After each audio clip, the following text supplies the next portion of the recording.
Day one of the OWCS Korea. We are back. Boy, Apex Season 5. It took a while, but we finally got here. We finally got Apex Season 5. It's time for Overwatch Champions Series Korea to start, and we're starting off with a banger today. Runaway against Falcons. It is going to be so sick. Obviously, I've been doing this with you a little bit already earlier this week. We have the rest of our casting team here as well, Unknown, G-Clef, 9K, but this feels like the first day because today is the day we're doing Korea. It's an offline LAN event. It's me and you casting together. I know I look a little bit different the last time you guys saw me. I've been through a lot. We've all been through a lot. The world went through a lot during that time. But I'm back. It's time for you and I to cast Runaway. Not an even season, though. No. Odd season. That's true. It is odd season. So that could be a cause for concern. But also the team that they're squaring off against right off the rip. Because, I mean, Runaway, getting some of the old familiar faces back. Mag there in the tank role. Okay, saw him in 2018. After Lijiang the rest of the team went over. Lijiang's there. But they're going up against Falcons, who are just stacked top to bottom. As far as the roster is concerned, the largest roster that we have in all of the teams that are going to be competing here in Korea. But this is going to be interesting to see how this goes. But it's so exciting to see all of these faces coming back, to see some of these orgs returning into the mix. So bust out your pink sweaters, ladies and gentlemen, because Runaway has returned. Yeah, they're back. And, you know, obviously before this season started, there were a ton of rumors going around about which orgs are going to come back, which orgs are more interested in coming through. And Runaway early on was definitely one of the ones that was definitely okay, this one is definitely coming back. And we knew about it. We had to keep it a secret, and we were very excited. And when Runner announced and stuff, it was pretty emotional for me. And then you have this Falcons roster they're going up against. Runaway has always kind of been the underdog story, and even here from day one, sure, that is going to be the case. I won't get too much into the matchup just yet because we'll talk about that a little bit later. If you haven't been following, if you haven't been tuning into Overwatch Champions Series so far, this is our format. We have 3 regions, but our region is broken up into 3. Yep. So we've got Korea, Japan, and then Pacific. So plenty of teams, plenty of representation from all around Asia. Going to be battling it out. And of course, there is going to be that Champions Series Asia, that main event that everyone's going to be vying to get to, and then the majors, and then we'll go back into regular season play, so on and so forth. And it'll be fun when we get around to majors, see some of the some international competition, something that was always fun to see back in the day when it was a little bit rarer. Before it was just everybody mixed together into one big league. So we'll get to see how those metas really do clash after so many months apart from one another. So it's going to be awesome. It's already been an incredible just opening week here. It's been great to see all the fans rushing back to this, just really embracing a bit of a more open circuit style of Overwatch esports. Yeah, it's awesome. And here are our teams. We do, of course, have 9 teams in Korea as well. Some names that you guys might recognize, obviously Runaway. Falcons, who was formerly Hamster before they got acquired, was the super team. They are definitely the team people are saying right now is the strongest on paper. And then you have teams like Yeti kind of thrown together. Vesta crew, a lot of people might recognize that name. Prisa Gaming as well coming back. And then Poker Face, the defending Contenders champions, the last season of Contenders Korea. So they're here as well. Yeah, I mean, Prisa and Poker Face, of course, also making appearances in the Overwatch League last year when we kind of had the integration of those Tier 2 teams folding into the league itself and getting some experience playing against those that were in the Tier 1. Saw a couple players as well getting picked up after the performances that were being put on during that time. So it's good to see those orgs sticking around. But then, of course, some newer faces, Genesis, FTG, making their way through. Whack! Is what I don't know why I just had to put an emphasis on whack. I mean, there's something about whack, the logo as well, that really just gets you. It looks like a lifestyle, just like a streetwear clothing brand. So, of these teams that you'll see here, some of these teams don't really have any notable players on them, but the most famous team that you see that didn't make it is Has Been. That was Ryu Jae-hong's team that had Haksal on it. It was a very sick roster, but unfortunately due to, an accident that Ryu Jae-hong went through, they weren't able to qualify. I mean, it wouldn't have necessarily qualified, but obviously they didn't even have their whole roster, so a bit of an unfortunate situation. Prisa Gaming qualifies over them instead, though, and you can see Poker Face beating out Vesta crew in that one, and then VEC as well. So has been unfortunately not able to make it, but I hope those players, those legendary players on that roster, will maybe appear in some future Overwatch tournaments here in Korea.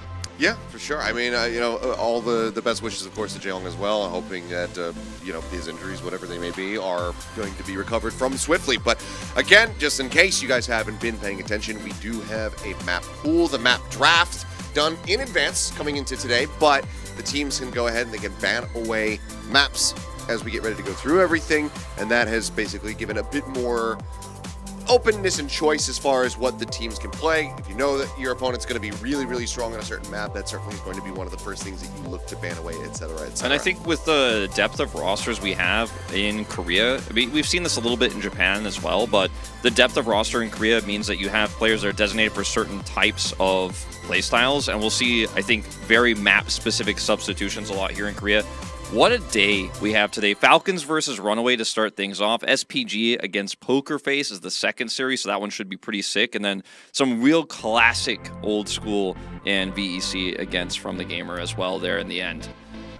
Yeah, it is going to be a top to bottom amazing day of Overwatch here, so hope everybody is hungry, because y'all going to be eating real good with this one. Also, gotta say, and I will be checking later, if Avril's not wearing his pink sweater coming into this one, you're dead to me. So you better be wearing that one on your stream right now, because if you're not, then you're messing up. He's gonna feel really silly if he's not. I'm actually not sure, but we'll check. Make sure you call him out, chat, if he's not doing it. I've got mine in a very safe place, my OG Runaway sweater. Oh, mine has been like vacuum sealed. It's in an oxygen-free chamber, so it's away from the sun, so it can't fade. It can't be, the threads can't come undone. I mean, we're of course referencing Runaway when they went to the Apex Season 2 finals, and actually, I don't know which player did you get? I had Huxall. I actually don't. You know what? I think I had Cox. Oh, I bet you did. I bet you did. I'm pretty sure I had KOX spelled, the player Cox, on my sweater. But we'll see them walking out onto stage now for the first time. Team Falcons. And again, I mean, there's so many players on this roster, so many known faces, so many known quantities. This is the super team, all right? And you've got Krusty leading the charge here as well. It is the team that everyone wanted to acquire. This is Team Hamster that, had been around since, earlier this year, and everyone knew once this roster was built, it is going to be the one you want to acquire, right? And Team Falcons won the bidding war, because I can tell you there were a lot of orgs that wanted to pick this squad up, and it was Team Falcons, an org actually that's been around in Overwatch since 2017, the Saudi org that, has gotten involved in a lot of different tournaments. But on the other side, Achilleos, they returned to the stage for the first time since they disbanded in 2021. It's Runaway coming back, and you love to see it.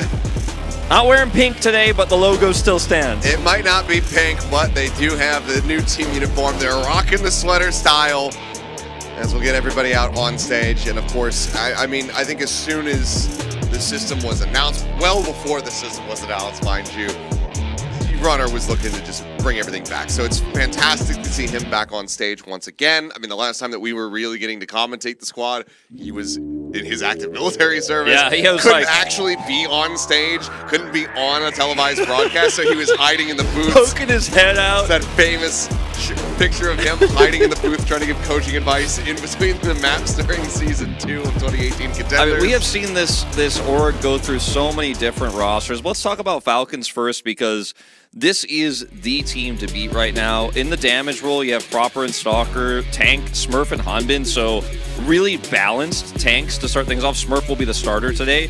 And then in support, you have Fielder and Chio, two great players throughout their entire careers. You and I have commentated the very beginning of Fielder's career. He had such a great start, and he just kept rolling.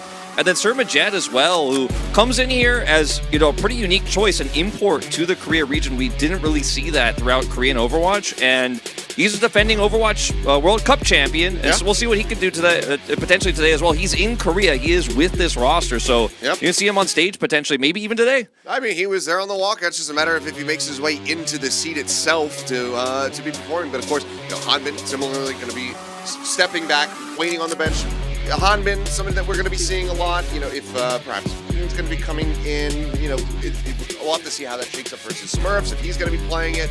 But obviously, you think of Hanbin, you're going to be thinking of those off picks, you're going to be thinking of Diva, Zarya, 2 picks that are very much not in this current meta. So Smurf starting, not really a cause for concern. But for Team Falcons, I think one of the biggest things for every single player on this roster is looking for a dominant start and a dominant finish, because we saw that from a lot of them coming out of the last Overwatch League season. Atlanta looking like the favorites to be able to take the entire tournament.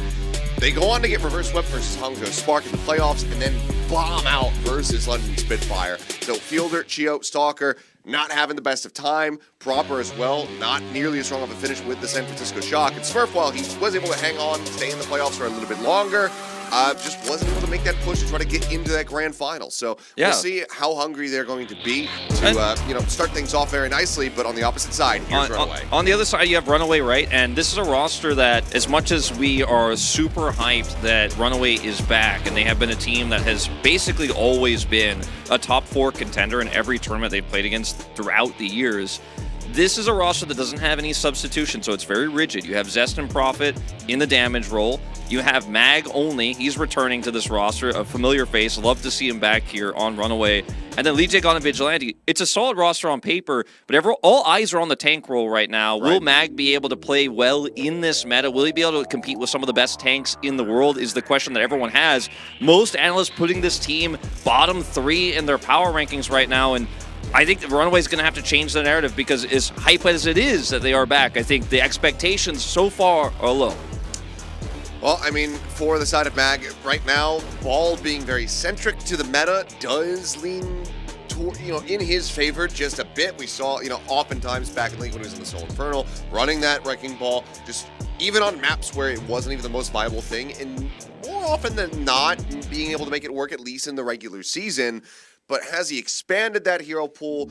How do things develop as we go deeper on, in this, with more balance changes and whatnot? Because if the Wrecking Ball is not going to stay near the top, then the Mag stocks, they do start to drop a little bit. You need to have, most teams have a tank backup player, as Hanbin is, for example, in our Falcons roster we just saw, because of the way that almost every composition is centered around the style of play the tank is playing. And that has kind of been the case for most of competitive Overwatch throughout the years, but now that it's a one-tank game in Overwatch 2, that is even more so true. So it is very exciting as we're going to take a look at the map vetoes here. It looks like we are headed to Lijiang Tower. Lijiang Tower, my friend. That's right. And oh, boy. I watched him play on this map in the qualifiers. I was watching Runner stream. He had some environmental kills. It just felt like the old days for me. We went right back to where we started. And they're running, at least based on the qualifiers, a lot of Sombra Tracer on this map. A little bit of Junker Queen, so that is my expectation for Runaway. Falcons, a little bit less data for me on them. Let's see how this ends up shaking out as we get ready to go into this opening game here. But I mean, Lijiang Tower, always going to be exciting to see. On the other side, though, the big matchup that I'm going to have my eyes on is going to be Zest versus Proper. Fully anticipating that they're going to be coming out here on those Tracers. Zest, a guy who kind of really built a name for himself as just being an absolute lunatic and somehow constantly getting pulse bomb sticks on enemy Tracers. So having him going up against Proper, this just player who broke out onto the scene. Obviously, you and I had commentated him years before. He had been in Tier 2.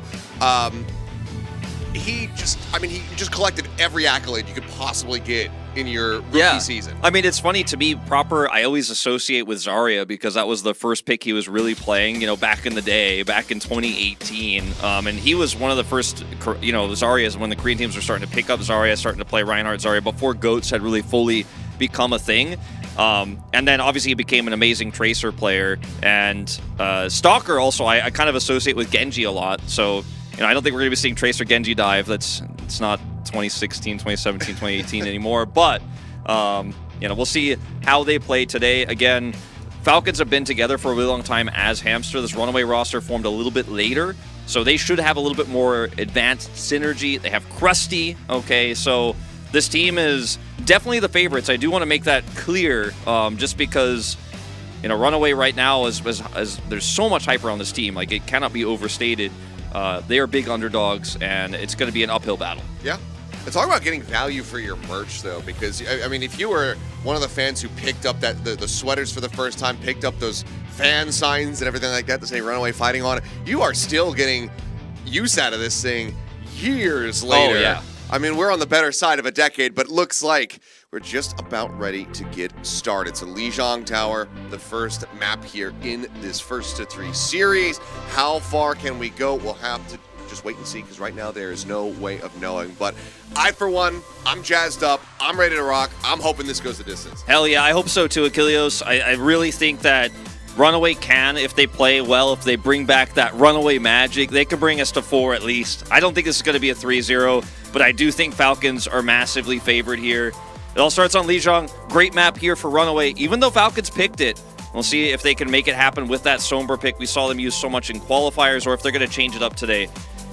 It's going to be a bold one. I'm hyped! But I'm glad that the teams are also straying away a little bit more from Samoa, because I've been casting way too much of that. Maybe we can also, if we're sticking with the classics, we got Lijiang Tower. Maybe when we get the hybrid, we'll get Kings Row, Hollywood. Yes. So far, we've only had one Kings Row played in Asia, like completely, and that was in Pacific, I believe, just yesterday. So hasn't really been something that's been at the forefront of the picks. So I'm hoping that we get a little bit of differentiation. Yeah, that's right. Grandpa, Achilleos, and Wolf. We just like to see the old maps, okay?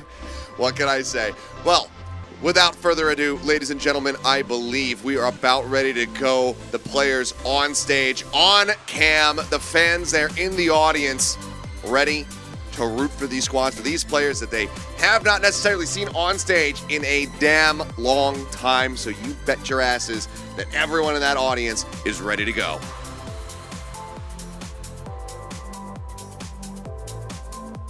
No doubt. We don't know exactly when the game is going to start. I'm going to break the fourth wall a little bit, but we know it's going to start in just a moment here. And I couldn't be more excited, man. It feels like a dream that we actually did finally get back to somewhat grassroots Overwatch here, and Runaway is back. You've got a super team, all the best Korean players, that they could put together after Overwatch League, facing off in our opening match. It's me and you again, and I am really looking forward to seeing what the future of this tournament has in store for us. Time, a bit of a flat circle. As we take a look here at the stage shot, we're inclined to believe that we are that much closer to getting into game. And yes, we are, ladies and gentlemen. Here we are, Lijiang Tower, in our opening series, OWCS Korea. Falcons versus Runaway. The gates getting ready to drop. Battle getting ready to commence. Mag for now showing the Doom Fist. See if they're going to be sticking with it. Yeah, looking like it. We'll have teleporters out here. Doomfist, Echo, Tracer, Kiriko, Lucio, Mirror. It feels like we're back in Korea. We got mirrored comps. That's how we do it in this region. And looking for an opening pick here. A lot of damage there on a Prophet. Taking low this time, coming forward here from Smurf. Absorbing quite a bit of damage. Down to half HP, will pull away. So far, neither team really making their way over to the point, which still is not going to be unlocking for the next 5 seconds.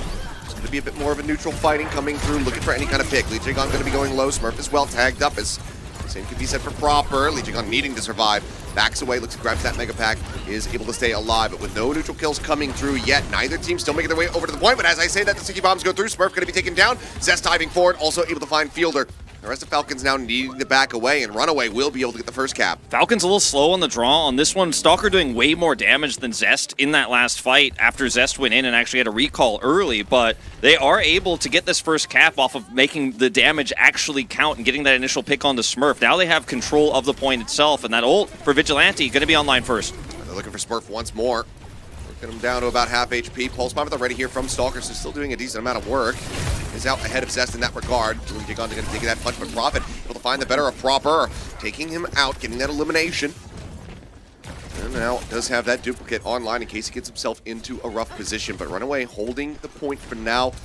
And 4 ultimates nearly built up. The composition here for Falcons is, somewhat pick-based. You're going to have to use the Doomfist to get in or otherwise kill someone on this approach. So it's very difficult to actually have a strong initiation here with this composition. So Runaway could just sit back and bide their time. Mag gets low. Mag still just trying to keep him alive. Sound Barrier going to be held onto as Prophet goes for the Doom, copying out the Doom Fist here. Sound Barrier dropped in first from Chio, now matched by Lijiang. Gone gets shielding out on either side. Everybody going to be topped up here as Proper tries to stay in this dupe. Both he and Prophet. Meteor Strike now online. Just dropping down here into a safer position as that dupe breaks. Takes a ton of damage on the way out, though, but will be able to stay alive for the time being. A Stalker makes his way around the backside, gets the pulse bomb across, and that's going to be Prophet taken down. Proper now going to be broken out of the dupe, but as Smurf comes down with his own Meteor Strike, he's able to find the elimination here onto Mag. Not able to stay alive. Fist goes up, just trying to stay safely. J-Con, he's buying time. Doing his damnedest, buying some time, but eventually will be felled. Vigilante able to find a headshot there on the field before getting taken out. The flip will now come through, but 79% built up here for the side of Runaway. They shouldn't be able to punish Vigilante's late death here or anything like that. They're just going to be able to sit back on this point. And Runaway decided to go all in on winning the team fight and actually grabbing that 99. They used a lot of ultimates. They still were able to get up to 80 here, but we kind of reset to a neutral point as Runaway, of course, will have to break through the choke. See if Prophet can actually win this Echo battle. So much of this is just DPSs against each other here. The tanks can only go in once and use their combo. It's really just about accuracy, and Zest is hitting his shots. That he is. Always going to be good for those. Pulse Bomb now online, looking for the stick, but no. Smurf taking the punch out.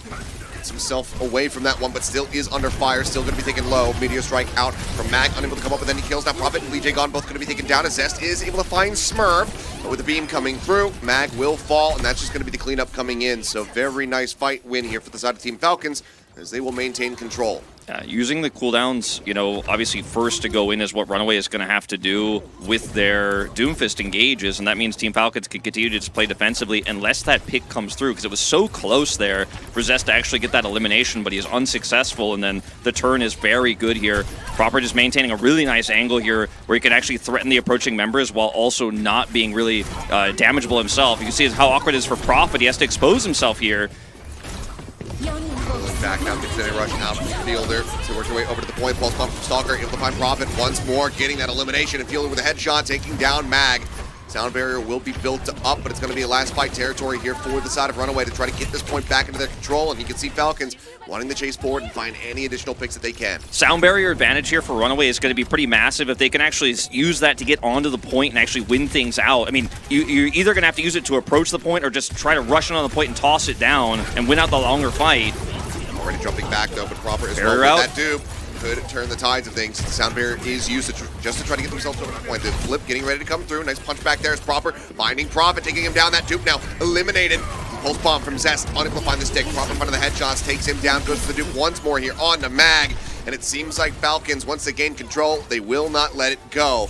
They run it back all the way up to 100% to close out the first round of Lijiang. Yeah, it's really tough with this composition to use a sound barrier in an efficient way, even if you have sound barrier advantage, as Runaway did there. And really nice play there by Smurf as well in the corner, mitigating a lot of that damage, has the Meteor Strike to avoid the Pulse Bomb as well, and that was all of Zest's damage that he threw into the Doomfist, so just not able to sustain through. Really great play from Smurf all around, playing very defensively on the Doomfist, going very low, but then escaping from a lot of really tense situations, and the game plan seemed to be for Runaway to focus Smurf down several times, and he was able to get out of those sticky situations. I think a great performance from Zest, though, to be sure. The accuracy coming through on the Tracer.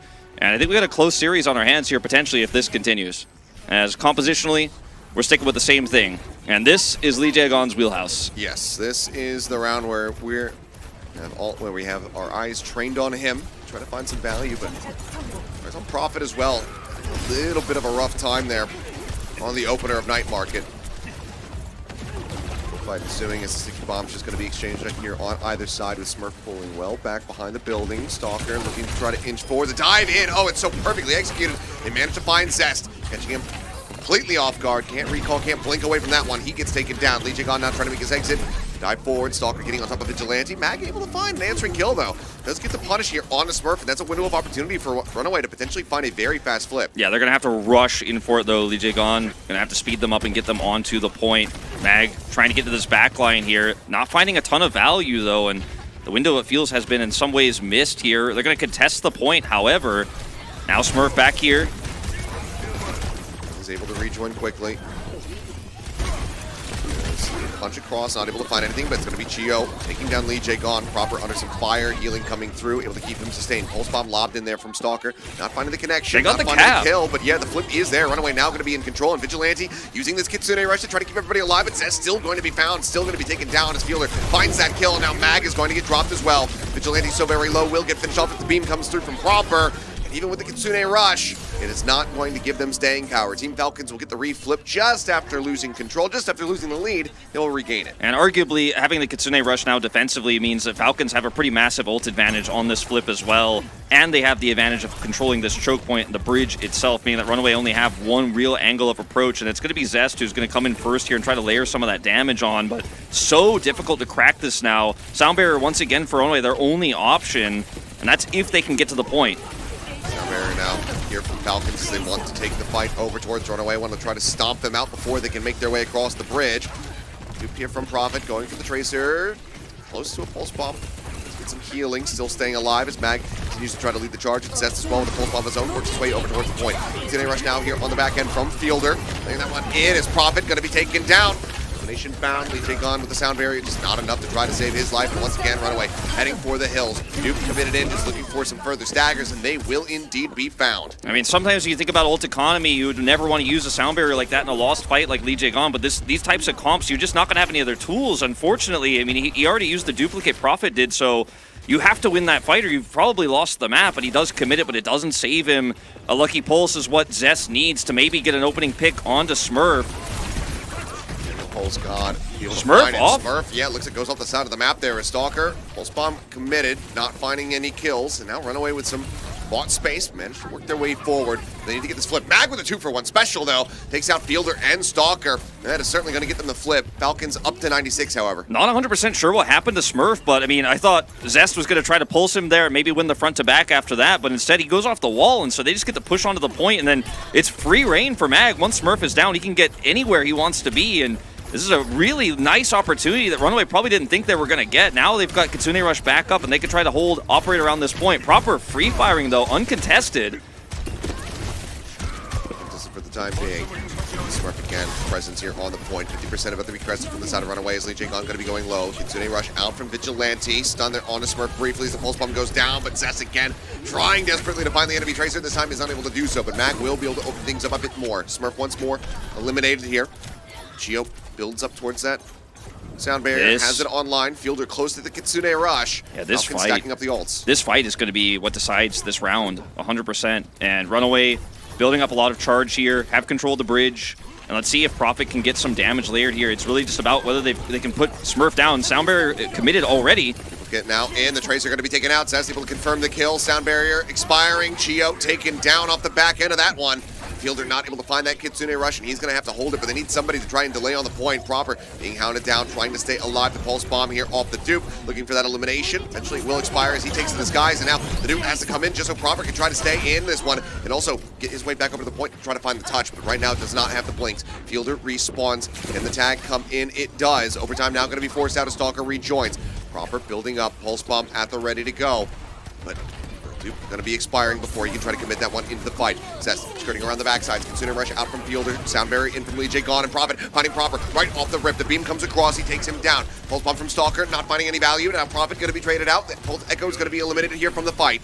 Mag charges up the punch, looking for a target. Unable to find one. Does hold on to the Meteor Strike as a potential bailout option. Smurf drops down with his own. Mag now takes it to the skies. Lijiang going to be eliminated as Stalker, able to find the kill. The drop in, the damage not really being found, not too significant here as Falcons get the flip back into their favor. 98%, the touch is in. Overtime going to be forced on the opposite side now. Runaway have their work cut out for them. The double punch, the stun out onto the supports here from the side of Team Falcons, but Chio and Fielder, they stand tall. Vigilante only able to find Stalker, and somehow, some way, Team Falcons will be able to take Lijiang Tower with a 2-0. Oh, man, it just felt like for so much of that second round, Smurf was running circles around Mag in terms of his impact with his punches. Sure, there was the one opportunity where Mag was able to get that double when they did end up getting Smurf. He fell off the side, might have been possibly because Lijiang booped him and then he was in the middle of a punch and just went off the side there. But once he's down there, win that one fight. But otherwise, it just felt like a battle of the tanks which was being won. And the punish was so good from Smurf for a lot of that game. Every time Mag tried to go in on a flank, he was like, all right, well, now's my chance. And his counter punches were super good. He was able to threaten the backline. I feel like the one thing that Runaway really had going for them was the Tracer Echo play overall was really good, and they were able to compete very well in those matchups. So the Echo battle is very, very close. We saw a lot of picks there. But, you know, in this meta, the Doomfist is still kind of your core. You know, everything has to play around how he approaches the point, because otherwise you just don't have any sticking power. So Mag, I think, struggling a little bit in that first map, but not a bad performance by any means, but Smurf, he just looks so good right now. Despite that one time falling off again, which we don't know, which probably wasn't his fault.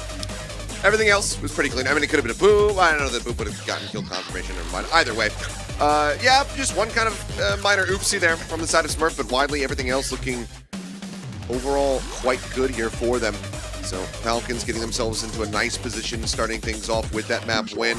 Coaches, of course, making their way out to the stage to have a little bit of discussion here with the players. Yeah, Hanbin getting ready for that next one here. Hanbin could be subbing in. We do not know just yet if that is going to be the case. And I see a lot of feedback on the Runaway side. That's what Runner likes to call it when he comes over to his teammates, or or just his players rather, and gets really intense with them. It's feedback indeed with the coaching staff there on Runaway. And yeah, I mean, this meta is so lightning fast, and it is so cutthroat. It is also just so unforgiving, because if you lose on the battle on the point and you commit ultimates, you're really just going to have to out-headshot your opponents. Like, this is not a GOATS meta. This is not a ult economy meta with how these two teams are fighting. It's really just about out-handsing the enemy team. And I think, for Runaway's sake, their DPS players absolutely were matching. It's the rest of the squad, though, that had some issues. Yeah, I mean, Provident losing out on some of those exchanges versus Quabber from time to time as well. Look at Smurf at this, man. This moment, dodging all that damage when he's low, gets the ult out to actually avoid the pulse bomb there. He outplayed Zest so hard in that moment. That was super clean. I mean, overall, just fantastically done. I know, great to see it be tight-knit here. Not going to that third round. We don't get to see control centers, and that is a little bit of a bummer, but close score lines here on these opening rounds. We're hoping that that lends to a very close series the whole way throughout, as we will be going into, of course, Hybrid next. So I'm curious to see what these teams have been favoring. Blizzard World has been what we're seeing pretty much the whole rest of the world across here. So that's the double punch from Mag that really nicely opened things up for Runaway to make a very strong run back here on Gardens. I guess that means we're probably just not going to get hard confirmation about what happened to Smurf, because that was after that, but either way, leave the oopsies out of it, Yeah, we'll leave the oops. It's not a low light reel, okay? It's a highlight reel, Kilios. We will see that second map fairly soon. Again, you and I hoping for Kings Row, just because I think that'd be fun. I think if it's up to Runaway, like maybe they would go there, and we can see Mag play Winston. That's always a fun thing to see. Sure. I think Falcons probably would not want that, and would probably take us to Blizzard World.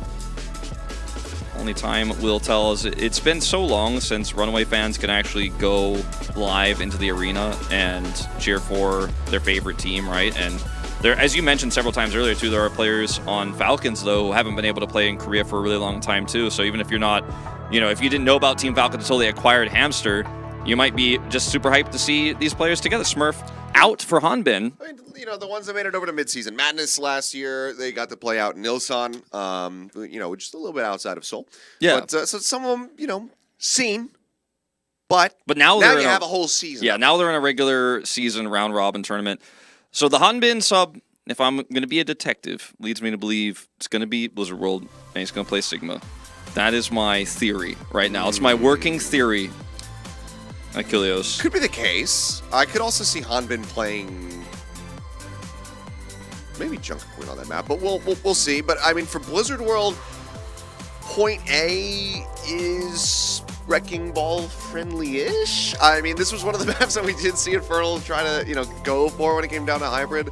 I think it's really, and Mag was running it there, so yeah. I think that with Mag kind of being in, that might end up being your best possible option for Hybrid as well. I think for defense, for Runaway, you absolutely have to run the Wrecking Ball, if it is, of course, Blizzard World. We're not going to show the maps until all these subs are settled in, and by all I mean just Hanbin. He's the only sub, but the run back for Wrecking Ball on A is also so fast, so if you are losing control of the point, you can get back to the point very quickly without sacrificing any ult economy or anything like that.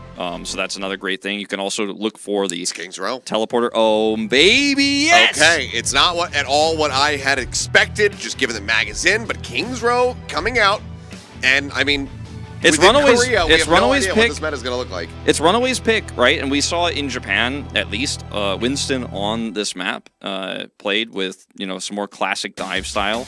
So We've seen Tracer played with Sojourn here with Winston. That's kind of been, at least for Japanese Overwatch, the expectation. But I think Korea has a very different read on the meta, so time will tell. I'm really looking forward to finding out and just, you know, seeing Kings Row in general. It is good to see. But yeah, I mean, maybe I have the wrong read. I thought for sure that Runaway were going to be the ones looking to go to Blizzard World. I mean, they banned it, yeah. They were also kind of like the team that just globally first adopted that map, if you remember, all the way back to Season 1 of Contenders 2018, with Haksal bringing out his Junkrat play. Yeah, and also the Stitch Widow era during that time as well was very fun to watch. And, you know, it was a risky pick. I remember you and I being a little bit worried about it, and it did at times backfire on Runaway back then in 2018. But it backfired when they were trying to qualify into the grand final. Yeah, it did. That was that the most famous. Significantly. Yeah, most famous one for sure. Well, maybe Runner's still scarred by that one, wants to not go over to the map. Instead, it's just going to be some good old bread and butter gameplay on Kings Row, perhaps with perhaps some very different compositions. It's worth mentioning, though, just in case people are unaware, all these members in the crowd, super exciting to see them, back in the stadium, watching these players on land. The ticket price this season has gone up, but it's going to the players. It's going to the players. We've got rev share for all of the orgs, so 30% of the ticket sales are going over to the teams, which I think is an awesome, neat little thing to do. Yeah, 100%. This sold out, I was told, in 2 minutes, as soon as the tickets went live. I heard it was less than that. I heard it was like 20 seconds. Like, it was just like less than a minute, it was just gone. I heard it sold out before it even went live. Back in 1985. I heard it sold out as soon as there was a conceptualization of OWCS. Yeah, as soon as the website was created. Nah, but I mean, everyone was so ready for this here in Korea. I mean, especially us, to be totally honest with you guys who are watching at home. It has been a long time coming. It is super hype. Well, I called him out a little bit earlier, in theory, but now I'm going to really call him out. I checked during this downtime. Avril does not have a pink sweater on. No sweater? Not even the jersey. Least based, unbiased co-streamer. Least based, unbiased co-streamer. I still love you. I assume he's back from the gym. He's wearing his tank top. He probably got his pump on. He's looking shredded. He's looking ripped. But how are these players going to look as we go into map number 2? That's the question. Because again, we want this to go the distance. But Falcons, a little bit more clutch, a little bit more clean there on the opening map. Yeah. What is Runaway putting together with his Kings Row pick? I'm feeling like it's going to be. I mean, just based on my experience with Japan, I'm feeling like it's going to be a little bit more Winston, Sojourn, Tracer. It seemed really strong. Obviously, on A, you have a lot of power there, but I guess it could just be exactly what we saw on Lijiang Tower as well. I don't think we're going to be seeing any Sombra. I don't want to see Sombra on Kings Row. I feel like it's a pretty weak map for that. But Runaway, obviously very good at Sombra. Time will tell us. We're going to go into it now. Alrighty. It's time. Let's see what they're going to piece together here for us. Assemble. Assemble they have. So, I'm for now hovering on that D.Va. Unironically, a lot of Japanese teams are playing D.Va on Kings Row as well, but I do not think Hanbin will. I think he's just shouting out to his fans. We watched him play D.Va on Element Mystic so long ago. Let him know he's still got it. He won't be playing it, but he's still got it, As Runaway on defense are showing the same comp that we saw on Lijiang Tower. And sticking to what they've practiced, Echo Tracer, Doomfist, Lucio, Kiriko. And then for Falcons, still teasing. Well, at least the opening shot. Yo, it's D.Va. I mean, the D.Va could just be here to provide a D-Matrix to keep Proper protected on the opening peak, or does he stick with it? Proper already going to be dropping down, and Hanbin's going out the gate here with this D.Va. This is very strong right now. You have double support to kind of push him forward here and contest high ground, and he's got a ton of mobility, so I think this pick is quite strong, but if you fail the first push without building a whole lot, then you might swap. So let's see what Falcons could do with this on the initial attack as Mag uncontested on the point. Given what they have, trying to break this D.Va out could prove to be very difficult for the side of Runaway. Mag as well. It's really hard to try to control and corral that D.Va, given that she can just go ahead and jet out of whatever position you try to knock her into. just move up onto the high ground there. Still, they're going to be working low. Zest looking around the back lines. Try to find somebody for a flank. This offers up a little bit of damage at range there on a proper. For now, though, Falcons starting to occupy the point. Hanman going to be whittled down to about half HP there in the mech. As Lijiang Tower going to be the first casualty. Fielder able to open things Great up. dive. Finding Vigilante. Yeah, everybody just piling in on top. Hanman will eventually be broken out of the mech, but with 4 deaths, Runaway is going to be losing out on this point. Zest, even he not capable of this level of heroics. He will be able to finish off the pilot form, but that is just going to be them storming their way in to get the cap. They are so patient, and they were able to slowly tackle high ground, push around the edge, start to threaten Prophet, and then dive in together, burst down those targets. And Hanbin sacrificed his whole health bar. He maintained armor the entire time he was contesting that high ground, going up the stairs as well. Great healing from Fielder to make sure that he could stay up, and that's a very fast cap. For the elimination there, the sticky bomb's not quite finding him, otherwise he would have certainly died. Pulse bomb into the back line, looking for a little bit of some damage there. Not finding the stick though. Stalker will get whittled away at a little bit more there. Zest, pulse bomb down on the floor, unable to find much of anything there. Comes up towards the Consider Rush, now going to be used from Fielder. You can see how much space Falcons are buying to themselves right now as the card steadily gets moved forward. This is brutal, so no chance of archway control here for the side of Runaway, and in the end, it's going to have to just end up being this Butcher's Corner where they try to get a hold going. Hanbin going to be taken low, will be broken out of the mech. Good isolation on him, so they find that target, they collect the pilot kill. Widely, the rest of the Falcons able to just back away, wait out this Kitsune Rush. This is a great call from Runaway to try to win this fight ultless. You know, obviously minus the pulse bomb that didn't find value for Zest, but now they can control this archway. And Hanbin breaking through this, you know, he's going to take a ton of damage because he really only has 2 approach angles, either through this archway or through the window. And it's very difficult here without the self-destruct to remech to win a fight against Runaway, who used no ults. Mag, great angle though. Okay, dupe here from Prophet, just trying to get another Kitsune Rush available. Utilize that here on the defense is proper. Big punch, knocking multiple players back now, going into the back line. Meteor strike down. Prophet, in the meantime, going to be taken out of that dupe. Proper eventually suffering the same fate, but Prophet, recollecting himself, finds the beam, taking down that enemy Echo. And for now, the cart will stay locked in place. Stalker letting loose with that pulse bomb. Not able to find any eliminations. Be a bit of a questionable timing to try to invest that ultimate right there. Meteor strike from Mag, dropping back. Sound barrier is going to be out on either side. Everybody shielded up as Hanbin doesn't have that self-destruct available. Gets up in the sky, lets it loose, looking for a pick. Everybody pulling back around the corner, around the backside of the cart. They managed to avoid it as a big punch comes in from Mag, finding 4, the stick into the back line, and Proper's going to be taken out. Zest finding his mark.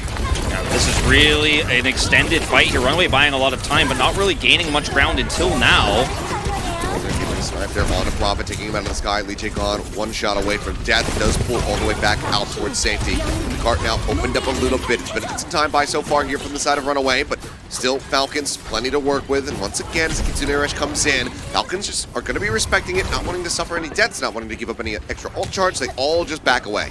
Yeah, the D.Va pick here I thought would lose value the deeper we got into King's Row, but he's actually really just using it quite well. The defense matrix mitigates a ton of the damage here, and he's, you know, not going to be able to stop Mag from getting in and punching, but he can kind of whittle down Runaway, and then they just keep having this health advantage. The armor, you can really feel it on the D.Va, and Prophet's down. Prophet hovering there on that low ground. Stalker with a sliver of HP, takes a recall back out to full health, now holds onto a pulse of his own as the cart continues to inch closer and closer to the point B checkpoint here.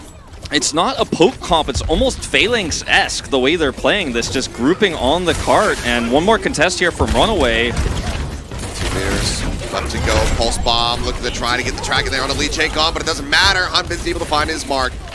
Sound barrier out there from Geo, just shield up everybody else as they continue to push. Looks like eventually they will be able to find it. So the cap is going to be coming in. They'll get that 1.5-minute bump up here after Zest buys a little bit of extra time, but eventually will fall. So 3 minutes and 10 seconds now here for Falcons on the final push. Yeah, and Mag's ultimate never really utilized here, but there's not really a great opportunity to do so because this team is constantly being whittled down. And it's both, now that you have high ground control here pushing towards C, a little bit of poke, but also just so much sustainability with this D.Va here in the front lines. Mag doesn't have the same armor. When he goes in, he commits. He's going to lose a ton of health. As you can see here, he's down to half already.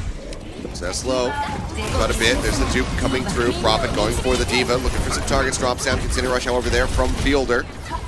Can't play as far forward. Can't play as aggro as he necessarily would like to be. Either Mag there defensively. Broken out of the mech now, still in the dupe form, and now will be taken back in towards Echo. Hanbin, self-destruct open or available now to try to open up the final push. Mag disconnected from the rest of the team.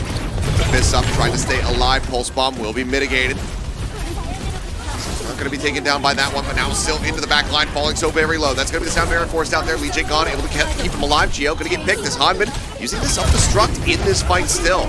Kill not going to be found. He will be able to re-mech.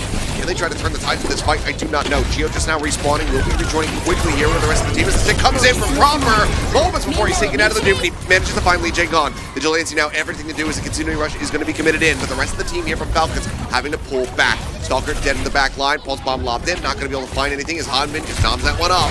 Finds the eat. For now, Runaway are holding them at bay. This is a really good defense for Runaway, all things considered. I mean, especially considering that Lijiang gone died, they still were able to push them back. Profit's down, however, bit of a caster curse. Lijiang gone it behind it though, but now Vigilante going to be joining him in the grave, so Runaway losing out on 2 players, and Lijiang gone, that healing throughput not going to be too significant, so all of Runaway have to pull back, give up some more space so the cart can advance forward. It's now here on the final stretch. Double support ultimates about to be available here for the side of Falcons. Zest here trying what he can, but he's just getting pushed into that corner. Sound barrier in, no Ajax in sight, continuing rush, just stacked in, looking just dump these ults on top of one another, trying to get the push out to completion. A couple meters left to go. They need to stand tall here on the point if they want to try to get this one through. If they want to try to get this defense across here for the side of Runaway. Profit taking down Hanbin, trying to get himself back into the mech. It's close, but back with the punch, able to find the kill, and now the beat is available here from Lijiang gone. Dashing around looking for some targets. Stalker able to assassinate him, so the ult not going to be able to come into play. Hanbin now back to the mech, self-destruct clearly available. Humans out, Proper going for the Tracer once more, looking to try to get another pulse bomb available. Zest uses his own, but he doesn't find anything. No value being gained there from that ultimate. Proper now, one online. Can he find another stick? We'll have to just wait and see, but it's 0.37 meters left to go here, and there it is. Finding Lijiang gone once more. The sound barrier again, not being denied. Able to utilize. Kitsune rush here from Vigilante to try to buy some more time. Back falling low. Hanbin again, self-destruct still online, ready to go. Try to use it, clear some space, and he's going to unleash it, and he finds more for his troubles. They just cannot get away from it, and Hanbin will close out this round, close out this push with 12 seconds remaining. Slow and steady wins the race. Team Falcons holding the diva until the end. But some incredible sticks from both DPSs here. It feels like I'm watching double Tracer like before they, implemented the hero limit, because we are seeing Echoes, dupe Tracers, and find those backline picks. And Lijiang gone, that pick, I mean, you called it out. He gets killed before he can sound barrier there. That is what they absolutely needed. And what he wanted to do was force the sound barrier. He's able to get a pulse and stick him and deny it outright. Then they're able to drop the bomb. And the bomb they always wanted to use to contest the final part of that push. When the bomb goes down, it's really difficult to mitigate with this composition. It's basically impossible. So when the bomb comes through, that's the cap if you have members on the point. And it was just a cherry on top there for Hanbin as everyone's just trying to rush back in. I mean, I want to give him credit for this, but it's really just Runaway trying their best to touch the cart and deny a few seconds or get the overtime finish. And he will pick up a 4K. I mean, his bomb was big, but that was like the least impressive thing what he did all map, because he maintained armor, his supports were keeping him healed up, and he's going to stick with his pick on the defense here as well. Similar story in terms of how much sustain they can actually put onto this diva, maintain armor, mitigate damage, and just slow Runaway down. Even if the cap comes through, they're just going to try to buy as much time as possible on the cart itself. We'll see if Runaway change anything up. The answer is no. Yeah, just going to be sticking with the same stuff here. Hanbin still there on that diva. Corralled inside of the statue there for a brief little moment with a punch, but he was able to just jet his way out, and that's what I was talking about. Just trying to manipulate the movement of Hanbin is going to be so damn difficult for Mag. Yeah, okay, they're going to get control of the point itself, though, and a retake is going to be attempted. Grab it for the time being. Stalker, being kept honest, has to recall back over here towards Hotel. That's that mini pack to play around with here. He's going toe-to-toe against Zest. Fielder Geo, however, tagged very low. Kill's not going to be found, however. So just some damage, but they'll just be able to heal that back up as Zest constantly having a 180 here as Stalker continuing just bashing in behind him.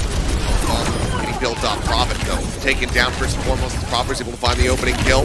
That could very well just be the death sentence here for this opening push from Runaway, and it certainly will. It is definitely going to be the end of that push. Hanbin mitigating so much damage with Defense Matrix, and Mag just can't compete. He's not a ranged hero.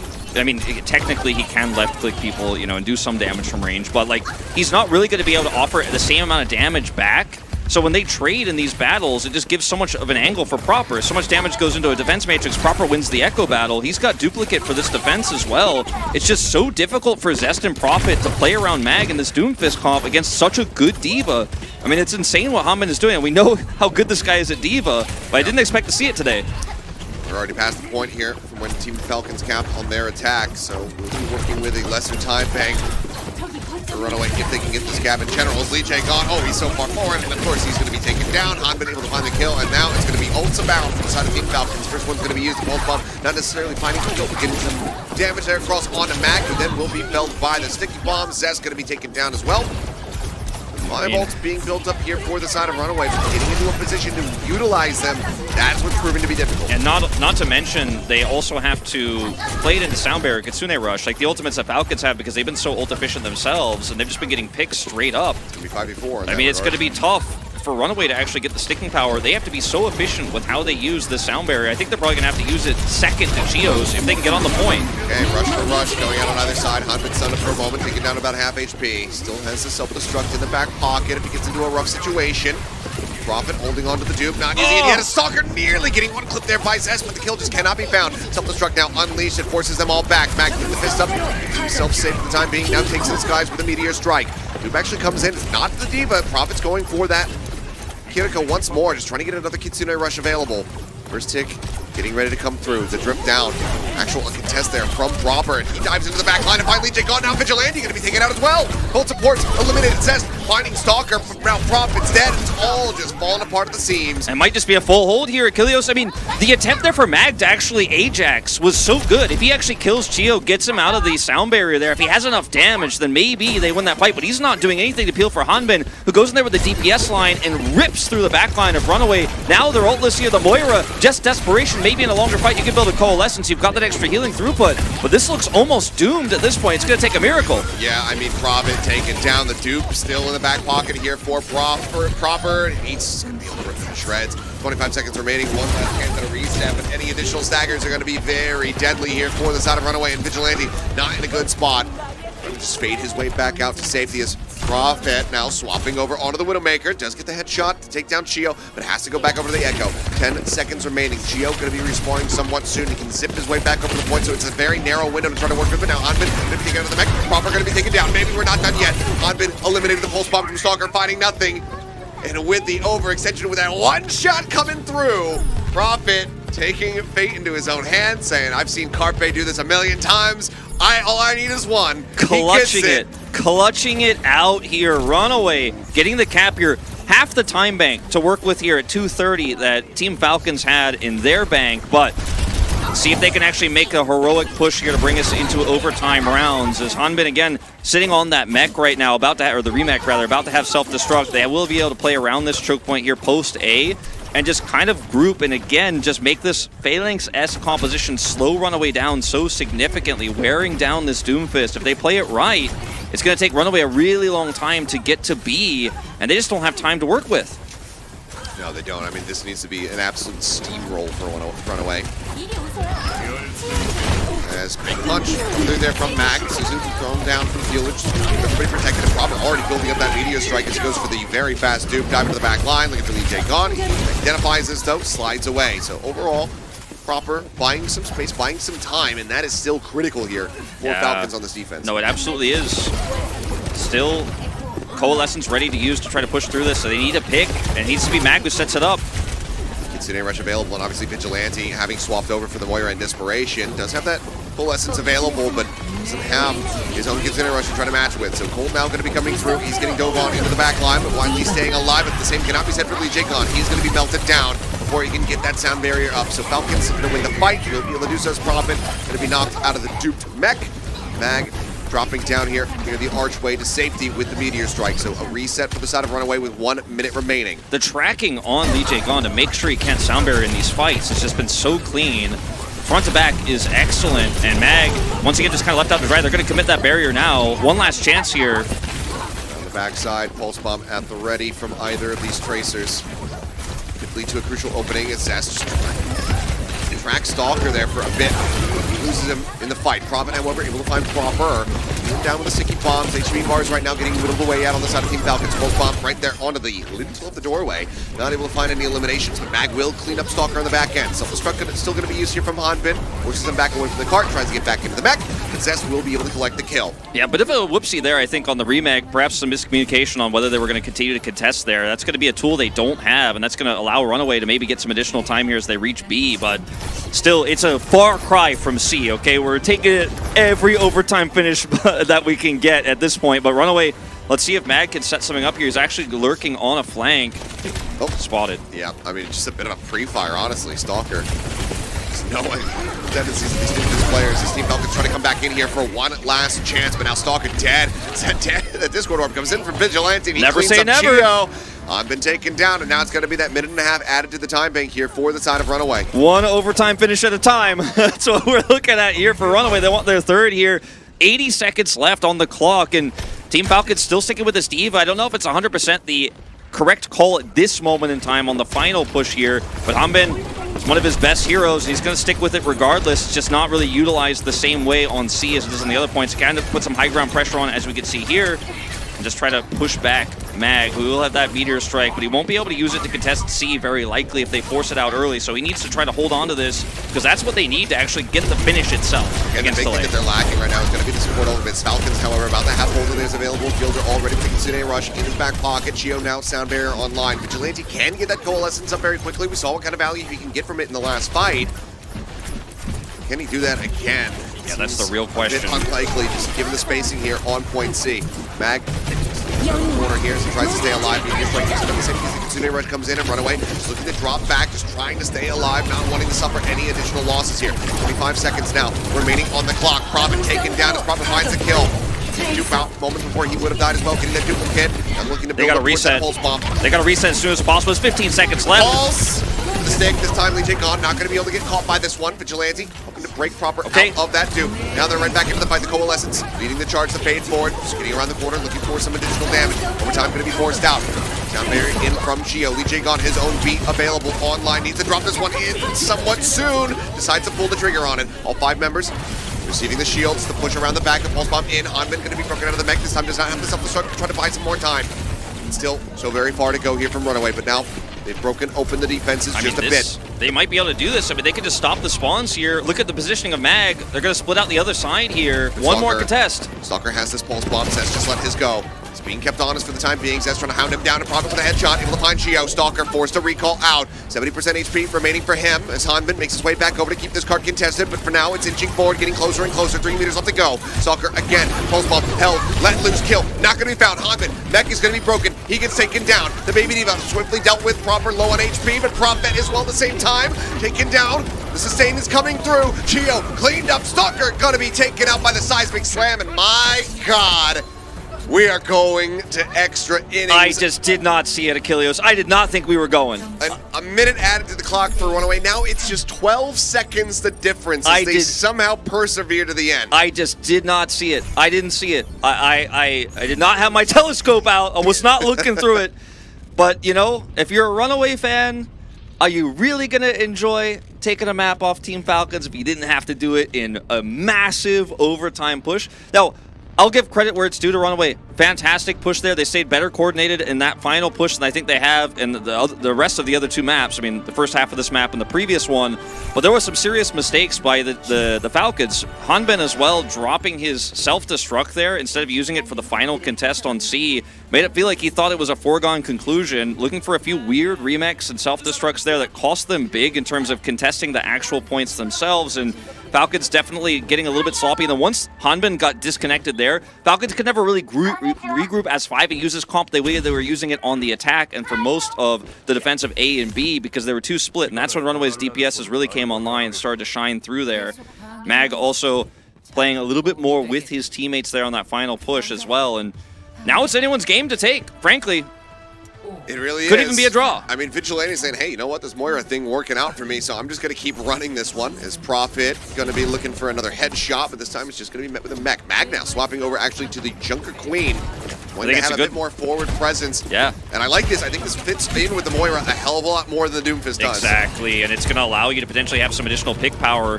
One tick, you'd feel great about that. They're going to have to contest. Any kind of pick that they can find could be the undoing of either team. Prophet taken low once more.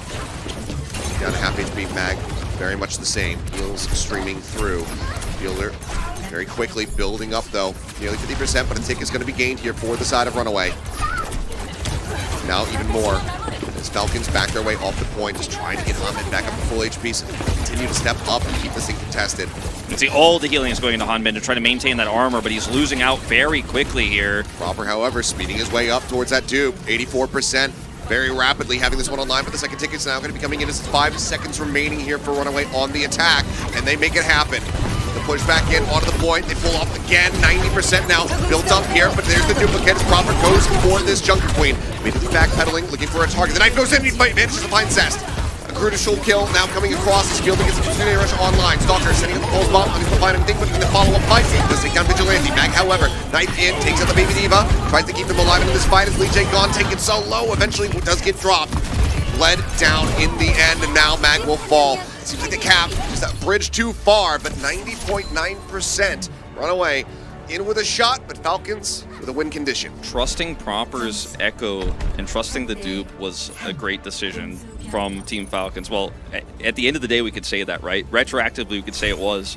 At that moment, when he committed to the dupe and stole Mag's Junker Queen, I thought that was going to be the thing we were talking about after this, when Runaway get a push all the way to B because they contest, fail, and actually end up losing so much time that they're almost doomed on their attack. But they clutch it out in the end. It was a very risky decision, but it pays off for them massively because now all they have to do is capture A, essentially, just the last, 9.1% of the point, and they win it. I mean, they don't even have to get that last 9.1. They only get to get 0.1 to win it. But you know what I'm saying. It was basically a cap for Runaway, no distance. And Falcons with a full cap will be able to win this map. But we'll see if this push goes as well as it did the last time around. It's a very slow one. Hanbin going around the edge onto the high ground as a swap here to Sombra Tracer for Runaway on the defense. They're going to need Jagon to taxi them back in here. They'll be here in time, but this is one of those ult-based defenses where your goal is to build EMP, have one EMP fight, and you win the map. It's very all-in, but it's very risky because it doesn't have the same backbone, the same power that an Echo composition does. You can't dupe to get a second tank, for example. Risky here from Runaway. I mean, the communication, the coordination between Prophet and Zest needs to be... It's going to be paramount here. Fielder as well. They're going to scout and change. The Moira. He's going to be swapping over. Hanbin over onto the Junker Queen. As the Moira orbs start flying already. Spam coming in. Not much damage going to be found here as Prophet bringing out the Genji as well. Falcons wanting to brawl, wanting to work their way forward onto this point with brute force. See if they're going to be able to make it happen. They step forward, see their first touch here. Test now coming in. Stalker taken low. The shout out from Hanbin, just offering up an extra bit of green HP where possible as the knife pulling Mag forward, taking him so damn low. Goes back inside of the hotel. Himself alive for the time being here, but Falcons are occupying this point consistently, nearly getting up to that first tick, and there it is. It's going to be locked in. Not much closer to closing this one out, but Prophet able to find Stalker, taking him down, but now Zest going to be traded out. Both Tracers now going to be able to find the Coalescence built up here a little bit faster from Fielder, but now Vigilante with one of his own. We get the DBZ battle going out across on both sides, and now the sound barrier committed in from Lijiang Tower, but Chio, if he can stay alive, he's going to have a delayed one. Oh, man. Hanbin alive would be absolutely huge because that Rampage is nearly online. 78, now 82% built up here. EMP almost ready. By the point. Sound barriers in, but Proper going to be taken out. Pulse bomb in, the Rampage across. Mag and Lijiang gone. Both going to be eliminated. Prophet, he gets the EMP, but it absolutely hits no one. He's dead as it comes through, and Falcons is looking so damn close. But they will barely scrape by with the map win here on Kings Row to move up 2-0. What a insane series this has been so far. Incredibly close. And I think some of them might be looking a little bit closer at their power rankings after watching these two maps that we just witnessed. Because to say that it's a 2-0 here for Team Falcons doesn't tell the story of the incredible resilience Runaway showed on their overtime push, the composition they were able to run there, a risky one to try to look for the defense. It did not work out, and we were basically 5 to 10 seconds away from this being a completely different story. If that EMP builds just a little bit faster, you are able to use that against Chio's sound barrier because he had to use it so early. If the Rampage isn't as perfect as it was there, because that was such a sick angle from Hanbin, he hit several players, pushed them away. I mean, we could have been looking at a very different result. But at the end of the day, Team Falcons hold strong, unique diva composition there, and Wow. I mean, I knew I wanted to get King's Row just because I wanted to cast King's Row, but I didn't know the King's Row we were going to get. Yeah, I mean, so much closer than we thought, but we're going to go to a quick little break. Never mind, we're back on camera. I think Hello. to send it to break, potentially. Okay, well, hi. Yeah, we are going to go to a break. The players, they need some reprieve, as do we, after these two crazy maps. When we come back, though, Falcons, we'll see if they're going to be able to close this out with a 3-0. Another maybe close map there, as it is going to be pushing on the horizon, but we'll find out in a bit. So I believe don't go anywhere. Okay, break. Okay, bye. Bye. See you soon. We're going to a break. Sorry. That was fucking fun. Oh.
영웅아, 모두의 길을 밝혀줘!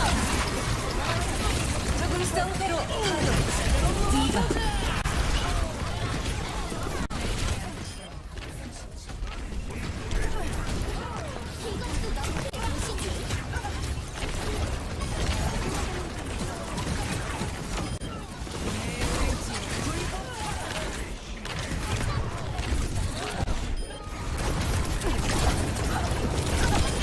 적응 상태로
And we are back. It is time to resume this awesome opening series here between Falcons and Runaway. Yes, the scoreline is 2-0. Yes, Team Falcons very well could just close this out with a 3-0, but it has been anything other than boring because, good God, the scoreline not telling the story. If you're just now tuning in, I mean, if you're on YouTube, you could rewind, but obviously the game's about to start, so just wait and kind of do it in between the next break, I guess, because it's been close. It's been close, and I think a lot of this is Runaway being clutch, and I think that's a really good sign for a roster like this early on in the season.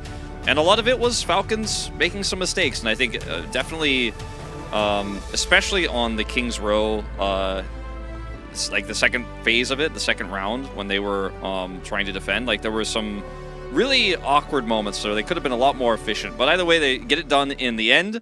As we're going to Esperanca for push here, so we'll see what is played. This is the pick of Falcons, as New Queen Street was banned by Runaway. We obviously we did. I don't know if we mentioned that Hanbin is back out and Smurf is back in, but we didn't. But that did happen. It was on your screen, so I think we're probably just going back to a little bit more standard here. We have seen some Wrecking Ball in Japan on this. Ramatra, I know a lot of people wondering where that pick is. It hasn't really been played that much in Korea. It's not really that meta here, so I don't think we're going to see it today, and I don't think we're going to see it on push. Yeah, I mean, even just generally across all of the regions that we've been seeing, Ramatra, I think, has cropped up maybe once. So it's been very few and far between. I mean, the days of Ramatra dominance kind of gone. Maybe if we went over to like the monastery for escort, maybe that's where we might see Ramatra come in. If that still is strong, I think it could be okay on some control maps as well, but widely, yeah, not seeing too much presence of that one. But we have Smurf coming back through. Obviously, no changes here for the side of Runaway, are just this 5-man core. I mean, I guess Runner could maybe assert himself into the team if he really wanted to. I'd love to see it, but I don't think we will. It's like, Lijiang, that's not how you run it down. Let me show you how you run it down. Oh, too real. Too real. But we'll see. Give me see how this give goes. me that bumper, Lucio. Where's Bumper? I mean, Mag, touted to be kind of the next coming of Bumper and didn't really live up to it for a really long time. Of course, went over to the Overwatch League and was a pretty strong player there, right? But I feel like the tank matchup has been where Falcons would find the most consistent success. But proper, man, on Kings Row, he wasn't playing Tracer, but he might have been the best Tracer on the server. I mean, that is the thing when you go for the Echoes. Even though we're not seeing him play Tracer straight out the gate, which is something that I should have considered, given that Stalker is, in that DPS lineup alongside him. He does go for those dupes often, and we are seeing him find immense amount of values. I mean, even as quickly as you normally would build up a pulse bomb, he's getting him so rapidly when he's in that dupe form. But we have a bit of an audio issue, it seems like, on stage, and we'll be working through that, and then hopefully getting into this potentially third and final map very quickly. Yeah, it seems like Fielder has a audio issue at the moment, so once we fix his audio issue, we'll be jumping into it very shortly. But man, it is so fun to have Tana Overwatch players on stage in front of a sold-out crowd, and I feel like I have to eventually promise to stop talking about nostalgia, but for the first day, I think I'm allowed to just say it like every single time there's any sort of delay and just be like, I'm nostalgic. Yep. Achilles, I'm happy. We've been through the ringer. I mean, I still remember the long pause of Season 2, Kong Du Panthera, etc., the Coma pause, I believe it was. Yeah. Talked about everything and, anything and everything during that time, but hopefully not going to be the case. And right now, looking like it won't be, because with this stage shot, I think that we are one step closer to getting in the game. Yeah.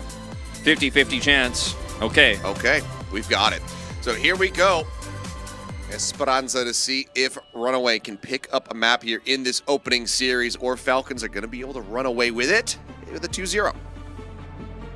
You mean a 3-0? 3-0, sorry. It is a 2-0 at the moment. That's why I asked. I was reading it and then just talking. You had a really challenging play-by-play moment there at the end of Kings Row on that first attack, where you had to cast a team fight that lasted, I feel like, 3 minutes long. That was really fun. Nothing we aren't used to over here in Korea. Much to my color caster's chagrin. I mean, I'm cool with it. I'm chilling. The challenge for me in those long fights to remember what happened is going to be the compositions we saw on Control with Doomfist. So Echo Tracer, And Smurf crushed this matchup last time. He's coming back into play it a second time here. Very different, though, on push than control, because, yes, you do have to capture the objective and fight for it, but it's a lot more angles of attack. I was expecting maybe to see a little bit of Junker Queen. Obviously, chances that could end up developing with Smurf. Just getting the punch in. Lijiang going to be taken down off the rip. Mag now having to backpedal, punch through. You're on a Vigilante, and without the TP, he cannot get out to safety. Proper finds Zest in the meantime off screen. The push will now begin here for Falcons. Yeah, one of the best targets for the Doomfist on this patch is going to be the Lucio every time. And we've seen both of these Doomfists fish for it, but Smurf has been a little bit more successful at actually turning that into eliminations. And that's going to be a pretty nice push for them to start things off. Yep, about halfway now towards that checkpoint here. Let's see what Runaway can do, try to get themselves back into a position to actually contest this one. For now, everybody kind of lingering quite far behind as far as Ultra is concerned, other than Zest, who's keeping decent pace here alongside Stalker. Yeah, Zest looking for that elim, not successful. As Smurf goes pretty low, we'll need a lot of resources actually to hold on to this push.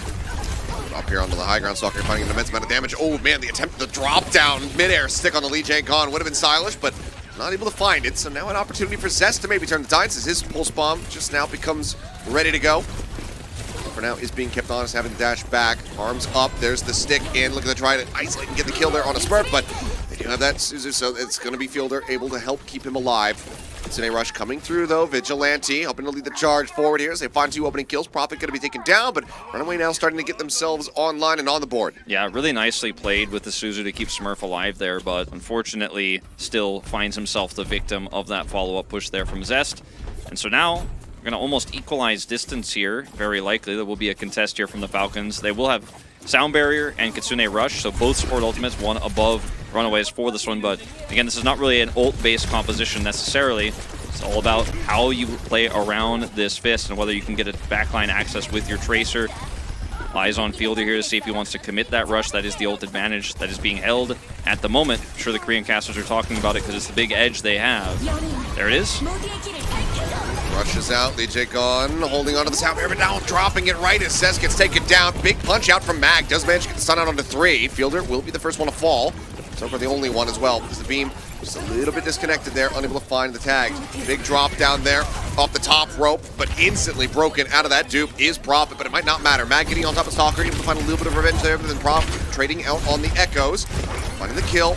Bot not being shifted back quite just yet. Runaway still, though, needing to pull away for a brief little moment here. Give some space up over to the side of Team Falcons as they wait for the full rejoin. But with Smurf falling, they can once again start pressing forward.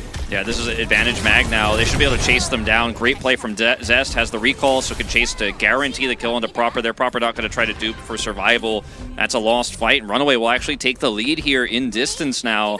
Falcons kind of reeling from that last fight, and Smurf getting caught there on the end of it. That was really the breaking point, and Runaway following up very well. The coordination started to really come together here. Perhaps some nerves on control with some of the misplays we were seeing. Lijiang Gone, see if he gets caught again. He has been the target of Falcons on almost every single one of their successful team fights. Stalker going low, but will be found. Another pulse bomb in his back pocket for the time being, as the bot's so very close to the checkpoint, but not able to find it yet here for the side of Runaway. Backing off for the time being. It's good damage out here on the Stalker. Dashing back, though, into the back lines. Keeps himself safe. Now, coming through. Proper going once again here for the Doomfist. Getting the punch there to isolate Lijiang Gone. He barely slinks his way out to safety, but as he does, the pulse bomb is there on his rear. He ends up getting taken out, but it's going to be traded at the same time. Proper nearly broken out of that dupe and is support for a tank, but Mag now finding Proper on the back end. Means it's going to be a 2-for-1 trade-up overall here for Runaway, who are once again moving that bot forward. The checkpoint this time should be taken. That's a trade you'll take as Runaway. You know, if you lose Smurf as Falcons, it's really hard to actually stick to the point, so they actually get the Tracer back so quickly, and Zest, speaking of Tracer, going to take his opponent out, and Runaway, they win another fight basically just off that alone. Smurf super low. Yep. They have to back off. A good pick, another stun there off the punch from Mag, just actually really finding his targets this time around. It's so snowbally, both of these comps. I mean, they're mirror comps, of course, but if you lose your tank or if you lose one of your DPS members, you just don't have the ability to win a longer fight unless you have ult advantage. So picks are super important, and Lijiang Gone's been picked a few times, but so has Smurf. And he's been overextending a few times, Mag. Needs some healing here. That he does, but he's in too deep, and there's no way to bail him out, so he ends up getting picked off. So checkpoint taken, a little bit of extra distance on top of it, though. As Runaway will have to pull back, but they're going to have some forward spawns here for Mag at least to try to rejoin. We'll see if Zest can get through there in time as well.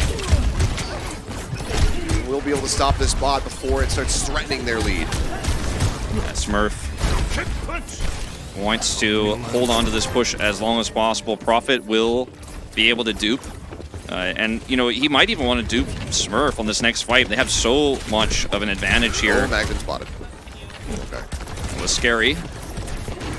Let's see what he decides to do, because I think his choice is going to define this next attack for Runaway. More ults being built up. Nearly a 5v5 fight in that regard. It's Smurf, Proper, last ones to get it from Falcons. Vigilante just a little bit further behind, though, towards that next Kitsune rush. And Runaway just playing it slow, actually grabbing back control of the cart. And, I mean, this is looking good for them. This kind of works in their favor here. Kitsune was first on that Kitsune rush, but now that it gets popped here, Stalker finding Zest instantly. Prophet going to be taken out of his dupe, taken down. This is just going to be the DPS here from Falcons, taking out their counterparts very swiftly. Dive forward, looking for a little bit more. Vigilante with a sliver of HP, narrowly stays alive, but Lijiang in the meantime still was far forward, ends up getting picked. So Falcons now being able to get the checkpoint here for themselves. They bring it back dangerously close. Yeah, very expensive team fight loss there for Runaway, and dropping out Mag and Prophet's ultimates there, and the dupe just instantly deleted. Very uncoordinated from Runaway. Again, no sound barrier to keep them alive there. I like the slow push until then, but now they're just really getting rolled. That's nearly eliminated there. Has the recall just in time. Pulse bomb in his hand. He's Proper once again going for the duplicate, putting another Tracer here into the mix. The dash forward for some targets, looking for some damage. For now, the bot being brought back. Still 18 meters separating these two teams as far as their peaks are concerned. Sound barrier out from Chio. Prophet going to be taken down. Stalker finding that kill. Pulse bomb going through. Mag taken out. Lijiang gone dead as well. Falcons just sweep him under the rug. Zest's the only one left standing there at the end of it all. I mean, you could steal a Tracer, or you could steal a, enemy Doomfist, right? But if you take the Tracer, the ceiling is so high, and he's hitting it every single time. He steals Zest and becomes a Tracer. He's getting super high value, winning these team fights almost single-handedly. An immense amount of impact being found there. And now the lead gained for Falcons. Looking for a bit more here. 3 meters separating, but Runaway with time dwindling down to 2.5 minutes. Need to gain control. They have a long ways to push now. Meteor strike in the back line, looking for a kill. Nothing to be found there. Takes this time out the safety. Gets a big knockback there onto Lijiang, but not able to find the eliminations. Runaway still hanging here in the fight. This fielder gets closer and closer to that next Kitsune rush. We've seen how impactful they have been here for the side of Falcons. Vigilante, everything to do to try to catch up in that regard. Rush now online. The heels coming across. Kitsune rush going to be popped. Single pushing forward. Mag here on the flank now, needing to rejoin in with the rest of the team, but he's going to be taken low, and he's taken down. Smurf able to find the kill before the meteor strike could come in to try to take him out to safety. Prophet now taken out of the skies. Up over the top goes Proper, looking for a little bit more. Vigilante a bit elusive, but then they're just going to try to push him. Try to TP, and yeah, they're going to try to go for this full push. Yeah, full push and try to keep him in the spawn. I mean, they're just going to get additional distance, even if they don't complete the map. They're just going to buy so much time here, and the distance that Runaway has to cover is just so great with only 95 seconds left. It is a tough game to win here. Mag looking for the flank. I mean, so close. Good movement, a good punch, but unable to get Stalker into the wall to find the stun, so follow-up not going to be there. So full push not coming to fruition, at least quite yet. 1 minute and 20 seconds remaining now as Runaway to try to regain control. Sound barrier used, though, from the side of Falcons. They want to turn the tides here. As Prophet instantly, once again, going to be taken out of that dupe and denied access to the Mega Pack. He ends up falling. Chio just running up onto the high ground there, causing disruption with that right-click boop, forcing the members of Runaway away from each other. Runaway. Bomb out from Stalker, not able to find anything proper with his duped one, looking for a kill. Comes up a bit short, but Chio finding Vigilante now. Kitsune rush, not into the fight. A break onto the dupe is about as good as it gets right now from the side of Runaway, as Zest will also fall. Punch in, Mag trying to turn the tides here. Smurf will get taken down, but Prophet, I mean, just getting death cycle. I mean, he's just getting crushed. He's right back into the spawn room. Yeah, he's getting crushed, and Runaway are just not able to group correctly here. And when you start getting staggered, the problem can kind of just continue to grow as you get further and further staggered. Then Prophet doesn't have any support, so he gets picked again. And they're just not actually able to get it together here on this final attempted defense. I mean, they do have control right now, but there's only 20 seconds left. It's going to have to be an overtime if they pull this off. See if Zest can find something with this pulse, but it is just the DPS show for Falcons. They are outclassing their counterparts so hard right now. It just feels hopeless. See if they can start that romantic runaway push we saw in King's Row once more. Today Rush out on either side as Fielder has just been building these up so rapidly. Smurf will get taken down, however, as Mag finds one, but now Stalker taking down Vigilante. The support's gone, Prophet dead. It's all on Mag and says the Pulse Bomb, a Hail Mary attempt, but no kills found as the cleanup continues. Stalker will finish it in style, recalling out after taking down Mag, and that will be it. A great lead established from the side of Runaway, but taken away from the Team Falcons. They just couldn't get themselves back into the driver's seat, and that is going to be a 3-0 to kick off OWCS here in Korea. Look at that from Smurf as well. You could see as everyone else is taking headsets off, he typed something in very quickly, and I guarantee you it was saying good match to his opponents right there in the lobby chat, even though he's going to see him on stage in just a moment. Anyways, polite player. But there were so many moments for Runaway where they had control, right? And there were some overextensions from Smurf, and it felt like the momentum was theirs. They had ult advantage. And then it all kind of fell apart when Lijiang got caught. We also had a few fights where Mag got overzealous, even ulting in at times when they already had control. And it makes you wonder if the shot calling just isn't fully ironed out just yet, because the mechanics are there.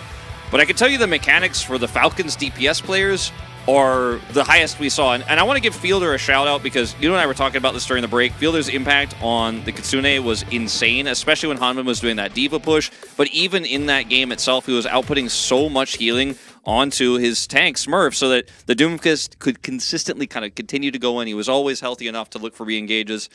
What a very strong team we have here. That's now currently leading first place 3-0. We only have one game, but they're the favorite team.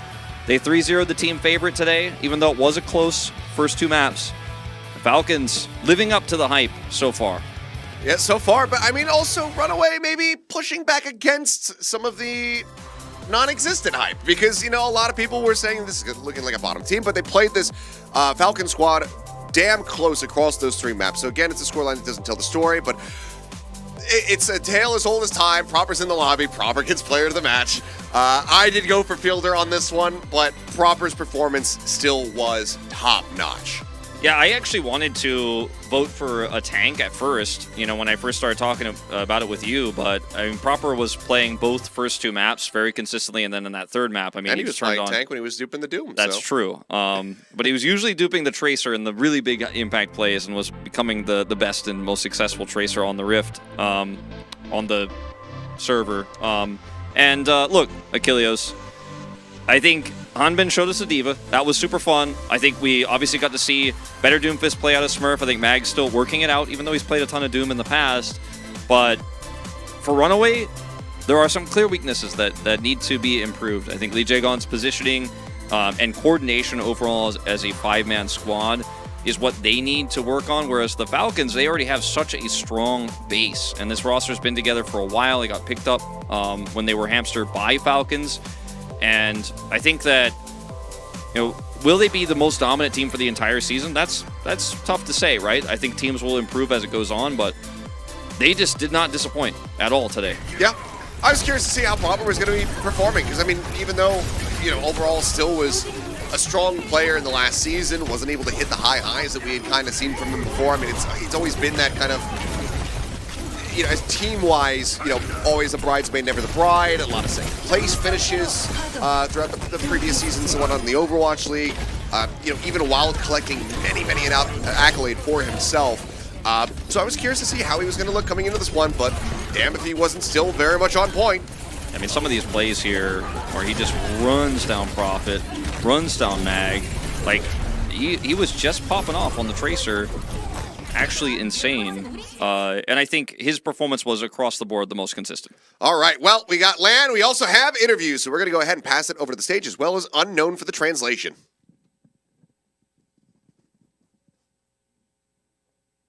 It might just not be playing in here, his translation.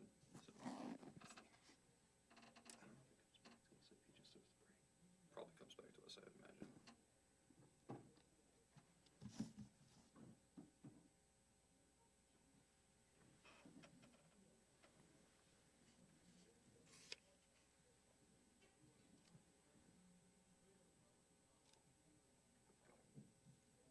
좀 긴장도 좀 하고 뭔가 생각보다 그렇게 잘 풀리진 않았던 것 같아요. I was a little bit nervous, 그렇지만 오늘 but 너무나도 in the 찰진 end, I 에코를 think 보여줬기 we were 때문에 able to make it 겸손으로 through. So it 알아듣도록 was a good match overall. 하겠습니다. 자, 그렇다면 이번에 처음 도입된 맵 벤에 대해서는 어떻게 생각하셨나요? So this time around, Matt Vito's 저희가 were 그래도 in place for the first 코치진들이 time. How do you feel 좀 about it? 우수해가지고 그 전복 코치님이랑 이제 그 크러스티 코치님이 그 벤 픽에 대해서 좀 생각을 많이 해주셔가지고. So this was a new concept, so it was new to us as well. But Junkbuck and Krusty was there to do the thinking for us. So I think we were doing all right. 자, 그렇다면 에코에 대한 질문을 안 할 수가 없습니다. 오늘 에코로 서열 정리를 보여주셨는데, 자 더블 트레이서가 나왔어요. We definitely have to talk about your 트레이서로 echo, 좀 and we 날린다는 also saw 부분이 some 모두 트레이서를 double 하면서 tracers 좀 after 너무한다 you 싶지 않았나요? duplicated the tracer. Did you feel that you were bullying your opponent when you gave your 그런 opponent the 생각은 double tracer 모르겠고 treatment? 그냥 경기니까 이제 이겨야 되니까. I mean, you can't help it, right? 네, It's an official 자, 그런 match. 거 So 상관없이 나는 I did 꼭 what I needed to do. 이겨버리겠다라는 마음으로 임하셨다 얘기 들었습니다. 자, 오늘 시작이 좋습니다. 다음 경기도 기분 좋게 하실 수 있을 것 같은데 다음 경기에 임하는 각오도 들어볼 수 있을까요? So let's hear about your resolve going into the next match. 제가 생각했을 때 이번 경기는 좀 못했다 생각해가지고 다음 경기 때는 더 잘하는 모습 I actually think I 보여드리겠습니다. didn't really play well 네, this 자, match, 다음 so I 경기가 want to 더 play even 기대되는 better 팀 next match. 팔콘의 프로퍼 선수였습니다. 자, 그렇다면 마지막 질문만 남겨뒀는데요. 오늘 경기장이 모두 만석입니다. Our last question of the day for 팬분들에게도 you. We have a full venue today with 한마디 하시죠. fans. Do you have any words to the fans? 경기 Any 보러 messages to the fans? 와주셔서 다들 감사드리고 그다음에 요즘 날씨가 좀 추운데 다들 감기 조심하세요. Well, I mean, thank you for your support, 네, and it's 이렇게 cold 감기 out there in 조심하라는 Korea, so 같은 you know, 말까지 watch out for 해주셨는데, colds. 자, And 지금까지 that's 팀 the end of the 팔콘의 interview. 프로퍼 And back to you, 선수까지 Kilios. 팀 팔콘의 프로퍼 선수 만나봤습니다. 자, 저희는 승리 한번 다시 한번 축하드리면서 저희는 잠시 쉬는 시간 가지고 오늘 준비된 두 번째 경기 들고 올 텐데요. SPG와 포커페이스의 경기로 돌아오겠습니다. 잠시만 기다려주세요.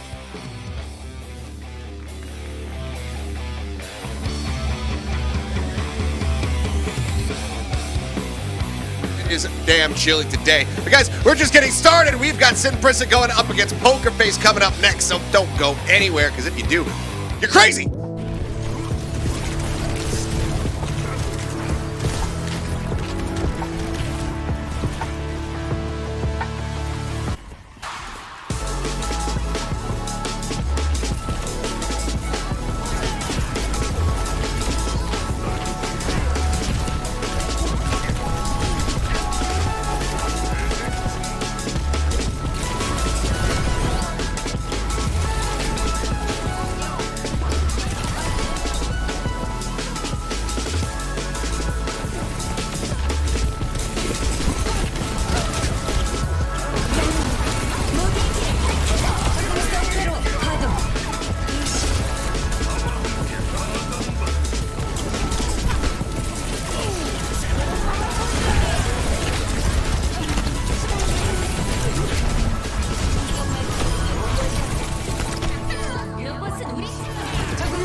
back, all you beautiful people. It is time to go into our second matchup here, the first day of Korea. We got Prisa Gaming going up against Poker Face, so good old T2 showdown. Well, we can't really call it T2 anymore. They're here. They're in the big leagues. Yeah, that's right. Tier 2 is Tier 1 now. Tier 0. We're at It's the all been top. folded together. Like, is Korea Tier 1 and then no? Well, we'll find out when teams do cross-region play later on, which region is actually Tier 1. Then we can say, like, oh, okay, NA is T2. But let's not get ahead of ourselves. This is going to be an exciting matchup, though, between defending and last contenders Korea champions, because contenders Korea is kind of folded into this as well. So, you know, we took like Tier 2 and pushed it up, and then we took OWL and kind of pulled it together into OWCS. So not going to be any more contenders champions, and we'll see if you know, they can live up to a Poker Face playing a close series against Zero. It was a long time ago, I think back in September when that finals did happen, so it's been a while, and the roster has changed a little bit, but coming in as slight favorites. I think a lot of people are really optimistic about this roster. It's got a really cool logo. People like that. I like that. People do like the logos. For me, and for any historians out there, I think that the best logo that we've ever seen is Going Water S. Going Water S. Going Water S, the absolute goated logo. WAC is getting close, though. I mean, they're a contender for it. It's true. I do like Whack. Whack. So, but yeah, we'll be seeing them a bit later on. But yeah, I'm curious to see how these teams are going to look. Like you said, there's some new faces coming through here, but we were surprised, you know, even back during last season of Overwatch League, how well a lot of these squads were doing, kind of punching above their weight in theory, and being able to challenge some of the Overwatch League teams. So, I mean, nothing to shake a stick at for sure. And now, like we said, there's no separation between those, you know, those tournaments. It's all combined into one. So we'll see what kind of hot start these teams can have. Because already, great beginning. You know, yes, a 0-3 loss for Runaway in the opener, but the scoreline, not telling the story, was way closer than that, at least on the first two maps in particular. So I'm hoping for some more tight-knit Overwatch here coming into this set. Yeah, no, absolutely. I think that this one might just be closer in general between the two teams in terms of where their skill level is at. It's interesting you mentioned these teams competing in Overwatch League, of course, and Prisa as well, like having the moment where they got to like try to shine, and they did decently well. But a lot of these teams, when they were contenders teams, were the scrim partners of a lot of the Overwatch League teams, right, in Asia, because they were all practicing together, competing together. They were a good scrim partner, so they've learned a lot, improved a lot. This is the place where everybody boot camps when you want to improve and train, even during the Overwatch League. During the off-season, teams would come here and train and scrim against these types of teams. So all of these players are super hardened in terms of, yeah, maybe they didn't play against the Overwatch League as long as some of the players that we saw in our previous series, but they played with Overwatch League teams and scrims all the time. And this has always been the most competitive Overwatch region. And can you imagine, you know, we had the contenders teams coming into the APAC part of Overwatch League to kind of fill in the gaps there. Can you imagine if, like, Runaway and Kongdu Panthera played in 2018 Overwatch League? Like, they probably would have smashed the whole thing. Because when they came, they kind of did. Although San Francisco Shock at least was able to keep it competitive, you know? They held it together. They took the championship, but who was right there? It was our Runaway boys. That's right. They were the ones in that second place spot. Did they win any maps that grand final? No, they did not. But it was still, anytime those teams got the clash, it was awesome. So I do agree with you. If it was that 2018 when teams were finding their footing, when Shock wasn't the Shock that they came to be, when it was the significantly worse one, yeah, they probably would have got crapped on, to be honest. But let's go ahead and take a look at Prisa Gaming as we get ready to bring the players out on stage. That's right. And this looks like the delay is done. We're going to do our walkouts now with Prisa, who have Aid and Argon in the DPS role, Milgaro playing the tank position, and then their new players, Tuyu, a secondary tank for this team. We'll see if he's starting today, as well as Hyunjae and Lee Soo-min in the support role. So the former players from Seoul Dynasty and Seoul Infernal coming in together. So two parts of Seoul joined in one support duo. And this team coming in today, I think, is a little bit of underdogs, but it's hard to really grasp how powerful these teams are and how good their coordination is until we just see it on the stage itself. The players going to have to get used to the LAN format, wanting to take their seats a little bit sooner, but they have to wait for their opponents, which is going to be Poker Face, which, I mean, we're talking about fun logos and everything like that. I liked the old one. The old one was better, but this one is so cool. I'm being perfectly honest. We also have, you know, they have a really cool jersey that has their names on. I love it when teams especially in a new LAN environment, actually put their players' names on the front of the jersey, not the back, so that if you're not familiar with the player's face, you get to identify that early. So they have it actually on both, as you can see here. So no matter which way they're looking, you know who they are. And a classic. We used to have Runaway on their old jerseys. They had the same thing, right? With it right on the shoulder. Yep. And Poker Face here coming in with some new players themselves. Finale, Peppy, and Simple being their original players. Take a look at Prisa's starting lineup here. It will be Tuyu and not Milgaro, so their new tank player to start off. Well, Aid Argon there in the DPS, and as you said, Tuyu will be the starting tank. So Milgar is just going to be on the bench for now, but I mean, we had the flip back and forth there between the likes of Smurf as well as Hanbin, so maybe we'll see some substitutions coming through depending on what the map pool ends up being, or rather the map selections end up being. Hyunjae and Lee Soo-min to round things out here for Prisa. I think right now in the meta, the tank is the core role and arguably the most difficult role to play, and your team has to play around you, even if it is very DPS centered right now, the meta we've seen at least in our first series. But a lot of pressure on the tanks, and I think it's the role that you need to have two players in almost every time. And we'll see if there's any exception to that rule, but it's the role that's been subbed the most here in OWCS and our other regions within APAC as well. Yeah, I mean, obviously, for the side of Runaway, we didn't see any subs because they just have that 5-player core. We'll see if they end up expanding on the team at all, or, if Matt can continue to just kind of work out and expand his own hero pool a little bit. Did get to see the Junker Queen on King's Row for a little while, which was looking pretty decent. Was having some nice connections there with the knives as well. But for now, to begin, and then we'll get ready to take a look at their opponents here in Poker Face as well. Yeah, Poker Face bringing Becky Proud in to this one, and we'll see how they do perform. They have a very extensive roster themselves, and the ways in which they played a lot of the meta and the end of contenders is very different now, and see if they're going to be running that same Doomfist style. And if you've never watched Korean Overwatch before, like if you only watch them play, like Korean players play in Overwatch League, for example, there were times in Overwatch League where teams did eventually just mirror all the time and there weren't a whole lot of changes, but generally speaking in Korea, we just mirror all the time, especially in new metas, so I'd expect more of that. So Proud and Becky will be starting over Finale today in the DPS role. Peppy is going to be in instead of Jasmine, at least for this first map. And then we have Iris coming back, a name that you and I haven't talked about together in a while. Yeah. And Faith will be the starting support with him. Simple, going to ride the bench for at least the first game. I can't believe they would bench the GOAT like that.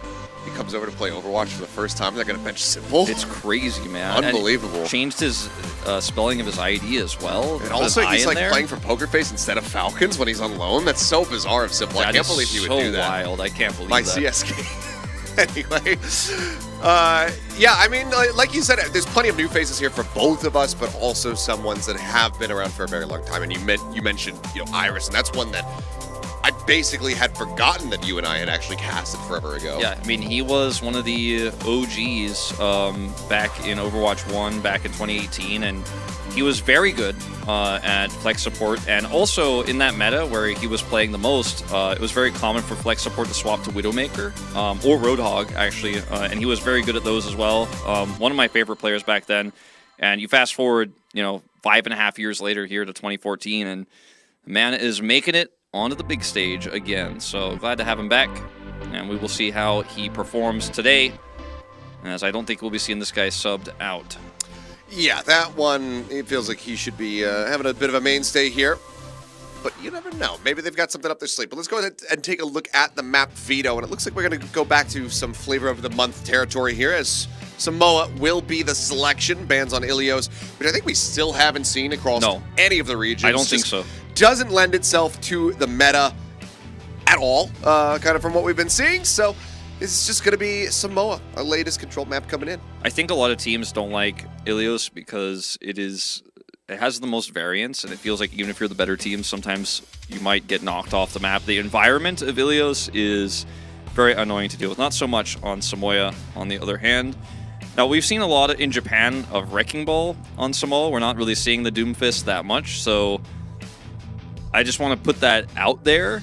I think based on what we saw in the earlier series, I think we will be seeing the exact same Tracer Echo Fist comps again.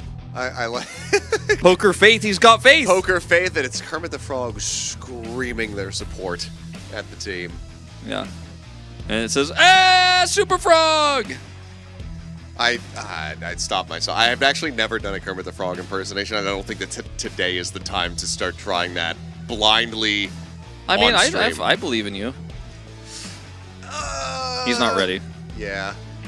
Faith. No, it's not there. It's not there. I couldn't even get through like a word of that. That's going to take some workshopping.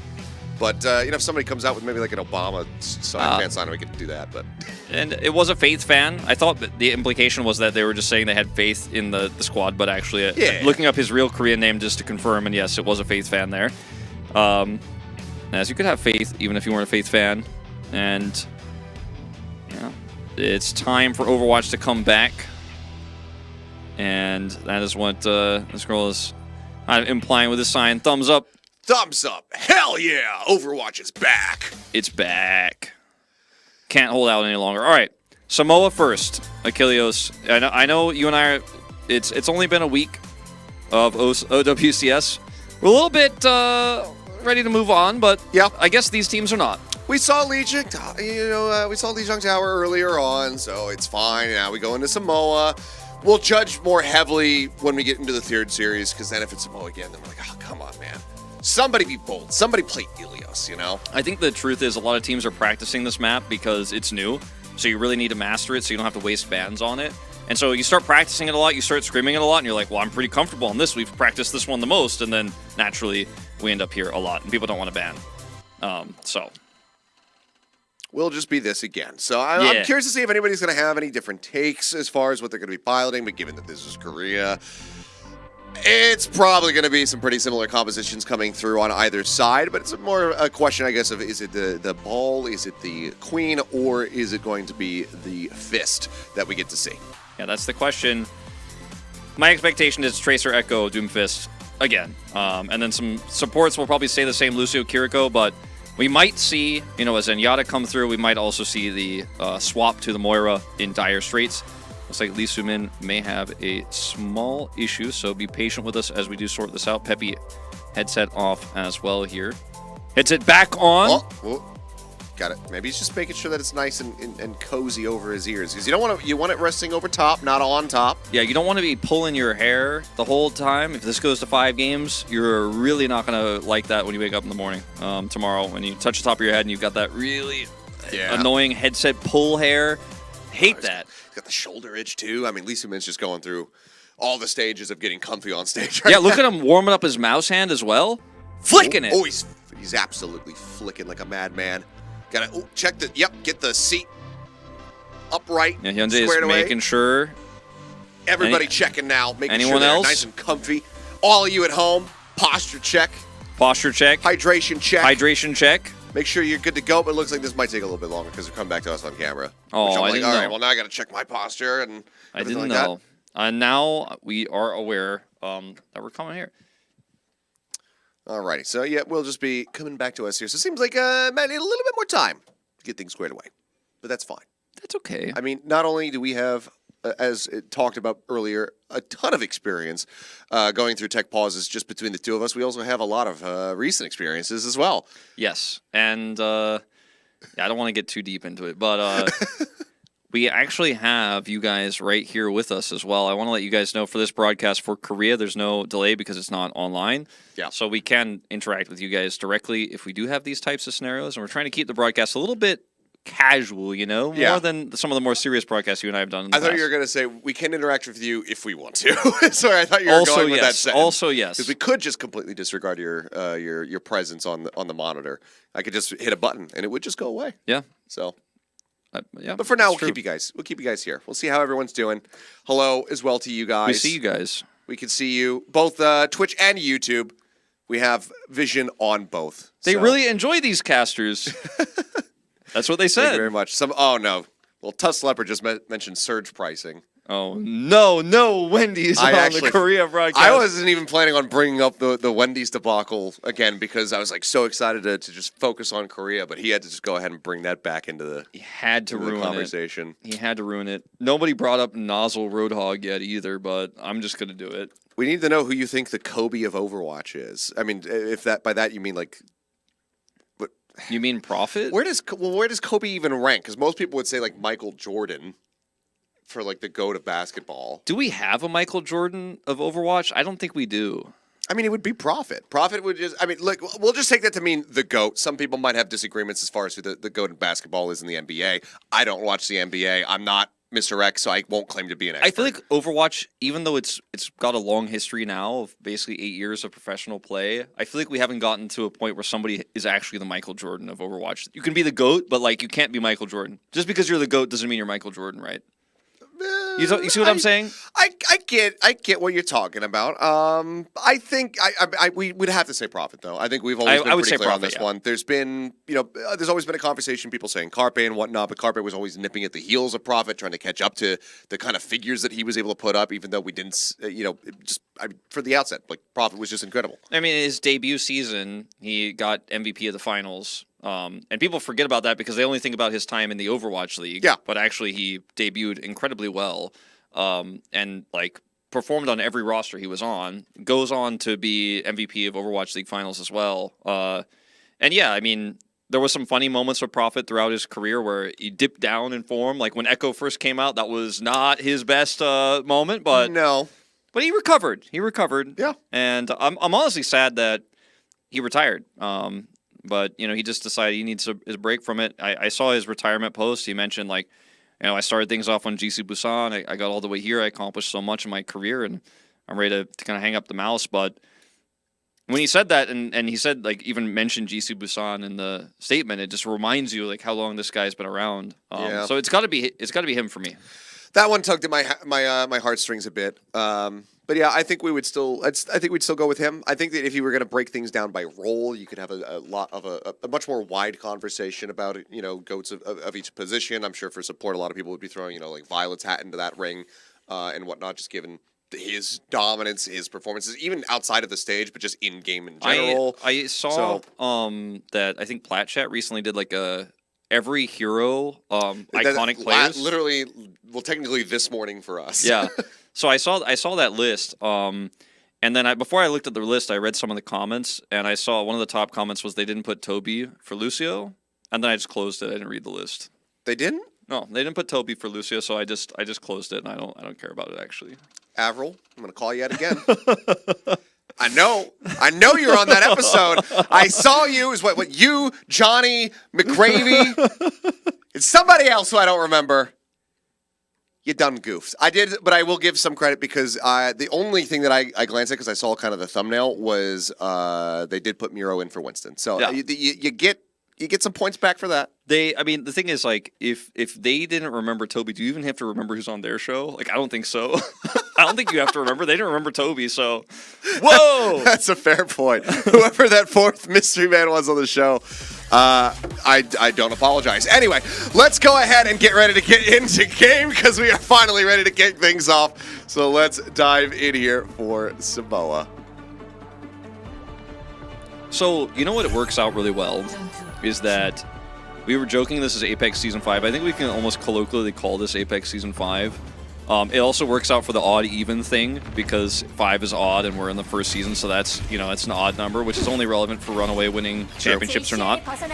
It's odd, so finals is the best you can hope for. Woo! I started doing this because I had a feeling. I was sorry, we were talking about Apex Season 5. Continue your point. I had somebody make a Photoshop for me for OGN Apex Season 5, and I posted it on Twitter on April Fool's once, which was the saddest April Fool's joke I've ever made, because it made me cry. That is a mean one. Yeah. But every time I still have that photo saved somewhere on my phone of the Apex Season 5, because I really just wanted to happen. Or I wanted it to happen. It's not going to happen now, but, we can colloquially, jokingly call it Apex 5 here. It is OWCS Korea, of course. Sure.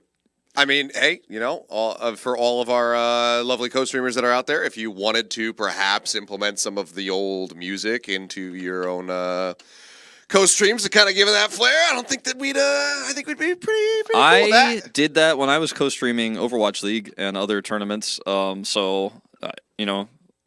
worked out well for me. I had a lot of fun, so I'm just saying.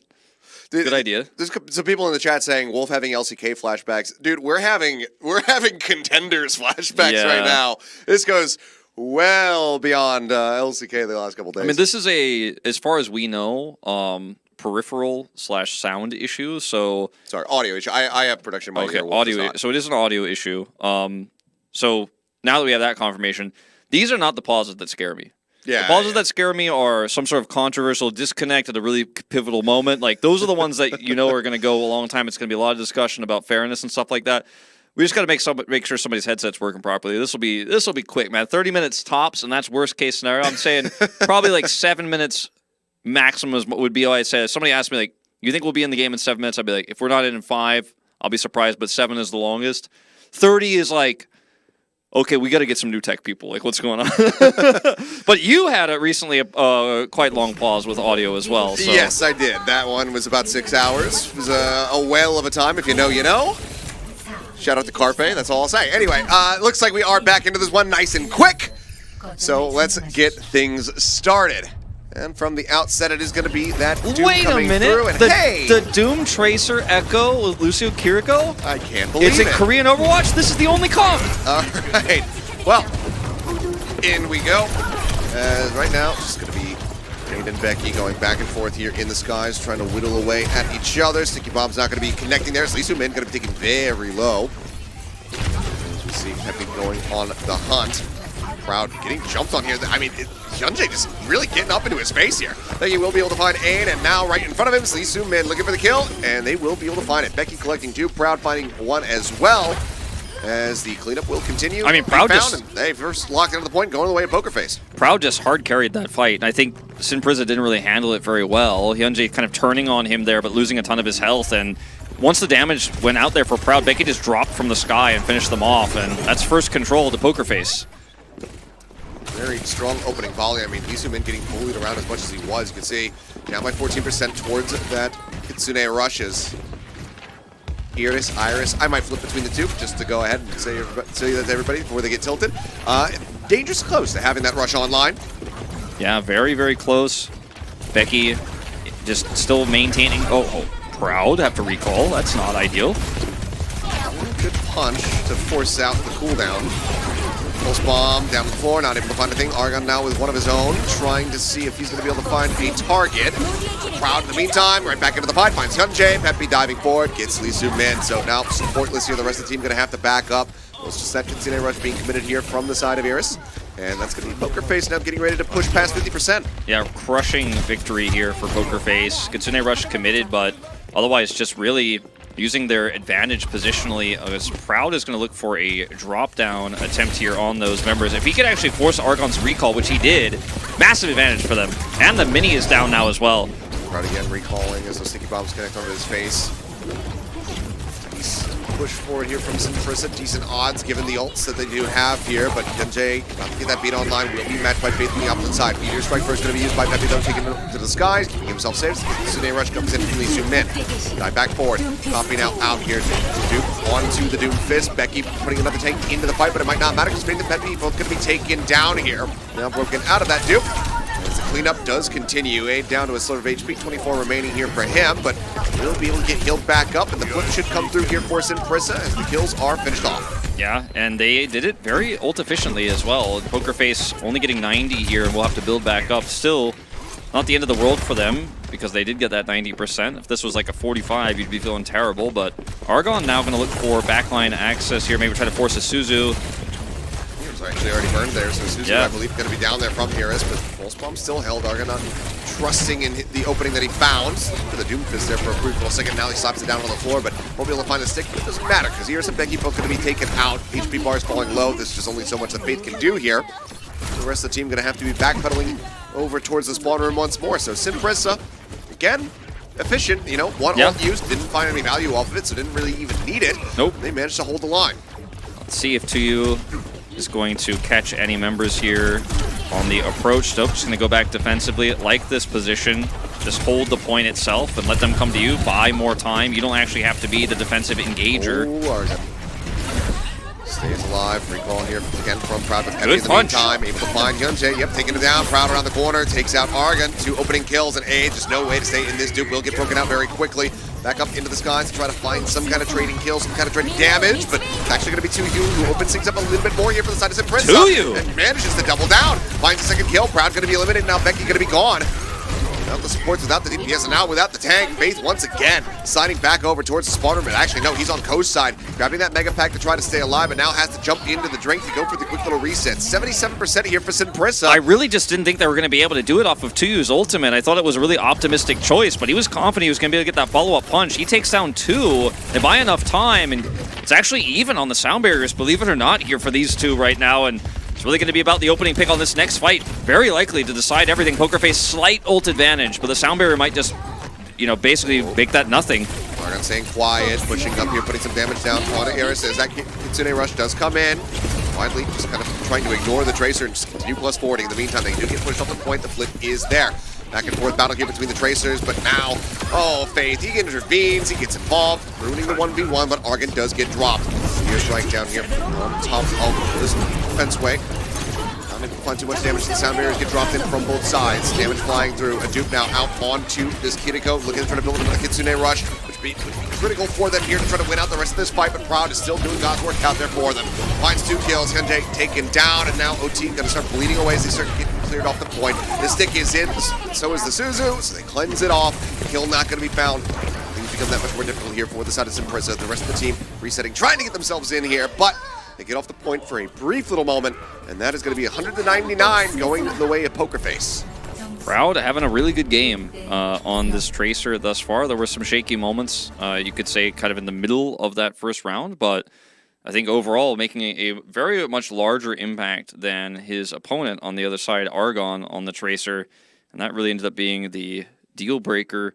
2U's Doomfist, though, very clean so far. Really good at getting those backline targets, forcing out recalls, forcing out Suzus, and finding some really critical picks. As the round started off as the Proud show, it did kind of become the Proud show at the end as well. Here is they unfortunately just chase down and kill Argon. He's not able to pulse there.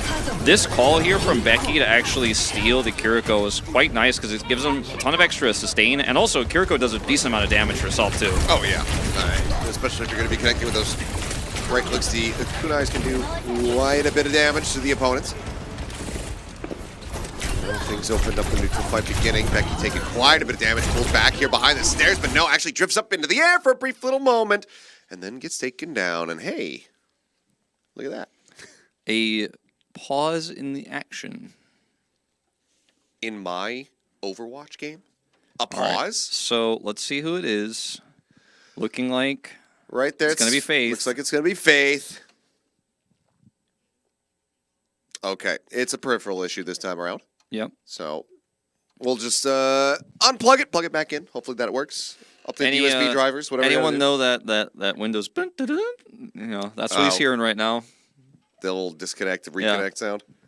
Well, I mean, the last one was fairly quick, so hopefully this is going to be the case. Obviously not at a super instrumental point. There's no team fight happening at the moment here. It was just that neutral exchange where we did see Becky getting eliminated. So as far as needing to resume in the middle of a chaotic fight where ult's about to be used, we are at least not in that kind of scenario.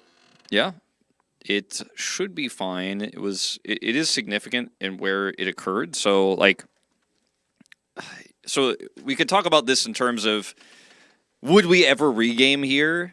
And the answer is quite complicated because 100% you say no. If you're SPG, you're like, absolutely not. I'm not going to allow that. But the possibility of a regame is there because it was a non-consequential early pick on the second round of Control before the cap was open. Stuff like that, if they determine that it did affect what was going on in the game. But I really don't think they will decide that because Faith was not the one who died. I actually don't even remember who died. Who died? That was Becky. So it looks like we are ready to resume, and we are. Aiden out in the skies, beams coming through. And so far, yeah, it has just been that only casualty there. Everything's fine. So everything all good. Except not for Pokerface. They're going to lose the point. Well, yeah, they don't get the first cap here. We'll see if they're going to be able to reply back, though. Yeah, look at the attempt here to get Proud's recall. It is successful, so that's down. Becky finding it very difficult to actually get an approach angle here. As Tracer without recall means there's no pressure, and Prisa have just such an extra amount of time here to be aggressive to you. The focal point. Drive over to you, looking for that peel, put some good damage down onto Faith, who has to make his exit out. Becky again gonna get caught. This time it's gonna be Aid. Goes down with that beam to you, just leaping up onto the high ground. Staying safe, limit testing as much as humanly possible here with this Doomfist, and so far it's looking good as that sticky bomb and the beam combo nearly takes out Faith. I mean, Aid absolutely on one right now. Yeah, he really is. He's having a great game here. It's a great round, that is to say, and extra damage there to execute. Not able to get the pick, but it's going to be enough damage to push them away, and they control the point further. Peppy has a health advantage right now. See if he can try to push it into the enemy Doomfist, but the rest of his team isn't here yet. Grouping up now for it. Becky on the return was able to find that opening pick there on Kenji, but now Aid going to be going for the Doomfist. Another Doomfist into the fight, so I mean, there's two of you that he's got to work with here as he's going to be broken out of that Doom pretty damn quickly. But now he's back up in disguise in the meantime. Proud, able to find Argon, looking to heat up a little bit more here in this round, it would seem. Dive across the way there to just putting in some more damage with the seismic slams, puts the fist up, looking to mitigate, gets a quick punch there onto Proud. Work him a little bit lower, but now the beam comes in. Becky is drifting down from the skies, able to find the enemy tank. Lijiang Tower going to fall. Kenji wisely just allowing himself to die, holding onto the sound barrier. We'll go for a reset here on the side of Prisa, but Poker Face, they get the flip, but 80% set up here from SPG. The formation for Poker Face was fantastic. They grouped kind of in a circle and surrounded to you. That's why the observing was showcasing to the entire time, because he was about to get his meteor strike, but they were able to focus him down before he did. Great coordination from Poker Face to get the retake here. Tons of ultimates available for both squads here for this next fight, but I think it's really just going to be about, again, the tanks. And if they can get that focus down, Doomfist, the core of these compositions. Argon only using one blink. Okay, he's going in, misses. He's looking for it, but had the cooldown there. On the drift up, did Becky managing to avoid that pulse bomb. Back up into the sky. Good punch there from Peppy, but still low on HP. Becky with some good peel damage. Finds the pick there onto Aid. Peppy eventually just gets overwhelmed and gets taken down. Sound barrier, however, was burned there from Hyunjae. Faith now going to be committing his into the fight, shielding up the rest of the players here as they wait for Peppy to try to rejoin. For now, I mean, Prisa kind of held at bay. Meteor Strike available to dive into the back line to you, trying to disrupt there onto Iris, unable to really find it. Now punched into the wall, isolated, and taken down as Becky is able to collect the kill. And Poker Face now looking way more stable after a bit of a rocky start here on this round. I was a little bit... Becky going pretty deep, but he is still here in the Duke form, and now we'll just look to make his exit out to safety. I was a little bit worried for Poker Face after the sound barrier was so lackluster. Didn't use it for Peppy, but then they bought enough time. Then Becky's like, well, we don't have a Doomfist, but I could become one. And he played it very well there, and Poker Face actually are able to stave off the pressure there. I thought they were going to lose control for sure on the follow-up push, but really good call from Becky, and it works out very successfully. Good decision-making. Narrow margins, but they'll make it work. Now tied up, taking the lead here is Poker Face. As they crest past 80%, key ultimates coming online here. It's going to be rush for rush, and Becky first to fall. Peppy going to be taken down as well. Lijiang Tower finding the kill confirmed there out onto the enemy Doom as recall has to come in here from Proud, dashing out to safety as much as he possibly can, leaving Iris all to his own devices. So up to 98%, and Prisa now gaining control. All right, one final fight to decide this round and potentially the map. Poker Face up one round here, but Prisa in control. Argon going to have a pulse. Proud as well. We're watching the Tracers right now to see if they can find any backline access. Proud wraps all the way around here. Contests the point as well. Twofold value. Loses recall though. For that one. Forces out this OT. Peppy now diving forward. Multiple tools to work with here on the side of Prisa. Poker Face desperately trying to get theirs online. Pulse bomb out. Argon finding Proud. He gets taken down, and he let his pulse bomb go as well. Aid going to be broken out of this duplicate, not finding too much there. The touch comes back in. Prisa looking to try to close this one out, but now Aid eliminated Argon down to half HP. Peppy as well, though, getting whittled away at. Down very low. Gets a little bit of extra green shielding there. It was punched, but they're not on the point. They don't keep it contested. And it was looking pretty decent there from the side of Poker Face. Yeah, the kills were flying through, but they were too distracted, too bloodthirsty. That's basically a C9. I think they C9'd it. First C9 of OWC or OWCS. Yes, I really struggle to say it. Overwatch Championship Series Korea, first C9. And so that is not what you were looking for, because the fight was being won. And as you could see in the slow-mo, like post-cap or post-round, they were winning the fight there as well, getting those additional eliminations, but not able to actually contest the point properly. Juggling it was an issue. So it is going to a third and final round. And man, I feel like this has been very back and forth. We have not seen, really any clear role gapping of any kind. It's really just about the performances on each and every team fight. All around so far, they have been neck and neck, but Pokerface might be kicking themselves as they let this map get away from them because of that minor C9 there. Team on the dive forward, taking quite a bit of damage. Good movement there for Pokerface to try to elude the lion's share of that one. He as well getting worked lower and lower, needs some heals. The push forward here, Proud trying to apply some pressure onto the opposing Echo. Some low, but kill's not going to be found yet. Good punch up from Peppy, stun on the 2. Proud there to capitalize this time around, and Hyunjae's going to be taken down. So first locked into the point, going the way of Pokerface. Notice the observers. Okay, Proud. Bit of a stagger setup here. The observers like to show the Tracer and then swap to the Echo for first-person view, because you see the Tracer layer a ton of damage in, and then the Echo comes in and uses the beam to get the executes and the finishing blows on those characters that are targeted. Usually the Doomfist, sometimes though enemy DPS, and the duo of Proud and Becky on that first fight really working well together there with Peppy pushing things through with a speed boost. See how well they can hold. Just up looking for that follow-up punch there to get the stun onto 2U, but hold spot from Proud used first and foremost. Kill not going to be found. Faster build up here on this Kitsune Rush. Lee zoom in, unleashing him, but now Ears having one to match. Goes ahead and pops it as well. You can see the HP bars on the side of Simprison Gaming. Looking a little bit worse for wear, but now that's it comes in. But oh, the iframes! Becky avoiding that, popping that dupe.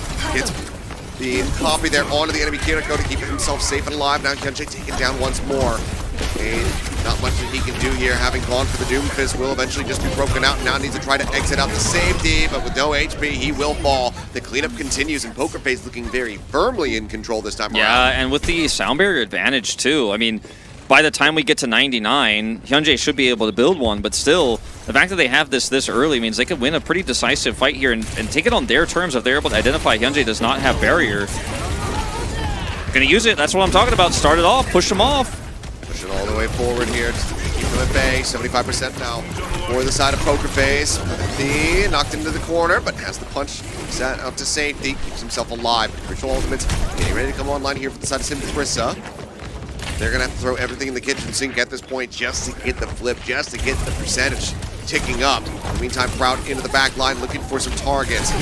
The spot there onto the Lucio, trying to get the stick, unable to do so, and that's going to be the sound barrier now coming through, but 8 already taken down, so he's not in the fight, he's not receiving that extra shielding. A good punch, however, from 2U, takes out Iris, turns his sight into the back lines here of Pokerface, while riding another hit. Becky taken low. Sliver of HP remaining for him, now going to be finished off 2U, trying to do everything, doing his damnedest to keep them in this fight, and it looks like it may just be enough to be able to get the flip, especially as Proud goes down, so we're not done yet. Not done yet. I feel like Pokerface using that initial sound barrier, though, first identifying they had sound barrier advantage was absolutely the right call. They're able to then force Prisa to use a lot of their tools, and they all in them after the barrier and continue to force those resources out. Hyunjae now doesn't have his barrier. Faith is 10% ahead. They're going to have their matching Kitsune Rush as well. And they have all the opportunities now. It's 99 to 15.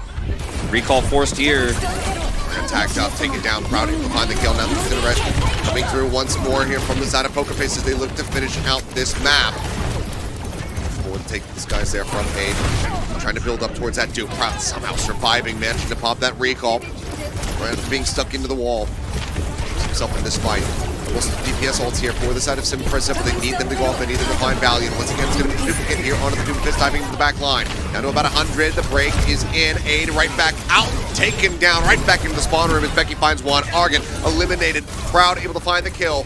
DPS is now tankless Arson, Prisa, and it looks like they're going to be mapless as Pokerface looks to close this one out with a 2-1, and they shall. They will do it.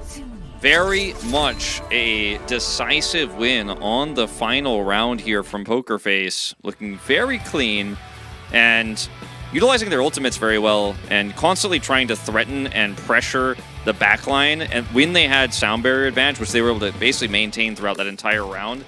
And, you know, the ways in which you can approach this final point of Samoa are really difficult when you're behind like that and you don't actually have your ults. And when you do have your ults, you're going to have to use them wastefully. So when they lost control only that one time, they had already, while losing the point, gained so many other advantages. And I think at that point, if you were Prisa, you have to really be extremely efficient, and they just weren't able to do it the entire way through. And that's a tall order for 99% of cap to actually get all the way up to 100 and not make any mistakes. as it is kind of feeling like a little bit of the Proud show as well in terms of the player that's the big standout. Yeah, I mean, that was an incredible display from him overall. I mean, getting the pulse bombs, out onto Oregon of all people. I mean, we were just talking about Zest and how he was kind of the only one who was able to really achieve that in the last season of the Overwatch League and was doing it with some regularity. Wasn't able to find that too much here today, but it was a really strong beginning here for the side of Proud, but hard fought. So I think, maybe painting a very similar picture compared to what we saw between Falcons and Runaway this series. It feels like it's very far from over. Oh, definitely so. See if we have any substitutions moving into hybrid, because that is where we have seen oftentimes the tank subbed out, and we'll see if that is going to be the case once again here. It looks like it's going to be maybe Faith actually on the end. Well, Iris took his heads off as well, but yeah, I see a lurking Simple over there. So we'll see if he decides to come in.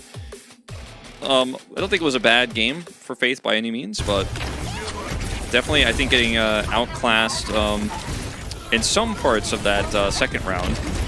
Anyway, Becky here really following up on Proud's damage extremely well. That's what I was talking about with the observers earlier. Argon found some really nice sticks, but sometimes the timing of them was after his team had already kind of lost the team fight, so it didn't work out as well for him. I see a lot of people saying, that Becky and Proud were the better DPS duo. I think that's true. I do think that came to be the case, but I think it was closer than it looks because a lot of those team fights were just so much better coordinated by Poker Face that, obviously Aiden and Argon looked worse by default because they were fighting losing battles. Yeah, I mean, there was a bit of time there, though, for A. I mean, was really having the number of Becky. Becky just wasn't able to find too much value. Just kept getting picked off time and time again. But, I mean, it felt like everything collectively clicked once more for the side of Poker Face. And the synergy just came back to the forefront for the team, for them to be able to just have a very dominant closeout on that last round. So, solid moves coming through. But, like I said, looking close between the two squads. A little bit of more of a warm-up here. For the side of Simpressa could very well lead to an extended series between these two as we get ready to find out, what our hybrid map is going to be after the highlights. Yeah, that is the question. It doesn't feel like as much of a tank outclassing as we saw in the Runaway series. Like, Tuyu, I think, definitely looked to be stronger at a lot of points. He had some really high highs, but I think Peppy was also very solid, and Iris did a great job of keeping him alive. And that's a good sign for this series being competitive, because my read on these Doomfist Tracer Echo comps so far is that the Doomfist can make the highest impact. Yes, Tracer ended up getting a ton of value in both of our series so far, and we even had an Echo becoming Tracer be kind of the defining point for Falcons earlier. And Tracer, I think, has one of the highest ceilings, but I think you can't do it if your tank is losing the frontline battle. You're just going to get overwhelmed. So that is a good sign for the series being competitive. Yeah. Looks like maybe finalizing some of the swaps and everything on stage, as it is going to be Simple coming in, so Faith going to be going over onto the bench to watch and see if the rest of his squad can maintain this lead that he helped establish for them. Once they find out Simple's plan, our viewership is going to quadruple, man. Oh, God. The GOAT. The GOAT. He's on stage in Korea, of all places, but hey, look at this. Oh, two Kings in a row. Now we monkey's paw that was going to be King's Row for the rest of the season, and we're going to be like, oh, anything but King's Row, please. That could very well be the case, or maybe this is just good old King's Row Korean comfort coming through here. We did see Hollywood, but it was the Roadhog Hollywood game that I don't want to talk about in the Japan. But we can talk about it now. Nozzle has a win. He got player of the match. He did not win on Hollywood, but that. I feel like I haven't seen Hollywood because I did see it, but it wasn't a whole lot of gameplay. Yeah, it was pretty bad. I will be real with you. I think I might have been casting that one with you, actually. In fact, and that was my first day.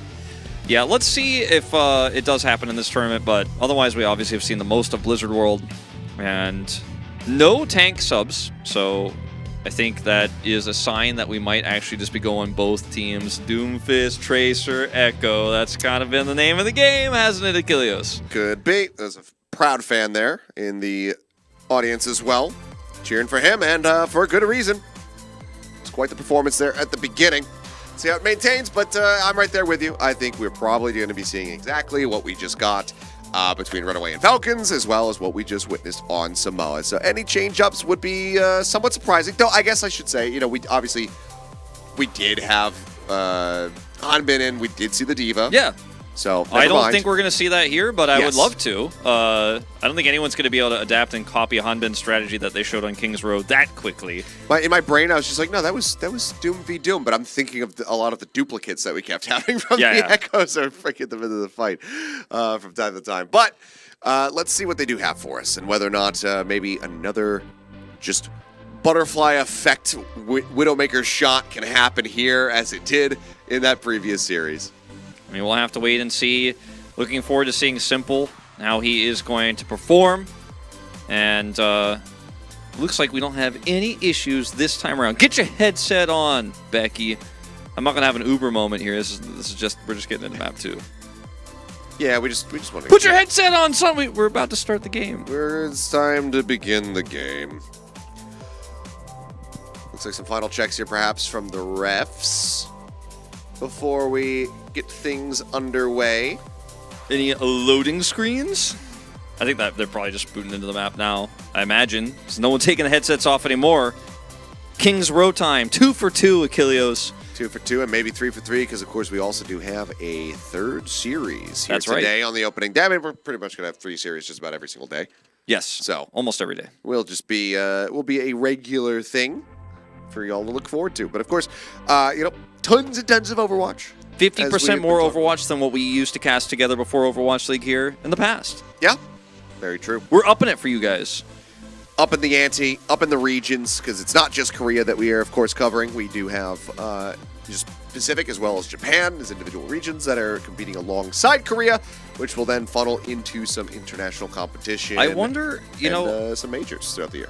I wonder if Simple is coming in to play, I mean, just theory crafting, if he's coming in to play Moira, and they're going to run some sort of, Moira Genji push style composition like we saw from Runaway. Definitely could be the case. Or actually, I think it was Falcons that ran that. My bad. But yeah, that we saw in the Runaway series. And Could. because it's very strong on A, very ult efficient, in terms of building the charge up. But it looks like we're finally in. It's happening, Achilleos. That music means it's time for game 2. That music does. But I'm going to wait until I see the game feed before I get super excited about it. Come on, we don't just press the dubstep button unless we're going into the game, Achilleos. Nobody would ever do that to us. No one would ever just press the dubstep button because they're like, wow, these guys' pause talk is a little sus. It's not as usual. It's not as good as the good old Wolf Achilleos experience. I think it needs to be a little bit more high tempo. Press the dubstep button. Yeah, maybe they're just trying to keep us jazzed. Maybe that's the case. But just given some of the more laid-back conversations that I'm seeing happening between the players on the stage, I'm thinking that this was an accidental dubstep. If you press the dubstep button, though, it means I have to keep talking like this. There is no way I can actually just go back to casual, calm conversation. I cannot come down off this high. I have hit a new peak. I have to maintain this. Okay, they turned it off. They turned it off. They turned it off, and we're actually going to come back on camera. So it seems like we do have another issue that we are going to take care of. And now that the music is gone, it's okay. You can calm down. You can breathe. I'm here. You're in a safe place. Somebody press the I get it button. Hey, wait, whoa. It's happening. See? They're pressing the dubstep button again, and we came in the game. Okay, now the second dubstep is the realist. But here we are. Looks like everything should be good to go. This table's made out of wood. Knock on that real quick. Yeah. It's got some protective, covering on it, so it's harder to knock on it, but you successfully did it. Can confirm. All right. Now we can get down to brass tacks. Uh-oh. Is that a 2U Diva I see? Hold up. Well, let's take a look at what Poker Face is going to be bringing, because they are on this defense. Sigma. I was curious if maybe Simple could play Ana, which was a little bit puzzling to me, because I was like, well, Iris plays a lot of Ana. But it looks like they just want to run double flex, so it's going to be Ana Zenyatta on the defense, Peppy moving over to the Sigma. Maybe they read the Diva that we're seeing a lot more on King's Row right now. They want to try to burst it down with the Discord Orb, because it is going to be Diva, at least for the spot here. And they're going to commit.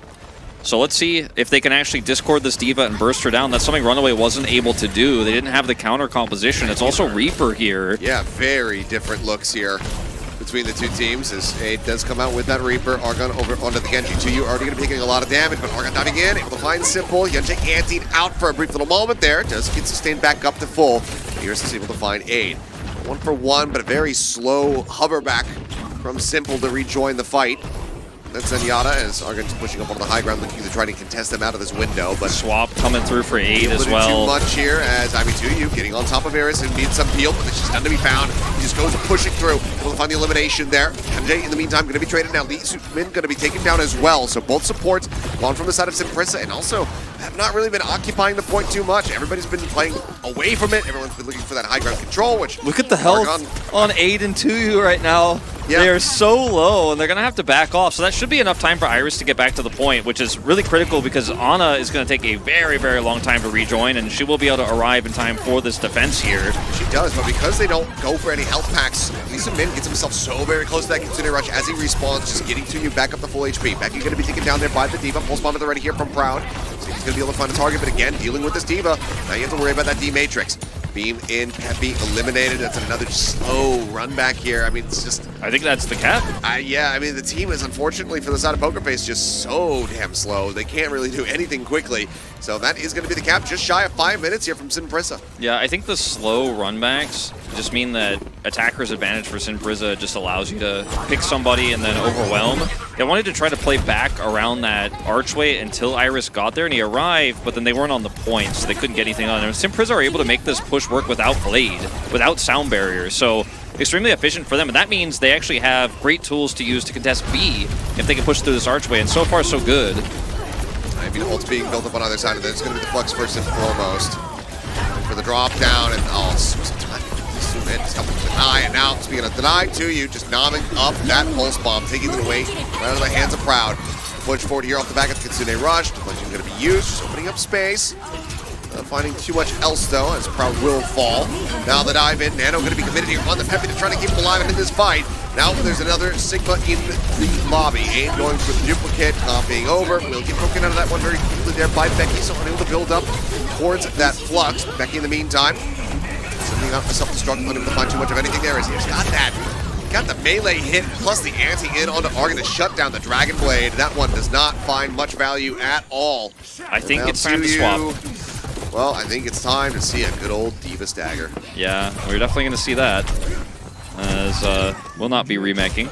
Nope. And Aid is going for Sombra. he built up a decent amount of ult charge, so he might stick with his D.Va for one more push, but otherwise this comp is past its prime. Nope. And Ooh, has has the self-destruct ready. So Prisa here should be able to use this to get onto the cart and look for one big push to build EMP. Hack on the Becky, he's just going to be backpedaling there as Aid gets taken down. Sound Barrier is still committed. Prisa still wanting to try to push forward, and Peppy taken down now. That looks very possible for them. Anti out, get the D-Mech, the self-destruct is there, however, so 2U should be safe to get right back into it, and he is. Yunjay under a little bit of fire, pushing forward, he's able to take down Iris. Out of an elimination as he will get beamed down, but I mean, it just feels like for every kill that Poker Face got there, Prisa managing to find 2.5 of them. I mean, with some of the nerfs to ult charge building, Sombra can feel very rough to play if you're not able to efficiently build. They do end up winning that fight, though, off of a really big dive, and the remake comes through from 2U. Aid, however, doesn't build a lot of EMP, so pretty inefficient in that regard. See if Poker Face can hold them here, because this could be a disaster, actually, for SPG, as this just was not the efficient push they really needed to continue that momentum. Cannot really lose this fight. Good hack. And on to Peppy, yeah, he just cannot stay alive. That's where you need the Nano really to try to bail him out, but they're still just going to be 19% away from that one. Pulse bomb lobbed in, Aid just dropping off the high ground to avoid getting blown to smithereens. Expecting he'll be able to find one. Now goes for the copy once more here on to the D.Va. Some targets, looking for some heals, setting up that D-Matrix. Now can chase forward here along the rest of the team to try to hunt for something. Maybe it's that bailout Hail Mary chuck of a self-destruct, but looks like he's going to come up shy of it. Yeah, not going to build enough damage there, and so that's duped down now. They will be able to defend the cart, defend the push, but Aid did a ton of damage in that last fight and was able to help take Peppy out with a hack. We'll see if we can do it again. Hack on Peppy, follow up. Looking for it, but has to make a quick exit. Didn't have the follow-up there to try to get the punish this time around there onto the segment. Now Becky once again going to be finding Ada. Esperanca also taken down. The drop down. The sticky bombs into the back. Stagger is going to be really annoying. At least you have an ability to jump off here. Well, should be able to get it. Nice. He's just going to run. Inside, so. Yikes. And here comes the Sig Dart off cooldown, but they will just finish him right as he gets the remech available. I mean, that's a lot of time burned out. At least they were able to build the EMP, but Simple has Trance now. So, I mean, I feel like they've put themselves in such an awkward spot here. And this is a very different style of D.Va play than what we saw from Falcons earlier. Falcons were playing it slow. They were playing with the poke, playing against Doomfist. This is just D.Va dive with EMP. Let's see if Simple can avoid that EMP and get the trance off. That is what this battle is going to be all about. And the longer they wait trying to find him, the longer they lose time. But Simple doesn't know where he is. Oh my god, I think he's going to get him. Oh, the drop down. Right here into the corner, EMP coming through. Does get the connection there on a Simple, but it's actually going to be Peppy who finds the first kill. Argon is going to be taken out there by the Sigma. Simple swinging back around. Widely just ignoring Aid. Goes back in, kills Lee Soon Min. Now Aid going to be dead on the exit, or the attempted exit, I should say. A break onto the mech here from 2U would be catastrophic, and it is forced to use a self-destruct just to try to get himself back into this one. So will he think that's the end of it. Happen? The answer is going to be yes, but now they need somebody to be able to go over and touch. Argon trying to make his way over there, antied out, down so low. Iris able to kill him off, and that will just be it. A hold in front of point B. Poker Face eventually able to stabilize. Things looking rough for them on that point A, but as soon as they get off that move over into the street's face, the defense looks way crisper. The opportunistic way in which they tried to play out that last fight with the EMP onto the Zenyatta, I think this was really what was their undoing, because you can still EMP, and if they trance it, you can get value out of it in the team fight. Trying to right-click hack the Zenyatta is very rarely going to work, and that's what he eventually decided to try to go for there. Then EMP'd because he was like, well, I'm bound, I have to do this, we only have one chance. Got the Zenyatta, but lost the team fight because it was so obvious, so apparent that the Sombra was that far in, that deep in, and you don't have the old translocator where you can go, oh, well, it didn't work out, I'm just going to rejoin my team and actually put damage off. You don't have that translocator anymore in Overwatch 2, so you make that play, it doesn't work out, you lose your front line, Peppy gets the pick, and that's that. So I thought it was a really cool idea, but a very different type of D.Va than what we saw from Falcons, and very all-in its win conditions. Yeah. I mean, it was being, piloted relatively well there from the side of 2U, but just that constant musical chairs, it felt like of, different hero picks coming in from Aid just ended up costing them. Not really able to find stability on any of them. Argon going to look for an opening pick here on the Tracer. Has to be very careful because of his positioning here. His recall is not going to give him safety if he wants to stick this long. No one showing their face here. Proud. I think you're sticking around on this for a little bit too long there, buddy. Well, I'll drop down and go over to the Tracer. Argon really wants this. This is fairly greedy from him, but it could pay off. Oh, and right as he looks away. Okay. And he does manage to get an opening volley there on a Proud.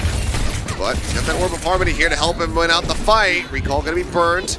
Good for the Accretion Sun, only able to come up with that one. Argon's still going to be, it's a little bit low, has to bounce away. I'm amazed Argon actually got out of there. It could have been disastrous. He survives, but 2U now diving in over towards stairs, but Simple getting the headshot, getting the kick, managing to take him down, and things similarly falling apart here for the side of Sim. Prisa is Proud, collecting Hunjay, Lee Soon Min going to be taken out, maybe? There it is. Simple able to find the kill. It gets him in the end, gets a second one to boot, and quick cap. It's going to be a very fast cap. Very, very big time bank here, and not a lot of distance to go. Kilios 111 is going to be the number they need to hit here. And not to mention that they have a Transcendence they could use to actually contest that point coming up here very quickly. And Sin Prisa just, I think they were pretty split on what they wanted to do. Felt like a solo queue defense there with what Argon was trying to pull off. But if it works, it looks amazing. It did not. Man picked off Proud, very much amped up right now, it would seem. He's looking for the stick on Argon again. This guy is out for Tracer Blood.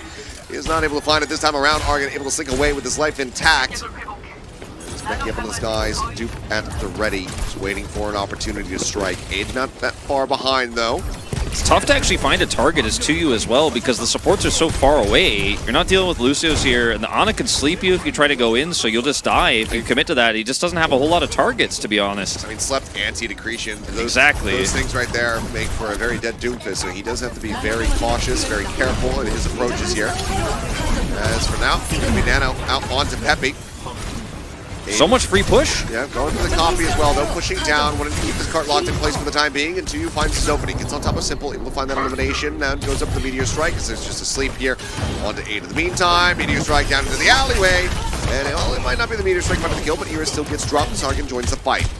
I mean, a little bit more there. Peppy, however, cleaning up both of the supports on the side of Prisa Gaming. Now, Aid going to be taken out as Peppy is going crazy. The guy's killed 4 players. And now you don't have your Doomfist stolen. I mean, that's the only way you're going to get that backline access, get that support kill, but was it worth it is the question. 2U half health here, no ult to delay this cap of what is essentially B here. And look at how far forward Pokerface can play, and they're going to have the trance. There's just no staying power here for Simprisa. It's actually really going to be about a pick that comes through before that fight starts. And they lose Argon. It's the wrong side to get a pick. I gotta say, Simple has been clean with it. Nano now invested from Kente over onto 8. He's able to utilize that. Nano to find a kill onto Becky. Stays alive for the time being as the Transcendence is forced out here from Simple. Somebody else topped up. 3 minutes, 18 seconds still remaining. The cart a little bit closer here towards that golden box of victory, but eventually they will make the call to go ahead and back off. But still have some major tools coming online here from Simprisa, so they might be able to drain this clock down a bit. I wonder if Peppy will just try to set up a big bio with this Flux, or if he's just going to look for the capture with the Flux, where you just come in and sit on the cart and push them away and get the finish. If they actually have the numbers, I mean, he might be able to do that. Just Flux 9 them. Yeah, that's exactly what I mean, and he might be looking for that. They're grouped on the point, so close to the capture.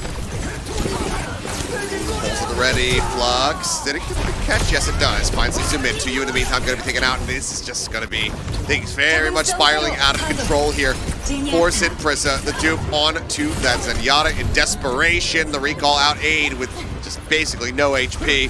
Hovering inside the butcher shop. Won't get to see the cart push forward. He gets taken down off screen as Pokerface continue on their merry way. Barely hindered at all in that Streets phase, in that opener. Just clean the whole way throughout. They now move up 2-0 here in the series. A way more one-sided game than our first map on Samoa, but I think a lot of this just came down to the risky composition choices and perhaps a different meta read between these two teams on how King's Row should be played out. The Diva dive was not successful for SPG, and Pokerface really being extremely efficient there. And then that final fight as well, just the Flux is so valuable, and the team is completely split. The supports are on the front line there as the back line is trying to, or the DPS are trying to get to the back line, but then it's just a kill on the support, so there's no more healing.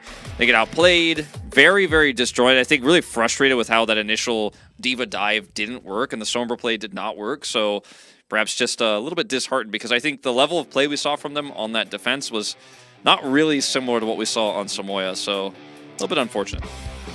Yeah, I mean, that first map, very back and forth, very much setting the stage for a tight series, but seems like Pokerface, especially with King's Row, very much getting the better of their opponents. So now, that much more pressure on the likes of Simprisa to try to answer back here, because not only would we like to see them get a map win, but I mean, if they want to win the series, they need a reverse sweep. They are going to need a reverse sweep. We have not gone to 4 just yet, and if something changes, I don't know if it's happening in this series either. No. Well, I believe we're going to be getting ready to go to a quick little break, and when we come back, we'll get into push for our final map type, potentially, of this series, unless Simprisa has something to say about it. So we're going to go ahead and do that, take a little quick pause, and then we'll come back and see what happens. Not yet. Never mind. Being Not told. yet. A little bit longer. Hold. Have any one-word summaries of the series so far? I think it's too tough to summarize in one, but if I had to pick one, I'd probably say proud. Proud. All right, I can get behind that one. I just say, damn. Anyway, time to go to our break. We'll see you guys in just a few minutes, so don't go anywhere.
Alrighty, welcome back. It's time to go into map number 3. Things kicked off between Pokerface and Sin Prisa, and we're looking pretty neck and neck, but as we got into King's Row, it didn't look that way. Things getting way more in favor of Pokerface. They're very easily able to deal with Sin Prisa and now lead the series 2-0, meaning that this push map could potentially be the last. Very much a different read on the meta. Did not work out for SPG, but we're going to Esperanca. It's their map pick here for control. And moving to a wider, map type than King's Row, where a lot of the map is very narrow. Probably going to go back to that mirrored Echo Tracer Doomfist, based on what we've seen from Korea so far. But we've already seen some interesting Diva compositions, as we did, of course, have Faith back in for Simple, if you guys missed that substitution. So just was a King's Row specific double flex support composition they ran, and so just going to be changing it back. Yeah, and they made it look pretty damn good, honestly. I mean, Simple came in, he did his job. Good God, he was going crazy on that Zenyatta. Really nice picks from him, despite the early crumble on that A defense from the side of Pokerface.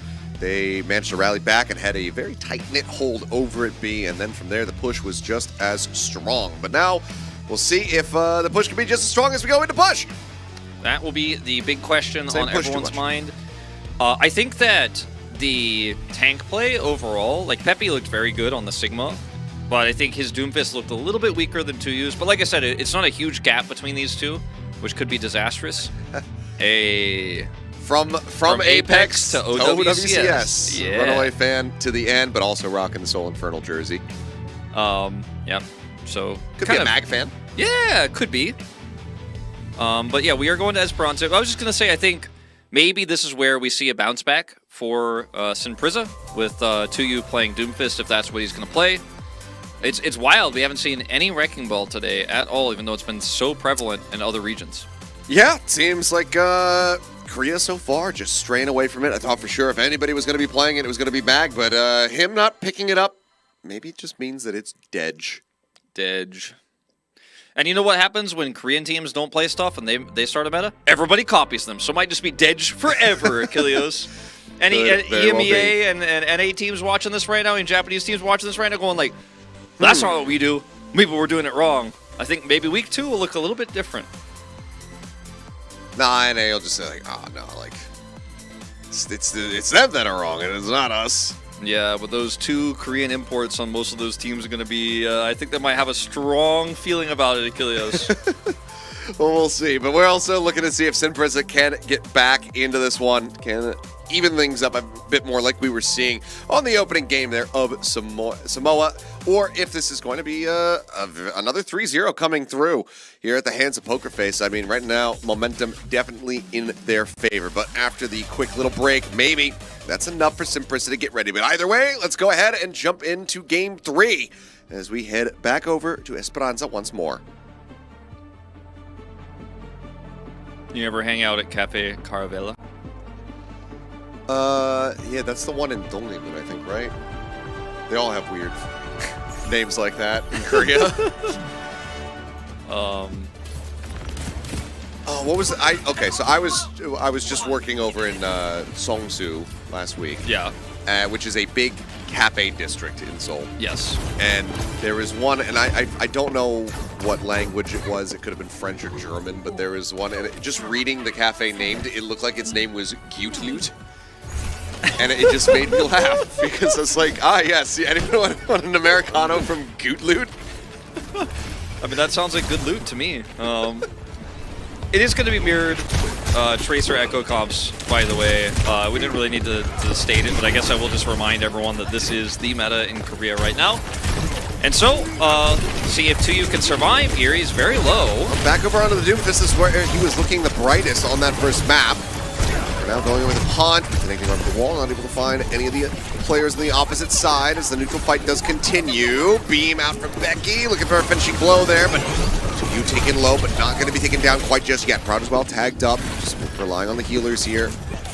Iris in particular, trying to get those heals across, and then stashing forward, and putting a bit of a diff there on Argon, putting him down with a melee hit. Yeah, looks like Argon just didn't have any blinks there. That was pretty peculiar. He was just kind of walking around in headshot range and got blasted, so probably just used all of his blinks, didn't have it there, and just gets taken out, and that's going to be the win here for Poker Face. Their push begins.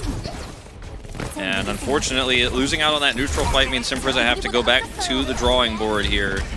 Very risky call there by Peppy, but actually won't be punished. Just going to get his way out of there. Yeah, I mean, he had a really nice seismic slam, get a little bit of that extra green HP as to you. Again, diving forward, but Becky just takes these guys once more to go ahead and avoid that forward pressure being put out by the Doomfist. Zene rush down, built up, pulse bomb in to you with the fist raising. Able to get a lot of that damage. Now Sound Barrier going to be online here from Young Jay if he needs it in the extended fight. But now Peppy going to be taken down, so things start looking a bit better here from Prisa. They will be able to grab the bot and start moving it. The Doomfist attacker, the Doomfist that goes in first, if it doesn't secure an elimination, is obviously in danger because they are overextended, don't have their cooldowns, and the enemy team hasn't used any of their damage to try to kill anyone else. So they don't kill 2U, they use a lot of their ammo, Proud's out of damage, and then the turn is very clean from Prisa Gaming. So messing up that second really good dive there from Poker Face, the first being much more successful. Meteor strike out to safety here is a little bit low on HP, so holding on to that Zene rush. Want to get back into a bit of a more open area before committing that one into the fight, but for now it's going to be the Doom coming in for Becky. Now the Zene rush there on the back end. Once again, just going for the copy here onto the Doom. For the double rocket punch forward here. Trying to find a target, but getting turned around a little bit, and it's getting punched from behind, now broken out of that Doom. So sticky bombs do come in. Bot going to be kept in a neutral position for the time being as Prisa getting things close. But oh man, the stun coming in. Morgan going to be taken down. Proud going to play off the back of that one perfectly. So seismic slamming does continue. Instead, that means that pulse bomb now out of the fight. Sound barrier committed on either side there. Now the shielding is gone. So Yu's going to get broken down. Aid broken out of the duplicate. He will be able to break line of sight and keep himself safe for the time being, but once again, the bot being pushed forward here for Poker Face. A lot of damage put onto that fight by Iris as well, and Proud, you could see he's just free reign to chase them back and output that damage, win the tank war, and that's going to be the checkpoint gain here for Poker Face. 53 meters belong to them. Prisa, see, it's all about the angle they want to try to take on this next fight. As, we'll get the retake for now, in fact. They're just going to let it happen. Poker Face looking for a bigger wraparound, losing control of the robot, but Poker Face put Proud in position again to do damage, and that's not the stick you're looking for. Not quite. I mean, some damage on Heavy up and quickly healed back up here. Consider rush again in here for Lisa Min. Good punch to you, able to isolate. Pick off Proud. Beam from Aid, almost finding Becky as well, but he barely slinks away. Keeps himself in this fight for the time being. Everything they just did in that fight was so close to being great, so close to being a pick, so close to being a one-team fight, but it all comes up empty. And Poker Face will avoid losing anybody. They need to get back control of this robot, and that's what they're going to group up now to do. Oh boy. Give up neutral position on the bot. Just don't want to give him the lead. Once again, they're starting to move this one away as the Consumer Rush comes out. I mean, everybody from Prisa just has to hold backward here. Backpedaling away. I mean, sticky bombs in. Proud up over the top. Just gunning down Young Jay, finding that elimination. Lisa Min down low on HP and options to heal himself dangerously low. As oh boy, Proud almost just gets himself completely caught up in his own explosion. He didn't need the ult, man. Why is it even tossing it? I don't know. He wants the style points. I mean, this guy been looking clean overall here today. Had a couple sticks on the Argon earlier as well, so he wants to try to get that mid-flight echo to boot. I mean, his tracking is so insane, it almost looks like he's cheating. Like, he's just cleanly clicking on heads and tracking people's heads in these fights at such high speeds. Okay, we're going to see the ult out here from Peppy. This could be a re-engage angle. He's decided to go aggressive with it here as well. Seismic Slam is good. Argon down low on HP. Another pulse bomb about to be online here for him. Is to you. Set up for a moment. Goes up now. Meteor strike from himself. Sound Barrier connects across onto 4 players. Pulse bomb out from 8 on the dupe. Unable to find a ping. His Faith will be able to take down Argon, but now Proud is going to be felled. Becky gets the dupe here, putting another dupe fist into the fight. The thing very much starting to get away from the side of Poker Face a bit. Becky now last one standing here alongside Faith. They look for any kind of trade kills. The beam, oh, the break of the line of sight. Popping off. Faith is able to find Hyunjae, but now it is all on Becky. Sticky bombs in, fist goes up. He rides over into the wall with a rocket punch, but eventually will get taken down. And just like that, the bot stays pushing. I mean, Becky just carried that fight so hard, gets the transform, layers a massive amount of damage there, and then hits the headshots there on the try, and then is able to beam down his opposition and basically 1v5 with a little bit of help, but not that much, to be honest. Duplicate high value for Poker Face, so now they're at over 100 meters here. over 100 meters and not much further to go. They want to try to go for this full push. Otherwise, 4 minutes now remaining. The crowd first picked off a good opening kill there from Lee Soo-min. Now Faith going down means that Ira's trying to turn the tide of a fight with the Kitsune Rush. Very unlikely, very ill-advised. So the rest of the team now just going to look to backpedal as much as humanly possible, but Ira's cannot make it out to safety. Peppy living with like 10 health there will get healed back up now, but it's going to take a long time Very before he's relevant. Okay, yeah, just says, you know what, screw this, I'm going to grab a health pack. Yeah, grabs the health pack. Not going to get that much ult charge out of that play instead, but I mean, they have a lot of room to work with here. They're 75 meters ahead of their opposition, so can just regroup. Don't have to try to hard force a turn. And at this point in time, I mean, Sin Prisa, the onus is on them to actually win a fight to control this card, as Poker Face just waiting, letting them come to them, taking the defensive fight with the advantages they have. Great decision making. Crowd up here onto the high ground. Kitsune Rush backing him up as 2U comes up. Disrupts with a nice little rocket punch, catching on to multiple players. Bot just a couple meters away from hitting this checkpoint here from the side of Sin Prisa. They just try to clear things out a little bit more, but for now, they're staying firmly attached to this one. Our Poker Face. Becky going to be broken out of that duplicate. Answering dupe now here from Aid. Hounds him down, finds the elimination. So close being broken out of this one. The fist comes up. He's actually holding on to this form for quite a little while, longer than we might have anticipated. Eventually now will be broken out of this one. Bot, again, moving forward, getting even closer. A couple more meters left to go for that checkpoint to come riding in, but now Faith dropping the beat, matching Gunjay along the opposite side. Skills out for both of the teams. Everybody back into the fight. I mean, Poker Face were down a member, and they're still winning this fight. Hyunjae's down. I mean, Proud finds him. They have so much control right now. It's unreal that they shouldn't even be allowed to have. Now it starts slipping away from them here. Faith joining up onto the high ground, able to find Argon. He does fall, and once more, Poker Face looking to shift that bot back across the opposite side, regain those forward spawns at the very least for themselves. Oh, they will regain those for sure. And Poker Face, they got a pulse bomb now. Becky and Peppy messed up the last fight, and Proud still gets it done with some of the help from Iris there. They still buy enough time with the traded sound barriers. And somehow, someway, this team is back in control. Made it look easy. Just past it now. Forward spawns in play here for the side of Poker Face. If anybody gets picked off, pulse bomb still at the ready there from Proud, waiting to see if he can find that opportunity, find that opener. Kitsune Rush is available. Iris going to be looking to try to catch up. CP up onto the high ground, joining in alongside 2U there on that dive as Argon's going to get tagged up off screen, and now he's going to be taken down, Becky with a headshot, able to find that kill. Beam in. Hyunjae so very low, somehow stays alive. Lee Soo-min though, committing in with the Kitsune Rush, down to a sliver of health himself, and now will be finished off as Peppy finds the kill. Faith gets 8, and that Kitsune Rush gets them absolutely nothing but a trip back to the spawn room. It's just target selection a little bit off for SPG. So many of these fights, and they're just not able to do the damage efficiently. You watch the first-person views of these players, and it's like, oh, they almost got somebody, but then their backline is ripped to shreds by Proud, who wasn't even there, wasn't even contesting the fight. And they just got to be faster at killing players if they're going to focus down a single target. They need to make sure the focus is better. Proud going to be forced to recall. Small victory. Stunned up to dive in, coming through. Argon trying to find the execution there. So Kitsune Rush was still committed into this one here. On the side of Poker Face, Becky now using the dupe as well. It's a Doom Fist to replace Peppy in his absence. Dive forward though, not going to find too much. He's going to quickly be broken out of the mech, but at the same time, Proud is able to find Aid. 2U getting tagged up, getting worked lower and lower. That Meteor Strike still 11% away from being online, so he does not have that bailout, and now he's got nowhere to go. He ends up getting picked off as Proud will collect 2 more kills. Lee Soo-min added there to the ledger. They just can't keep up. The push continues to roll through as Peppy is right up against the spawn room doors. They just can't keep up with the chaos that Poker Face is putting at them. With Proud getting to the back line, with Peppy constantly looking for measured second punches against 2U, playing reactively. Pulse bomb? Pulse bomb in, not going to find the execution there, but still putting work in towards Hyunjae, who will not be able to stay alive. Knew that if he tried to drop the beat, was likely just going to end up Ajaxing it, so tries to save it, tries to rely on the rest of his team to delay. Back over here at the bot, but 2U cannot live very long. The dive in. Aid needs to stay stuck to this one. So Meteor Strike drops down, looking for the kill. The rejoin here from Hyunjae. The shield's now coming in. Hyunjae himself going to be stunned up as Peppy gets taken low. Trying to escape up over the top of the wall, ends up getting picked off as Becky will find Aid. Kitsune Rush out from Lee Soo-min, a desperate Hail Mary bid to try to get themselves in this one at some point, but it's just never been in their favor. Poker Face, the whole way throughout here on Esperanca, have constantly been in control, and they will be able to close it out with a full push in overtime. Yeah, very much a game that started off slow and then ramped into the chaos that Proud was going to put into their backline.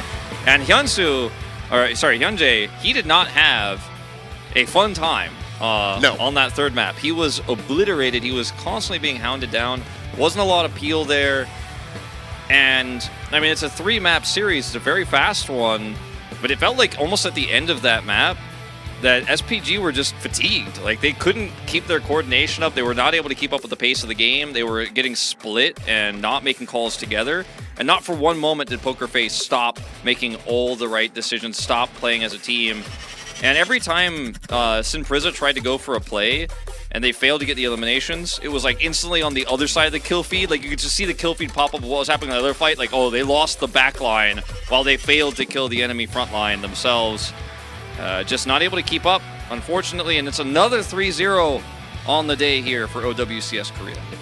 That it is. Let's see who our player of the match is, though, and what a surprise. It's Proud!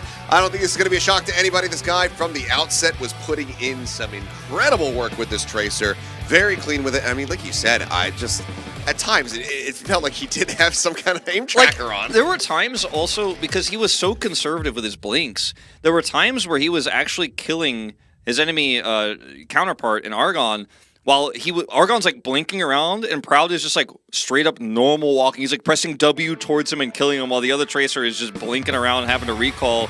There were other times where he stayed stationary and actually fired and had incredible tracking. It was pretty insane. A very unique and different playstyle we saw from him compared to our other Tracers earlier in the day. Yeah, I mean, Proud not needing all of the fancy movement to be able to come out on top, saying, look at them, look what they need to do to mimic our power, but he is going to be able to win player of the match here in his opening game of the OWCS Korea. So congratulations over to Proud and Poker Face as well, who just continue to look very, very dominant. Yeah. And, you know, the beginning of the series didn't make me feel like we were going to have a 3-0. I really didn't see it that way. I think Tiu had a good game. I think Aiden Argon played well, but that's not good enough, apparently, when you're playing against Proud. I mean, it was a hot start from Aiden in particular. To you, still looking, pretty clean there on that defense, but when your back line is just getting so wrecked by the likes of Proud, Becky, as well as Peppy, who is constantly just jumping in there. This moment, too. Keeping alive as a Doomfist, pretty difficult if you don't have healers, as it turns out. No, exactly. That moment there, too, where we've watched this replay a few times where Proud actually just blinks past Argon and steals his Mega away, so he has to recall, then of course Proud didn't have to recall, so wins that. Recalls, reacts quickly here. So many big sticks. And like, Hyunjae, he just wasn't able to deal with the pressure. I think a lot of that was because the playstyle of these two tanks is so different. Peppy's a lot more sticking with his backline, whereas Tuyu's trying to find more plays, and so as soon as that left Hyunjae out to dry. This map, where they had a different meta read, definitely did not do any favors to the momentum for Sin Prison Gaming. No, certainly not. But yeah, I mean, anytime things were going well here for the side of Poker Face, it always felt like Proud, if not leading the charge, was right there alongside whoever was setting up for the opening picks. But it's time to go ahead and throw it over to the stage with our interview and Unknown on translation. 네, 2024 OWCS 두 번째 경기 막을 내렸습니다. SPG와 포커페이스의 경기였는데요. 승리는 포커페이스에게 So 돌아갔습니다. Poker Face 승리 축하드립니다. ended up winning in the second match of the day. We have 네, Proud 오늘 of Poker 승리의 Face. 주역이죠. POTM 프라우드 선수 만나보도록 하겠습니다. 자기소개 부탁드립니다. Can you introduce yourself to the fans? 포커페이스에서 막내를 맡고 있고 이제 트레이서를 맡고 있는 프라우드라고 합니다. I'm proud from 안녕하세요. Poker Face, the youngest player on the team, 네, and also the 막내답게 Tracer main on the 귀염뽀짝한 team. 인터뷰가 예상이 되는데요. 자, 첫 경기부터 3세트를 모두 따내면서 가볍게 이겼습니다. 첫 경기 소감 들어볼까요? So you won. 저희가 You 오늘 just 약간 won in a clean 3-0. 여러 가지 How do you feel after the match? 돌발 상황이 있었기 때문에 조금 약간 걱정도 조금 했는데 다행히 손쉽게 이겨서 다행인 So 것 we had a 같습니다. few moments where we 네, didn't 11가지 expect 고난과 that 여건이 to 있었습니다. happen, but in the end, 그래도 we kind of grouped up 조합 really 하나 well, and then it was a 프라우드 clean win as a 성공시키면서 result. So I'm 팀을 really happy with 승리로 that. 이끌어냈습니다. 어떻게 이런 합이 나올 수 있었는지 So we noticed some great coordination from your side across several different hero comps. What's the secret behind it? 형들도 있고 서로 믿으면서 하니까 합이 잘 맞았던 것 같아요. I think we really have a lot of experience on the squad, and also the older members of the team really kind of led us well. So I think that's the secret behind the good coordination. 엄청납니다. 엄청 엄청납니다 하면서 칭찬을 하셨습니다. 자, 이번 메타 본인과 잘 맞나요? We were really impressed with your 일단 ability to 제가 find 메인 kills. 딜러를 Do you 했었기 think that 때문에 this meta works well for you? 트레이서가 약간 생소하긴 한데 그래도 저랑 어느 정도 맞는 것 같아서 다행이라는 기분이 들어요. I mean, I think 네, 자, 그렇다면 이제 it's 마지막 new for 질문 all of us, 앞두고 but I 있는데, think 자, 오늘 경기 there are 시작 some 때마다 elements that are really 팬분들이 familiar, so I think 하나, 둘, it 셋, works kind of well. 화이팅! 항상 이렇게 외쳐주십니다. 그렇다면 이 프라우드 선수도 세레머니 보여주지 않을 수 없겠죠? So, your fans are always cheering on Okay. for you. Do you have any celebrations for your fans? 감사합니다. Thank you. 네, 이렇게 제가 막내 프라우드 선수의 세레머니까지 팬분들에게 보여드렸습니다. 저희는 이제 그만 돌아가도록 So this was the 하고요. end of the 두 interview 번째 for 경기, Proud, 두 and 번째 back to you, 경기 Achilles. 앞두고 있으니까요. 조금만 기다려주세요.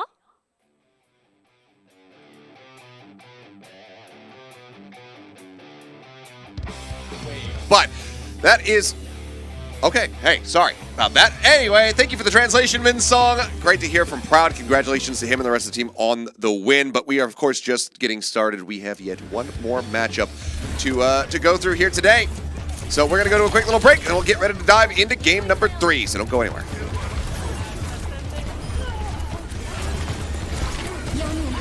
모두의 길을 밝혀줘.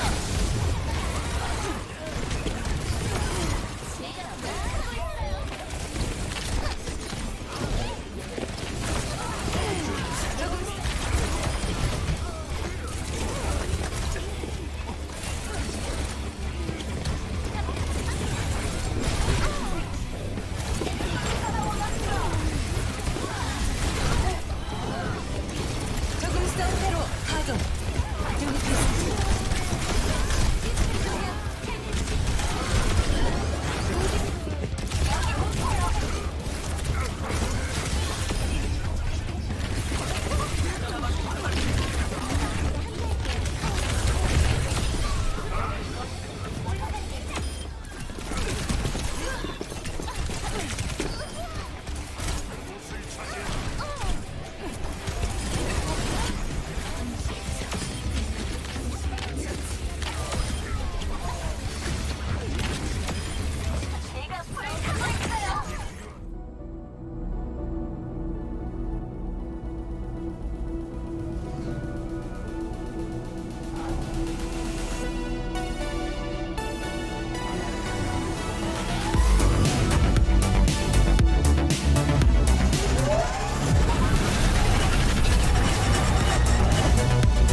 It's time to go into our final series here, the opening day of the Overwatch Champions Series Korea, and see if we can break the 3 Overwatch curse that hath stricken the studio, hath stricken these teams. We've had some close games, some close maps, but so far it has still just been some dominance from one side of the field, as we saw Falcons, and now Poker Face as well, scooping up 3-0 wins. 3-0s back-to-back, and it felt like in both of our series, but especially the second one, starts off pretty close, and then we have a clear, stronger team. Yeah, and it's slow starts, but then fast finishes. Well, it's hard to say for some reason. And I mentioned it in the second series. It feels like there's almost this element of fatigue that settles in these longer series, or when you get to the longer parts of the series, where one team is just winning so hard that positioning and stuff like that starts to go down for some of our supports. Sure. And the winning team is the one that doesn't actually start messing up their coordination. So we'll see if that holds true a third time in a row. I hope not. It's still early days. It's a new meta. You know, it's been solved or not solved, but it feels solved because everyone's running the same thing. But it's been developed very recently because we were seeing in scrims and practice and stuff like that very different stuff than what we're seeing today. So I think that kind of everyone over the last week or two has kind of decided this is it. This is the comp, the Doomfist Echo Tracer. So some teams have experimented. Yep. On King's Row especially, but otherwise it's been pretty much mirrored. And so when you have that, especially in Overwatch 2, you find out which team is better really fast. That you do, but I mean, we still have to see who is going to be the better out of these next two, because coming up, we're going to have Vesta Esports Crew, VEC, going up against From the Gamer, which I love, because that just sounds like a WCG thing, like a tagline from a very old esports tournament, so I, for one, am a very big fan of it. As a gamer yourself. As a gamer myself, I am looking to enjoy some From the Gamer, but there's also going to be plenty more familiar faces, you know, cropping up, especially on the side of FGG. Alpha Yi, Flora, Bernard, Belisria, Violet, Finn, very known quantities in their own right. How do they come together? We don't know. We'll have to just wait and see. But on the other side, also going to be some looks, maybe some, newer faces for a lot of people. Yeah, I think so. The classics, that's what I'm kind of about today. The nostalgia is coming back to me. We got Runaway. Wolf about classics and storylines and plot points. And things that are familiar to me. You know, it might not come as a shock to those who've been watching me over the years. Having familiarity, especially when you're coming back to a game after some years away from it, I think is definitely not a bad thing to have. So having all of this here is probably pretty good. So, but we'll have to see if the teams are going to be pretty good. That is the question. I think they will be. I think they will be too, because they qualified. There's no franchising here. There's no guarantees. There's no minimum salary. I better just put this together. No, it's all about getting in, putting the team together that you like, and that's what Vesta Crew have done here. Minute, Dart, Gurum, Off, and Dagon coming in to try to see what they've got to to test their mettle, I should say, here in OWCS Korea. Like Runaway, a 5-man squad, no backup tank, no backup supports, just these 5 dudes right here. Yep. And they don't have jerseys either. Classic. Hey. Grassroots. We think back to how Overwatch Esports began. It's exactly like that. And all of the names that you know, all the names that you've come to love, they were all once those players right there. On the other side, though, FTG, they have gotten some shirts together as they make their way out onto the stage and this ready team to do battle. I mean, this team is more nostalgic to me than Runaway because they are a squad of like the oldest players in basically the entire league in terms of how long they've been around. To put this in perspective, they have Bernard, okay? Bernard played on the very first day of Korean Overwatch. He wasn't in the first match, that was Fleta, but he played on BK Stars on the opening day of Apex Season 1. He was here when Korean Overwatch was born, and he's here for the new iteration as well. That he is. He has been a constant, but I mean, again, new faces here from the side of Vesta Esports Crew, looking to see what they can do against a squad of veterans on the opposite side. I mean, already some of the newer faces making waves in this tournament. I mean, good God, we just saw Proud in the previous game. Not a lot of information on him coming into this one, but looking absolutely incredible in that matchup. So very strong performance from him, so that's what we're going to be hoping for here for the likes of Dart and Minute. Yeah, here's the Vesta Esports crew roster / starting roster, because as mentioned, they are a 5-man team, so every name is going to be green. I am a little bit disappointed with one aspect of this roster, though, and I'm going to have to be really honest. I'm going to have to be really upfront about it right away. Off didn't spell his name with a 0, nor did we see a 4 for the A for Dagon or a backwards 3, situation. Like, we don't have the full synergy here, because Dart, Minute, and Groom, they clearly knew what they were doing with their names. They had the theme going on, but the supports, I'm a little bit concerned about what that could mean when we get into the maps themselves here in terms of the synergy. Well, time will tell. But, I'm being sarcastic, but yes, yes, of course. I just thought it was a missed opportunity, Achilles. Maybe there's always time to change. You can always make that alteration. We'll have to just wait and see if he wants to change the singular character there in his name at some point. Maybe, a celebratory name change if they should be able to win this matchup here. We will get ready to take a look at the extended roster, though, on the side of From the Gamer, because, as mentioned, they do have more than just the starting 5. Belosria is there. He will be starting on the bench, though. Yeah, a little bit surprised to see that, to be honest. But Bernard, a mainstay player throughout Korean Overwatch. Alpha E as well, one of my OG DPSs. Alpha E and Flora is just like such a callback to me to an era before you and I went to the Overwatch League, before we saw the non-Apex contenders players make their way into Overwatch League. And then, of course, you have Finn, who's more of a recent Korean Overwatch mainstay. And then Violet, of course, one of the greatest of all time in his role. And we will see how this roster is going to perform. A lot of people wondering where Violet was for a long time. Where's he going to go in the offseason? And, changes that he's seen. Shock and him had a long relationship, but that is over now. And Overwatch League is gone. We'll see how he does perform, because I think he's probably the most beloved player on this roster. And I've seen a lot of analysts, a lot of fans putting this roster up at top 3. I don't know if I'm ready to go that far yet myself, but I think there's a lot of potential here. And I think a lot of that faith comes from the fact that Violet's on this team. Yeah, I mean, you have to respect. I mean, even if it was a team of relative unknowns plus Violet, you would still say, okay, well, Violet's choosing to play alongside these guys. So I think that we have to be scared of them. And that is just kind of that respect that comes with his name, that comes with his storied career, with his performances, in ranked even, just because this guy has always been somebody who maintains multiple accounts at the highest level in his roles. But looks like we're going to be sticking with some old classics once more. So Lijiang, Samoa in our second series, and then back over to Lijiang. Yeah, Nepal and Samoa banned away. So still no Ilias. We were very close, but not going to happen yet here in OWCS in Asia. And look, Lijiang Tower, a classic, an old favorite. I expect, and I always have to say this, right? I'm going to try to say it every time, but it's week 1. I expect we're going to see that Echo, Tracer, Doomfist, Mirror. Even though Bernard has a very wide pool of heroes because he's played through every era of Overwatch, every iteration.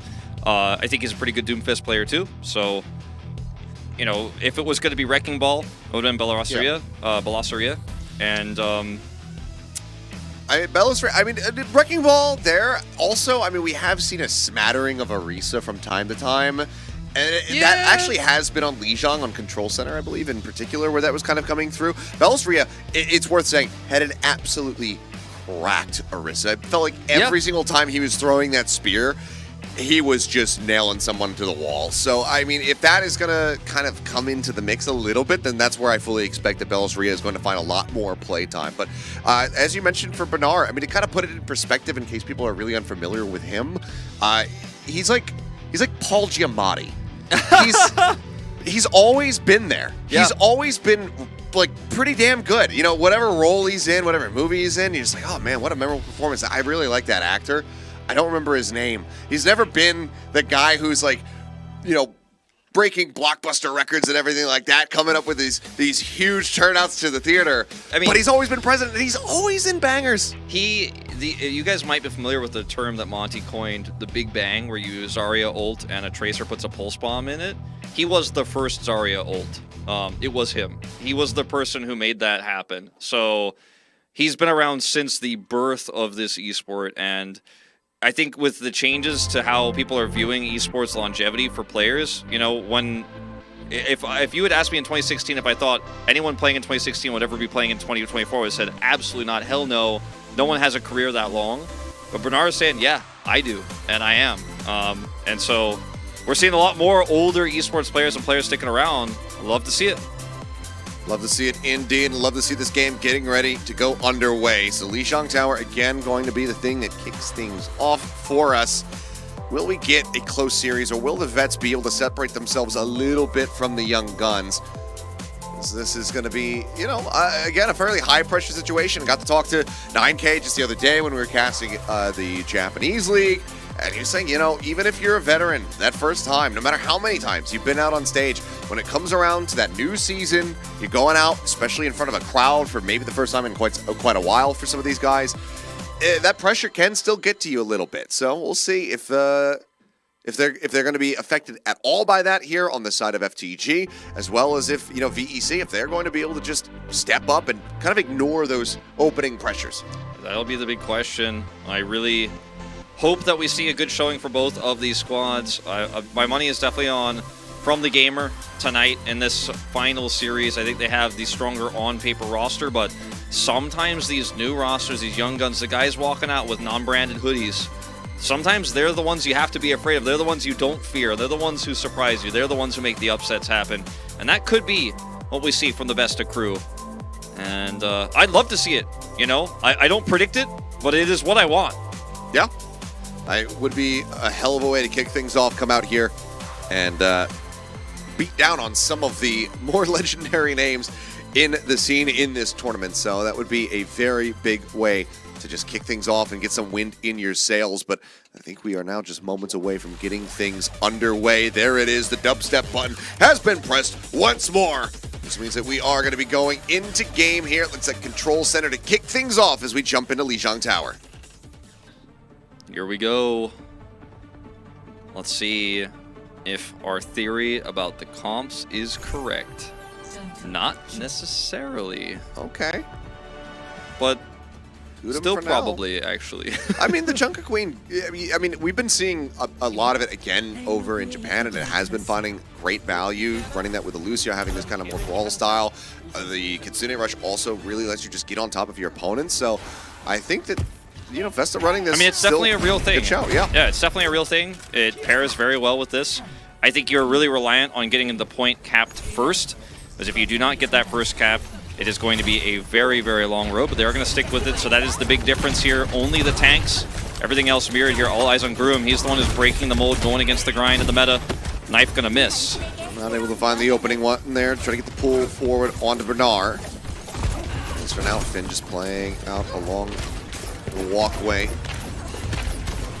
Spin out some of those right clicks. Point getting ready to unlock now in 3 seconds. Start taking some early damage down below half HP. Shout comes in from Gurum, offering up that green HP. Axe not going to be able to get the connection that he was looking for, though. Everybody on FTG able to play back just a little bit further. As Gurum now isolated, taken down. Bernard able to find the opening kill, but Alpha is quickly going to be traded out. As Dart able to get himself on the board.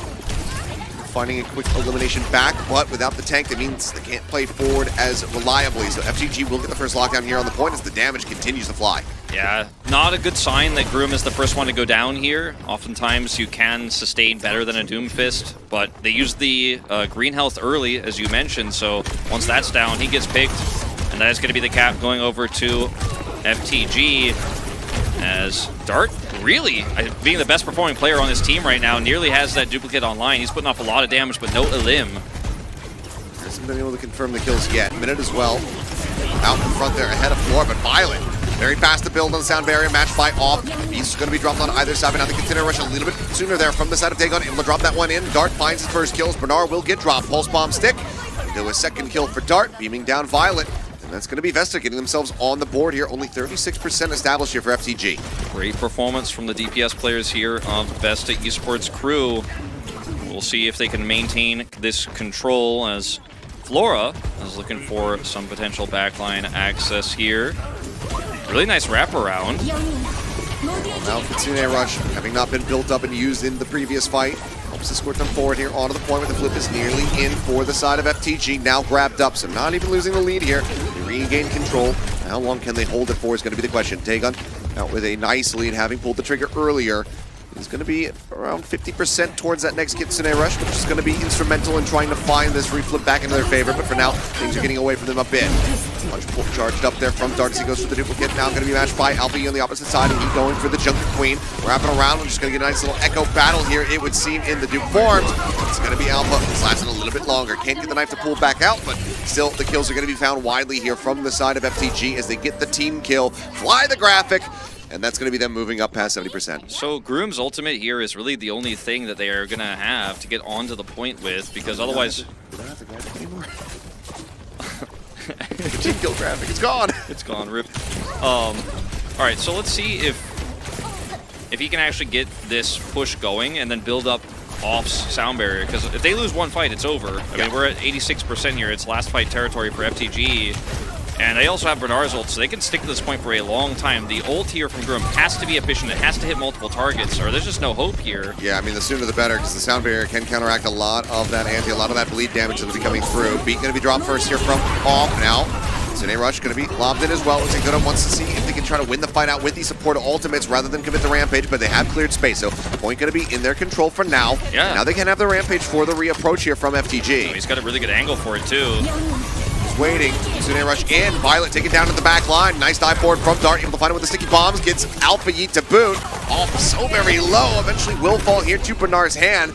Finn tries desperately to stay alive. Flora, however, now moving back in, able to collect 2 kills. Godam and Dagon both going to be taken down, and now the counterflip getting ready to come back through here, and that Rampage still not used. Yeah, I mean, he's been holding it for so long. You know, basically 2.5, you could argue 3 team fights. He doesn't actually get any value. They touch as they can. Minute barely making his way onto the point. Duke going to be used here in desperation. Dart needing those iframes to try to stay alive. Minute in the meantime going to be focused down. Knife going wide. Rampage still at the ready. Godam just waiting for an opportunity, trying to find an opening to actually utilize this one here, but he's going to have to do it sooner rather than later. Dart trying to get that Meteor Strike online in the Duke form. People find it, but then now going to be taken out of that one. Dash across, but no, Alpha Yi. Iframes coming through as he also goes for the Duke.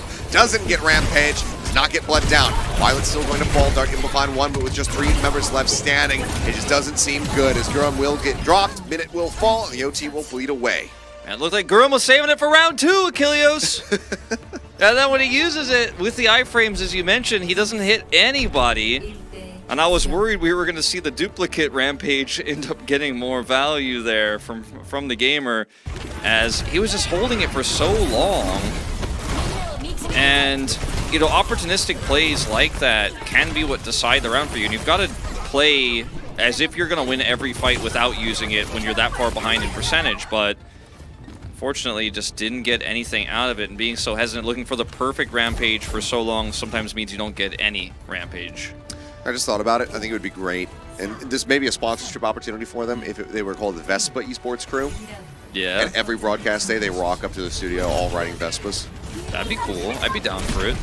I'm a scooter driver. I'm about that. Maybe something for the future. But for now, sticking with the same compositions as we move over into Night Market. Alpha Yi taking a ton of damage and Minute chasing forward, able to find the kill. First blood going the way of Vesta, but still 8 seconds until that point unlocks. So Alpha Yi will be able to join back in here pretty quickly. Let's see if Vesta can get that first lockdown in their favor here.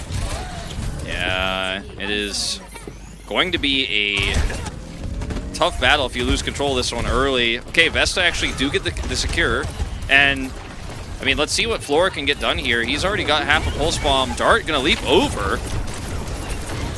Up and over the top there. Scary choice there, but doesn't get punished. Holds on to his life. There's FTG still trying to step their way over here towards the point. Flora on the flank. Duking it out here alongside Minute. Oh, manages to get the melee shot in now. Just harassing the back line here. He's good up, has his sights trained over towards the point itself. Some damage down here on the Dagon as well. Looking for the finisher with the help of sticky bombs. Alpha Yi will be able to find a kill from beyond the grave. Again, taken down by Godam, but now Godam's left out on an island. Ends up falling, and it seems like FTG going to be getting this flip back into their favor here rather quickly.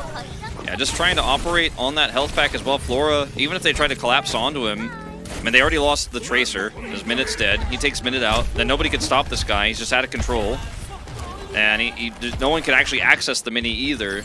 And I think Dart's decision to go in like that lost him a lot of ground, and then it allowed Flora to get into that backline uncontested. Gotta remember that every action you have, or every action you make has a consequence, and Dart left his backline a little bit exposed there. See what Minute can do on this reapproach. Hope he doesn't get blown up again. Good damage to dissuade the flank there from Flora. Ults now being built up here on both sides. Who's going to be able to execute a little bit better as the Kitsune rushes, open things up. Dart falling low, goes for the Doom, ends up getting the Lucio. Not sure if that one's going to be intentional or not. Either way, let's see if he can put it to use as the pulse bombs go flying. Gurham taken low, taken down. Finn able to find the kill there as everybody else from FTG still standing tall. Bernard as the Meteor Strike for the bailout. The Doom still looking for that sound barrier, but it's going to be expiring moments before he's going to be able to get that one online. And now Off is going to be taken down. Dart hounded down. Alpha U with a beam, able to find the kill. It's going to be FTG persevering the whole way throughout the fight, not losing anybody. They're actually looking for stagger kills here. They're able to chase that far. That's how much control they have right now. Duplicate for Dart gets nothing. And Groom again has a rampage, but if last round is anything to go by, I'm not sure if that's going to be the game changer. As getting into position to use it on this round is even tougher than the last. To get onto the point somehow as Dart's going to lead the charge. Wraparound is good. Where's that ult? And Max as well. Bernard falling low. Meteor Strike now committed, just taking himself out to safety. See where he wants to try to drop down. It's right here in front of the point. Tries to dash away, but the Rampage still does connect. In the meantime, though, Alfie able to find Off. Pulse Bomb lobbed in here on that duplicate, unable to find any kills, but they just turn their sights right back over to the front of the point. Gurham falls, and it is just an absolute slaughter. As you can see, Alfie celebrating by wildly waving his mouse. I mean, I've watched a lot of scrims, Achilles. I've seen a lot of Junker Queen find success, but in this game, FTG is making it look like it is not viable. They completely zone him out. The Doomfist is very clean, and it's just the DPSs again from the gamer, Flora especially, are winning out on every single fight, unchallenged. And, you know, the first Rampage would have only hit one. It was iframed. The second one only hits a Doomfist when there's no follow-up damage. And it's not because the pick is bad, and it's not because he's bad. It's just because they had no control at all. There is no good angle when everyone else is just running around faster than you, outpacing you. You know, your Junker Queen running in like, I gotta press Q and hit 3 people, but there's only one person on the point, and we're still losing the fight. You just don't have a lot of options. You know, and I mean, we were talking about nerves and everything like that, but one of the other things that, you know, I think any Overwatch player can kind of relate to what I'm about to say is just the lack of commitment can cost you.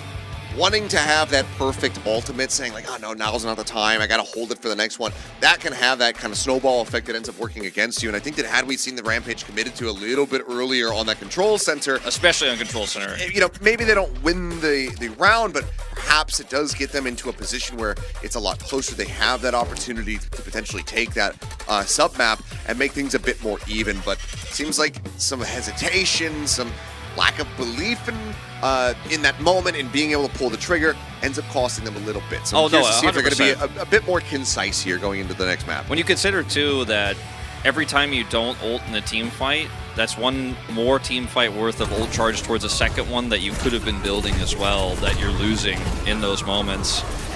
It's a shot of Violet here, but the game was all about Flora, I feel, and the Junker Queen that just never had permanent control at any moment for Groom, unfortunately, whereas Bernard was constantly threatening the backline, constantly threatening the front line as well. Groom getting punched into the wall, then he's zoned away, doesn't offer the same amount of utility. The cooldown on the shout where you get the green health is so long that it's just not befitting of control oftentimes, especially when you're fighting for neutral. And I think the Junker Queen is definitely viable. This is where, you know, around this part of the fight is where we were looking to have that Rampage really kind of come into play from the side of Goran, but him ending up getting dropped here, that's when the snowball really started to come into effect. Alfie with a very nicely timed dodge, just using those iframes. It's what I like to call an idealistic playstyle, where you're looking for the ideal ultimate. You're looking for the one that's going to be big. Like we saw earlier, the Sombra play where they looked for the hack on the trance. You're actually looking for the ideal EMP, but you wait that long, you don't get a good EMP at all. I mean, look, there's a reason why, you know, this is kind of a tool tip, a little loading screen tip since the very beginning of Overwatch, which is just like, if you have it all, you know, saving it's not always the best case scenario. You know, sometimes it's better to just use it and then look to build up another one. And it feels like that is kind of the case here for Gurham after that first round. But that's the first map out of the way. That's where you can just kind of breathe a sigh of relief, say, okay, we've alleviated some of the pressure here. We got the first one done. Now we can play our game. And yep, King's Row once more. So 3 in a row today. Okay. I didn't think we were going to see it at all. I thought we were going to get super unlucky and just Blizzard World all day, but King's Row coming through a third time. And I don't think we have any substitutions. I think we're probably just going to see Bernard continue to, as you can see him on stage here, continue to just play the Doomfist. I don't think they're going to try to reinvent the wheel. Although he was a decent D.Va player in his time. He played a lot of Zarya in the early days, and his D.Va was pretty good. I wouldn't say he was a top D.Va player, but you know, definitely had his moments. And if they wanted to run D.Va, like, they certainly could have him do that. But I think it's probably just going to be Doomfist for them. Seems very likely, especially given just how smoothly the first map went. And I mean, honestly, you know, this is not as much of a game where hiding strategies is like a super prevalent thing compared to a lot of other FPS games out there. But if you do have something prepared for a certain map that you want to be able to try to surprise somebody with, why bring it out now? Just keep it in the back pocket. Wait till you go deeper into the tournament, have you know, a rougher go of things, and then look to pull it out. So even if they do have something cooked up, they could just go ahead and save it now. What if they go for the Great Bamboozle? That was one of those hidden strategies that you refer to on King's Row itself. That's true. There's one less player to keep track of, though. So it's a little bit easier to identify that the full squad isn't rotating around through Hotel, around the back of Point A. So I don't know if we'll ever see something quite like the Great Bamboozle ever again. Maybe if Meta Athena came back into this tournament, maybe then we would see some of that crazy classic ingenuity once more. I'd love to see it. I would love to have Meta back, but Saya player's a little bit busy, I think. Yeah. So, as are some of the other Meta players. But, you know, it's time to bounce back. If your Vesta crew wasn't a terrible showing by any means, and I think we can blame some of the execution on the comp and how they wanted to play around it. But Dart and Minute, obviously two of our lesser-known players compared to Alpha E and Flora, who have been on stages like this many times in the past, and we'll see if they can stand up to the pressure once again. they will. We'll get ready to jump into this one and see if FTG is going to be giving us a very early night, or VEC can fight back and try to get things all nice and tied up. I mean, we had, you know, it was for Japan, opening 3-0s. Then we got into the second day, things got a little bit more tight-knit. We saw our game 5s. Maybe it's just a day 1 thing. Yeah, maybe. Maybe after that. That's when the games start getting closer and closer. I'll just wait and see. Certainly could be. Would not be shocked, but the team doesn't look shaken. You know, smiles on their faces, a lot of communication, smiling and laughing. So that's what you want to see. Almost impatience out of from the gamer. Meanwhile, wanting to get this game started as soon as possible. Violet giving a peace sign / V victory sign to the camera. Not sure what that means. Oh my god. It's V for Vesta. It's an inside job. Oh my god! Violet? Vesta? He's a double agent. Oh my goodness. It was in front of us all along. But I don't know. I think the damage might already be done. He's already infiltrated the team. They don't have another support to pull on. I think it was V for victory. Yeah, it could have been V for Violet. He could just been like, yo, what up, it's me. Or it's just a peace sign and we're reading way too far into all of this. Nah, we would never. Well, when the song runs out, sometimes you're scared, but the dubstep button is pressed. Dubstep's back in, and that means that it is time for us to get in to King's Row once more. Third time here today. Let's see if we get any different looks or if it's going to be more of the same. I don't like the name of this restaurant. It just doesn't sound right to me, Achilles. Hoof and Haunch? Yeah. It's very British. I mean, that's where we're at. Yeah. But I just don't know. There's something about it. But they're going to hoof it to the point. As defense first for Vesta Esports crew. And they have once again decided to run this same composition with Groom on the Junker Queen. And from the gamer, Bernard on Doomfist. Been teasing the Life Weaver, which has been a mainstay tease hover. Unless you're watching Japan, in which case the Damakuchi brothers might actually play it, and we're going to get stressed out, but not in this case, Finn. He's going to swap to Kiriko, and everything's okay. Nozzle's not playing in this game. I'm fine. I'm safe. Nozzle cannot affect you. He cannot hurt you right now. but FTG definitely can hurt Vesta a little bit more here. Let's see, as they look to try to go for the 2-0. The dash across the opposite side here. Alpha under fire. Once again, it's going to be taken down off the rip. Dart able to punish him, putting him in the dirt. First tick already going to be snatched up here for the side of FTG, but now the rest of the attack starting to fall apart as Violet trying to escape, slicking around the backside. Can't quite get himself over to that health pack though. Nice little tracking and chasing there from Minute. Be able to take him down. All right, Minute online here on the first push. Good defense. And obviously with Dart having some additional poke here, defender's advantage up in the sky. See if Bernard can actually close the gap here with this Doom Fist. Lots of health loss. Yeah, I was going to say decent seismic slam, hitting just about everybody there. But health lost, and once again, Dart getting on top of Alpha Yi. Stick bombs helping to find that kill, or force a recall out. Minute way faster to build up towards this pulse bomb as the beam coming in. Flora rather, barely dashing back in time to keep himself alive, but still going to be in a rough position. This, I feel like right now, this round, I've learned more than I've learned this whole week about how the meta is being played, because I think, okay, Bernard is once again going to touch the point but lose a ton of health. It looks like he's trying to build Meteor Strike this ASAP. They've swapped over to Genji. He's looking for it, yeah, and Alfie going over. A bit more of that namesake pick here for himself as Bernard whittled away at Dart again, finding the opening kill. Taking him down, the dupe here as the sound barrier going to be dropped in and start continuing to go for these Lucio duplicates. So it seems like it is fully intentional unless Violet's just unless Violet has dove in front of him twice in a row. I mean, works a treat.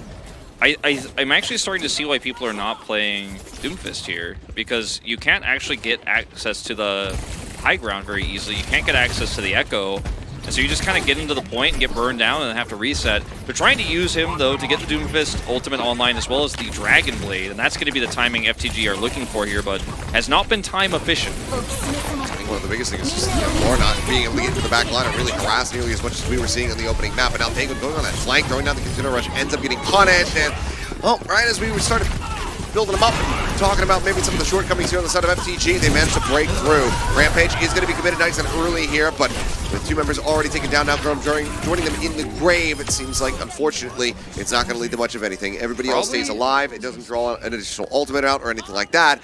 It's going to be 3:45 in the time bank for FTG on the push. I was going to say probably going to swap, right, if he's going to Rampage there, but didn't Rampage earlier, but surprisingly actually sticking with this. I mean, like I said, I think it's a fine pick, but the ult usage there leaving a lot to be desired, unfortunately, because when he hit 3, but there was no follow-up and the fight was already lost, and now he's coming in and now he's not going to have an ultimate. They have Dragon Blade. Rampage would have been really nice for this push. They do not have it.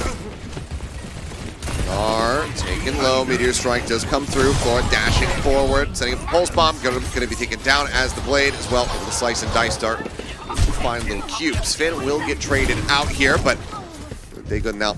Last one standing, just looking to try to get as much as he possibly can over towards that Coalescence. And as the cart will start getting brought forward here for FTG.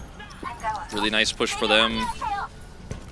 Coalescence halfway there, as mentioned, but you know, the timing of this is going to be so razor thin for Vesta, and all it takes is just one pick from Bernard or Flora, and I mean, that's just not going to be ready in time, so they have to be so cautious. Playing slow, Violet going to just absorb the sticky, not too worried about it, waiting for that sound barrier. The observers know they have that ult advantage to push this to B.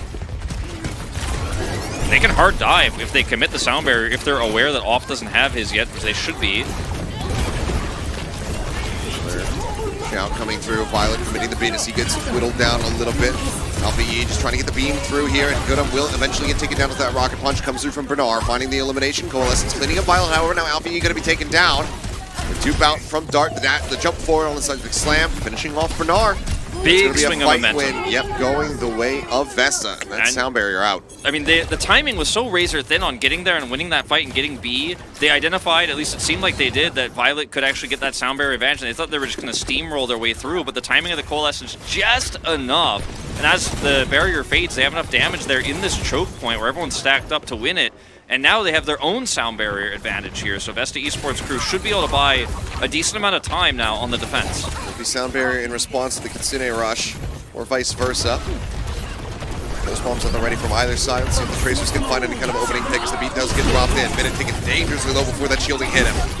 Good now trying to hold the line. Dupe is out from Alpha E, goes for the Junker Queen once more, looking to build up their own rampage here, but Minute going to be taken out as Violent. Find some headshots there with the Cheerios. Axe across, going to take it down, just no escape. Point blank shotgun blast, Rampage as well to get the catch on the Dagon. Alpha E going crazy with it, gets the pull in there. As Dart does fall. That's going to be them just breaking through. 2 minutes and 25 seconds though. Still a decent opportunity for Vesta to try to get this hold here as they approach the final push starts here from FTG. That was a very clean Junker Queen performance there in the duplicate. Gets the pull on the final moment with the knife as well, and that's, as you mentioned, B capped, decent amount of time here, and they've got still ults to work with on this push towards C. Goodham getting chunked down so quickly. Where's stop the snowball as the pulse bomb goes in? Still not going to be found. They managed to keep him sustained for the time being. Bernard just playing around Mega Pack here for the moment. They're trying to harass them off this corner as much as they possibly can. Oh, Dagon though, committing in with the Coalescence, going to be taken down right before that self-healing would have come through. Alpha E, once again, getting it done. Managing to find two. Goodham now going to be taken down as a Rocket Punch comes in, and Flora collects off. Just don't have heals at long range to keep Goodham alive. He's going to play that far up, and the Coalescence is instantly canceled. It's going to be hard to contest this. They're trying to group, but they need to get out. Get on the point. Yes, the Rampage could be a big tide turner here for them. Has to be. Yeah, needs to use it sooner rather than later. And Vesta at least needs to be looking to try to take this down under a minute. Axe in, Bernard falling low, sound barrier shielding comes through from Violent. Now the Meteor Strike takes him back up into the air. Rampage looking decent, managing to connect onto 3, but the healing sustains coming in as Bin. Also is able to cleanse a bit off there with that Suzu. Backpedal though from FTG. Tsune rush now though as they want to try to push back forward. They want to finish this right here, right now. Finn gets a headshot. Dagon's going to be taken down. Alpha E once again going for the duplicate as Goran does fall. Axe not getting the connection, nor will that knife, but they still just have off completely contained back room. He will die, and the cart will push through with 47 seconds remaining. Pretty good final fight there for FTG, and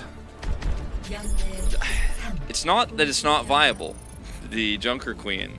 It's just not being supported well, and they wanted to keep with the Coalescences and being ult efficient, so Dagon stuck with this Moira. But unfortunately, in this moment here, okay, this is the one. This is the good one actually, where they get it just in time and hold off. This is the good part. But the next Coalescence is canceled, as you pointed out in the team fight. So a little bit less good, and Gruum is just not getting the heals required to play this up in front Junker Queen hero to put the pressure on. And also at this point of the map, there's a lot of space, a lot of range that could be used against you by the Echo. It's not like a control map where there's a low ceiling, and so the Echo is a little bit less able to put that pressure on you. So, I mean, again, it's not viable, but the Doomfist comp just does seem to be the best right now from what we've seen. And maybe it's the weaker teams are playing the other comps and it's not working, but you know, we saw Falcons find some success with other stuff. And okay, he's gonna play Winston, it looks like, this time around, which was what we saw in Japan, so curious if he sticks with this. Nope. Oh, okay. I'm getting my OTP senses are tingling. Kilios, I'm worried. Oh, some opening shots. Connection is there on a Bernard. Having the shot on the Flora. Being able to take him down nice and early would have been a big boon here for Vesta, but get away from it. It's just right back over onto that Tracer. Let's see how he uses the green health on this push, because I think that's the big difference maker you can have on the first attack with this composition. Found some of that high ground dominance here is Vesta, and they will have found it. Big pullback here from FTG. As a punch into the corner though. Goodham taken so low, and Bernard is able to confirm the kill. Dash around back in a hotel, both the DPS here from the side of Vesta. In a bit of a rough spot as the beam comes out. You can see Dart so desperately trying to find that elimination, but Alfie will get the better of him this time around. Take them dead. The rest of the team now heading back over to the respawn room, just trying to pile into the church to stay safe. We saw some of the weaknesses of the Doomfist on attack, but it's to an extreme degree with the Junker Queen here, where just cannot get close enough to those damage dealers, and then you're just blown up from above. They need to get high ground access. Off is going to wrap around here, but Lucio Poke I don't think is going to be the answer. As Bernard is just sitting on the point saying, come at me, there is no way you guys are going to break this front line. Working their way forward, Goodham. Desperately needed to try to build up some ult charge here as they're taken low. 59 HP remaining there from him. Pulse Bomb actually was let loose there, but doesn't find a kill. Dart in the meantime, however, with the beam will be able to take him out. Finding one. Working their way towards this first tick, but now the Duke comes in. Once again, over here onto the Junker Queen. Kodum completely disconnected from the rest of the squad, trying to stay alive. Alfie still here in the Duke, just maintaining control at this point, not allowing them to get up to one tick. And widely, Vesta just back away. That was the best rush chance. It's just too much for them to want to contend with, it seems. That was the best chance they were going to get, I think. One more fight here. Kitsune Rush coming out. They back away from it. There's this FTG. Again, just surrendering some space as Bernard continuing to play forward. They got to focus him down. They can't just sit on the point. They've got to get him or they're going to recontest. So they're rushing them. That's why the sound barrier comes in, but Violet has his own to match on the opposite side. Now dashing around, looking for an elimination to push forward once again as the dupe comes out onto Lucio.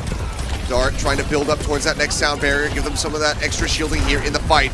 Still going to be a little bit away from it. 20% now gets knocked away. That dupe is going to be running out of time, and he's going to get broken out of it before he can try to find the shielding. Meteor strike here from Bernard. Once again, Limitessi playing around, trying to see how long he can stick in this position and keep this point contested. That punch coming in, down to 182, goes up into the air, the Meteor strike now drawn out, looking for a target, drops down, not too much going to be found as the knife pull does go in on to him, but as he gets pulled towards Gordon gets taken out. Flora around the back with the pulse bomb, helps come up with 3. That is just going to be a sweep under the rug. Unbelievable Off hold. the only one left alive. 2 ticks here, a minute. So still an opportunity from the side of Vesta, but time is certainly not on their side. Yeah, an unbelievable hold. Bernard just off on the side there, and they had 3 on the point, and if they had maybe focused him down while the team was split when he was low, they could have done something, but they waited too long. The team rejoins, and then the longer fight, FTG takes it back here. Grim, let's see that rampage. It needs to be good. He's got control of the archway. Right now, everybody kind of clumped up over at Arch. If they start pushing their way out over to the point, he could have a monstrous Should be rampage. big. Sees them though over at the hotel. Rampage coming through. Only going to be able to connect on the one. Violet going to be bleeding down lower and lower. Doesn't have the sound barrier live. Now has it. He doesn't get picked off. Bernard, however, is gone, but Alfie can replace the tank lineup. He can just go ahead and go for the dupe, bring out yet another Junker Queen. It's now 25 seconds remaining. That's at risk here. There it is. Gets ready to come through. Alfie down to half HP. Goes for the dupe. Gets the knife pull. The sound barrier shielding now coming in. As Godum is going to be the target. He's going to be the first step. The knife comes out. He goes down. Alfie now going to be broken out of that duplicate. But everything in the kitchen sink thrown to the point by both of these squads. Take up continuing here for the side of Vesta as the heels fly over to Flora. Bernard, once again, posturing forward, keeping things contested as we enter into OT. Flora with a pulse bomb, the dupe out from Dart, going for that Kiriko, looking to try to get that next Kitsune rush online. 2% away from it, now has it, pulls the trigger, sends it. Is that going to be enough for the cap?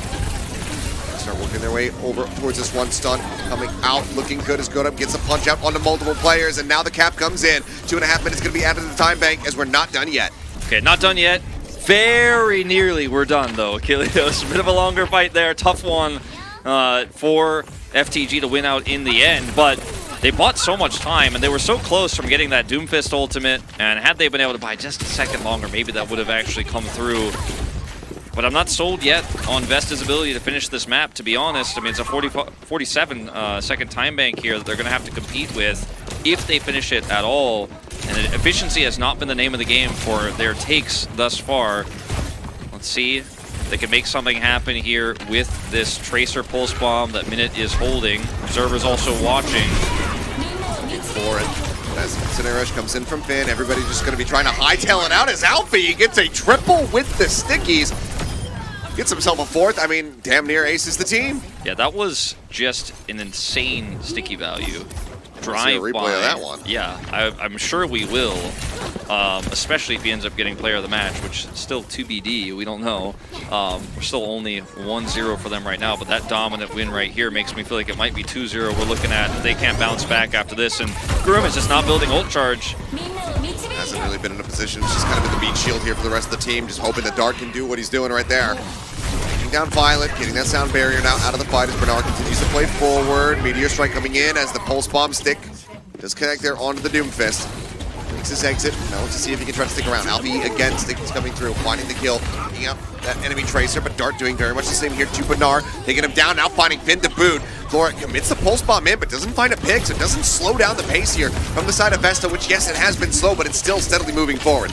All right, Dart here on a bit of a rampage, actually gonna force out the sound barrier. Very awkward timing here for Violet. He's not even gonna live. That is not really the call I would be looking for. Sound barrier burned, and that is just gonna be him dying anyways. No one to catch the barrier, no re-engage possible. that might actually be what allows FTG, or rather Vesta Esports crew to grab B, as they are just not grouped up. They're going to try to put together this Hail Mary defense now. Bernard shows up. Very puzzling. There at the end is Alfie. Duke in once more. Dart this time going for the Tracer, copying Flora. Trying to get that next pulse bomb online. 1.76 meters left to go. Trying to get that extra minute and a half added to the time bank here for the squad that so desperately needs it. Scudum holding on to the Rampage, and Alpha Yeet unable to build one up. Gets taken out of the dupe.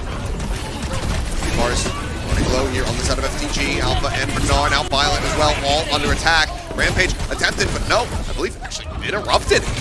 Yeah. It's pushed back. Now Violet does get taken down, so potential opening here for the side of Vesta. Still trying to get themselves across the line here in B. Bernard able to find off, picking down the enemy Lucio. Pulse bomb goes out for Minute, unable to find anything. Now they're going to be supportless here from Vesta Esports. It's just Goodham and Minute just desperately trying to buy some time, buy that extra meter that they so badly want. But Bernard will finish them both with one seismic slam.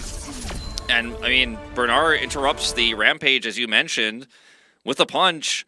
And there were several opportunities for him to use it there in that final fight before Bernard was even in position to block him out.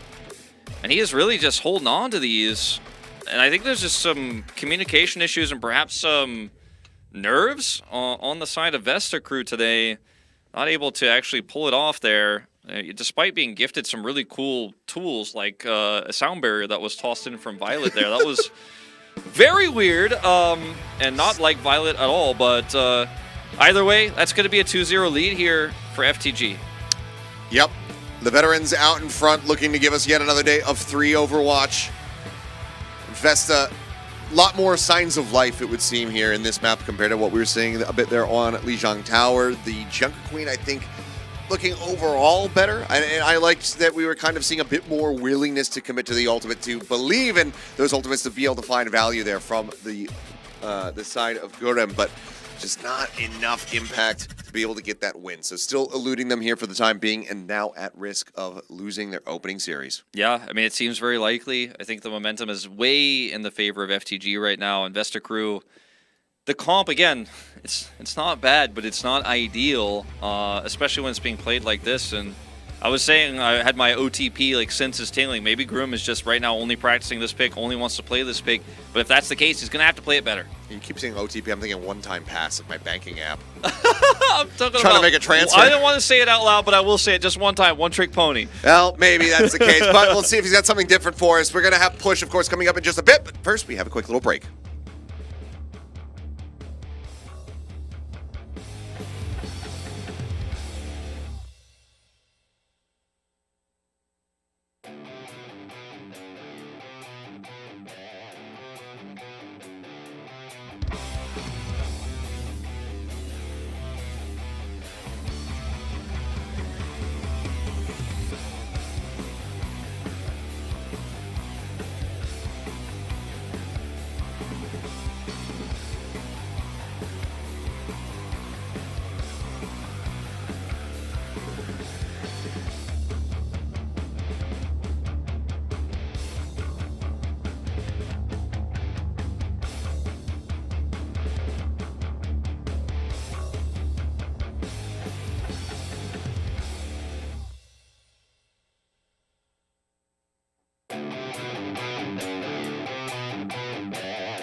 And we are back. It is time to go into what could very well be the final map of the evening. But as you can see at the bottom of your screens, Bellisria going to be making an appearance here as Bernard will be subbed out. What does it mean? We don't know what it means. I don't think it means Orisa. You were alluding to maybe seeing some Orisa from him earlier, but we're going to Colosseo, actually. Okay. So Colosseo with Bellisria in. Interested to see what they're bringing to the table. I mean, honestly, just given his proficiency for it, I would not be surprised if this is just going to be the send on the Orisa. Yeah, I mean, it could be. So, what do you think about his Sigma? I'm trying to remember. Because I don't remember really him playing Sigma much. Yeah. So that's kind of like, I don't think that's what it's going to be. Pretty sure that would be in Bernard's wheelhouse more so. Yeah, so I'm feeling like we could just see something really bizarre here. Maybe they're just letting him get some playtime because this has otherwise been a pretty stompy series. Yeah. But we'll find out as we go through this. And Gurum has been the weak link, unfortunately to say it, for Vesta Esports crew so far. So, maybe they just want to give him some more playtime, see what he can do. Maybe he just plays Doomfist and we call it a day, but time will tell. Usually, tank sub means a change of playstyle, a change of composition, though. Yep. Before we get into the action here, of course, something very important that we have to do is give a quick shout out to Tezonde. Still hanging out in the chat. Still here. Forever an eternal Overwatch fan. He might not have the LA Valiant anymore, but the man is ever present, showing his support, showing his love. He wouldn't, he's a high-class esports fan. He didn't type, when does LA Valiant play in the chat? He might have. We haven't been watching it the whole time. Yeah, that's true. If he did type that, then he would be a typical LA Valiant fan. But he's a high-class esports fan. That's what I said, he knows how to make it chocolate rain in the chat. Like to see it. Looks like we're almost ready to jump into this game, though. Oh, and there it is. All right. Somebody said dubstep button when? It's right now! The dubstep has been queued, and it's time to get into the game. We should have a dubstep chocolate rain remix for going into the game. Just a random thought. Just, hey, our people will contact your people, and we'll see if we can make it happen. Let's get into this one. Colosseo to see whether or not the Vesta Esports crew are going to be able to fight back and extend this series, or if it is going to be the veteran squad of FTG being able to extend this series. That is the question on everyone's minds. As there is a Sigma from Groom. That is not Junker Queen. Hey. I think Dart paused because he saw Groom wasn't playing Junker Queen. And you thought there might be a problem.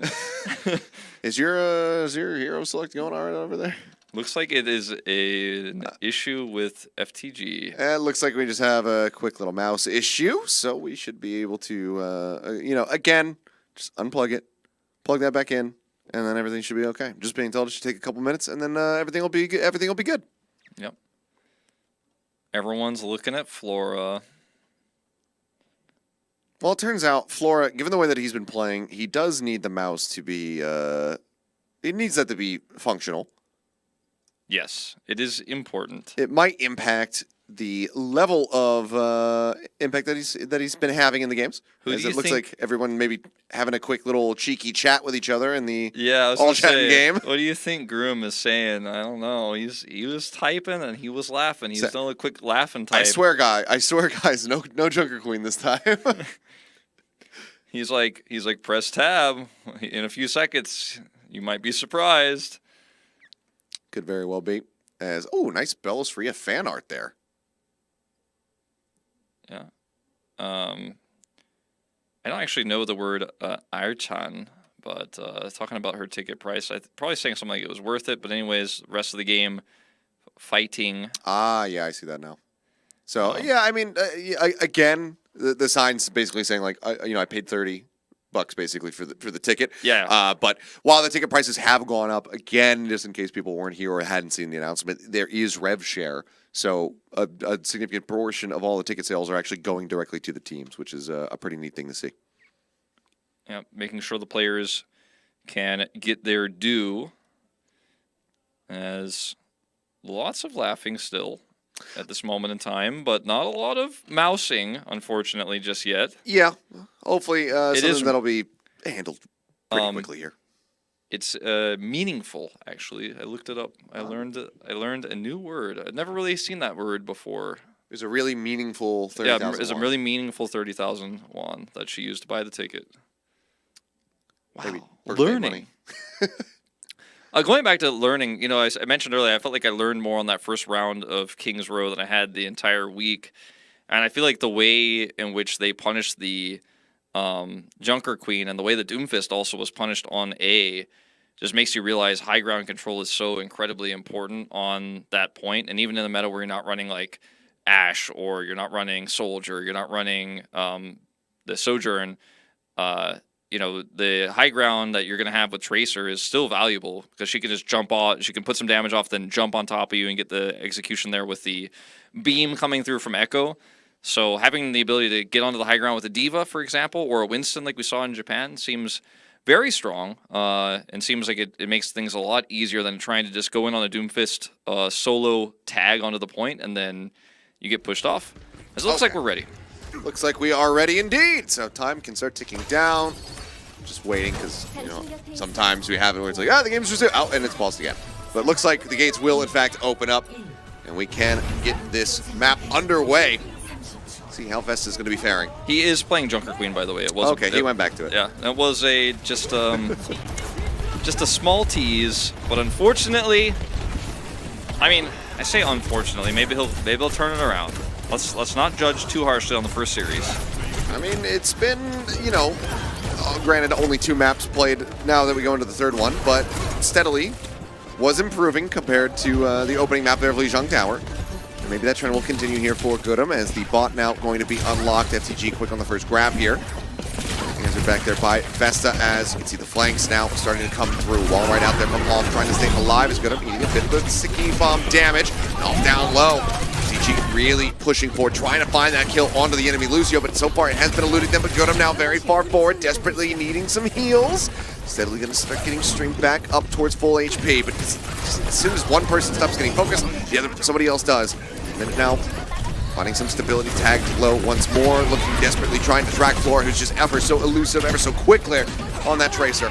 Dodging around, but for now, it's a 3-meter lead for FTG. Yeah, Flora here, looking for a pulse bomb, using just one blink, going around very slowly here, undetected. Sound barrier committed from Violet. I mean, he just says, yeah, screw it. Like, I want to be able to run at these guys. I'm just going to send this one because I have the ult available. Drops it in. Off still going to be 10% away from having his own as Dart's going to be knocked out of that Duke. But still, kills not going to be found on either side. Very much still a neutral battle.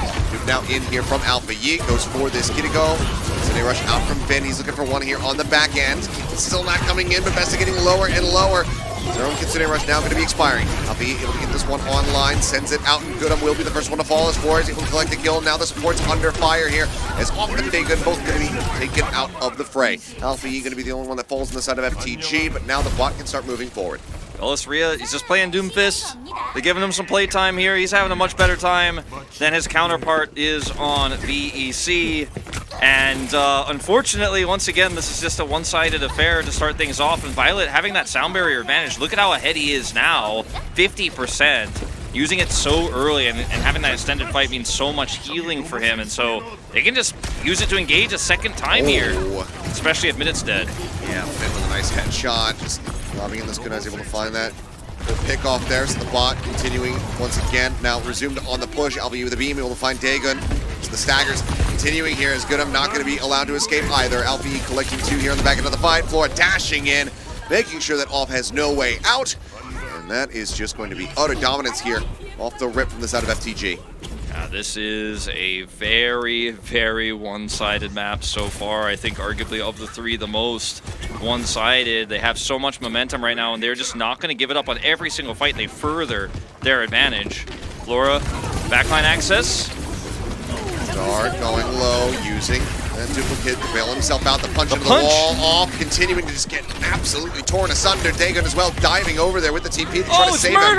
And Off is just gonna he's just shut out of there. Flora continuing to just pick him limb from limb. Dart again, still putting up some decent numbers. Comes away with the kill there on LBE as Flora. Using the recall, trying to avoid going down to those sticky bombs. But finally, some revenge is going to be found as Off rejoins the fight. Kills him off with that right click. With a melee hit, takes out Violet.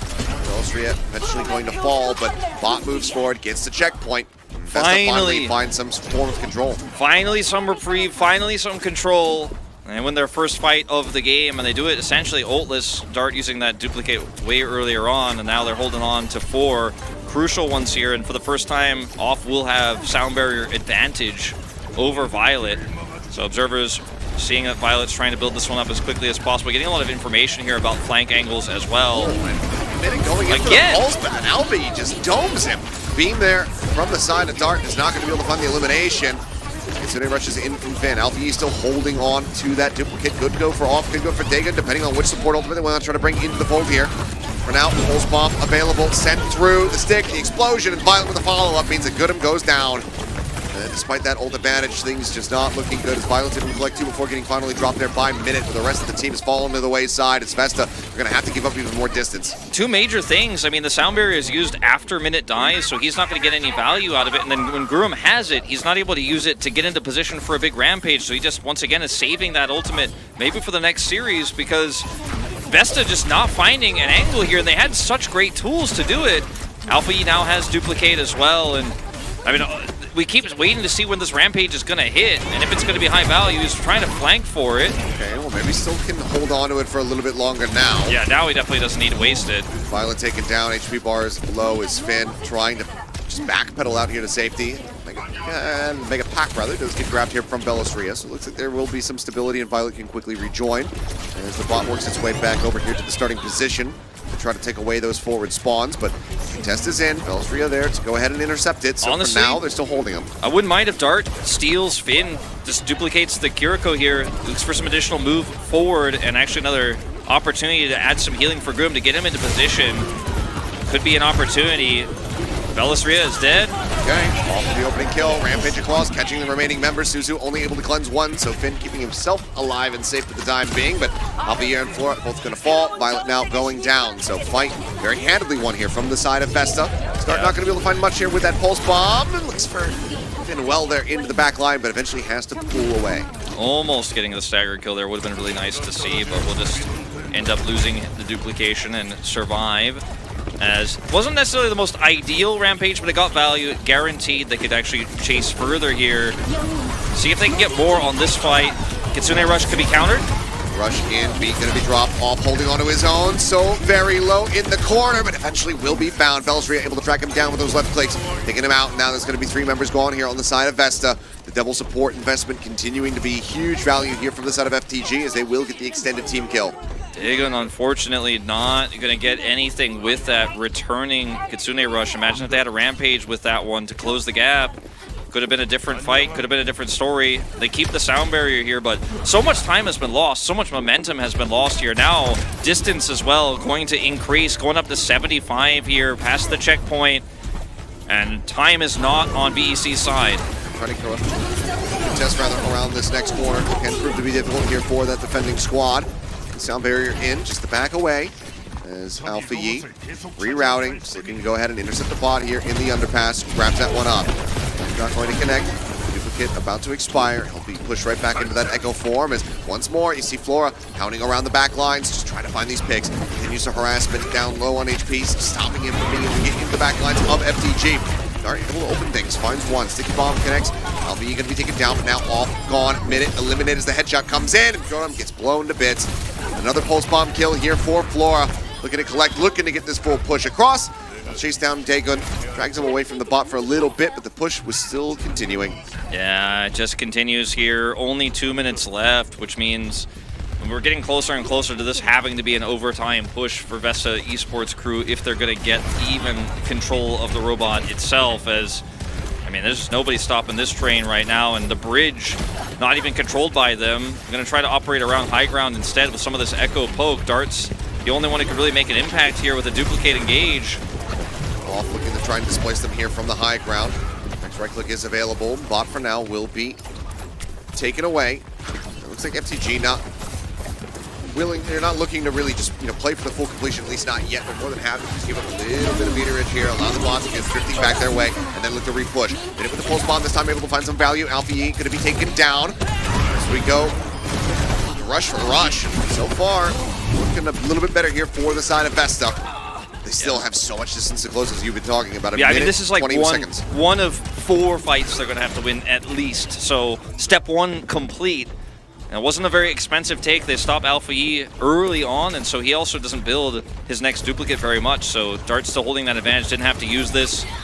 And with that Rampage coming online, you know, I don't want to harp on it too much. Maybe he'll use it to good use for this next one. And then we'll have the sound barrier to get him in a position to get the ideal one if that's what he wants.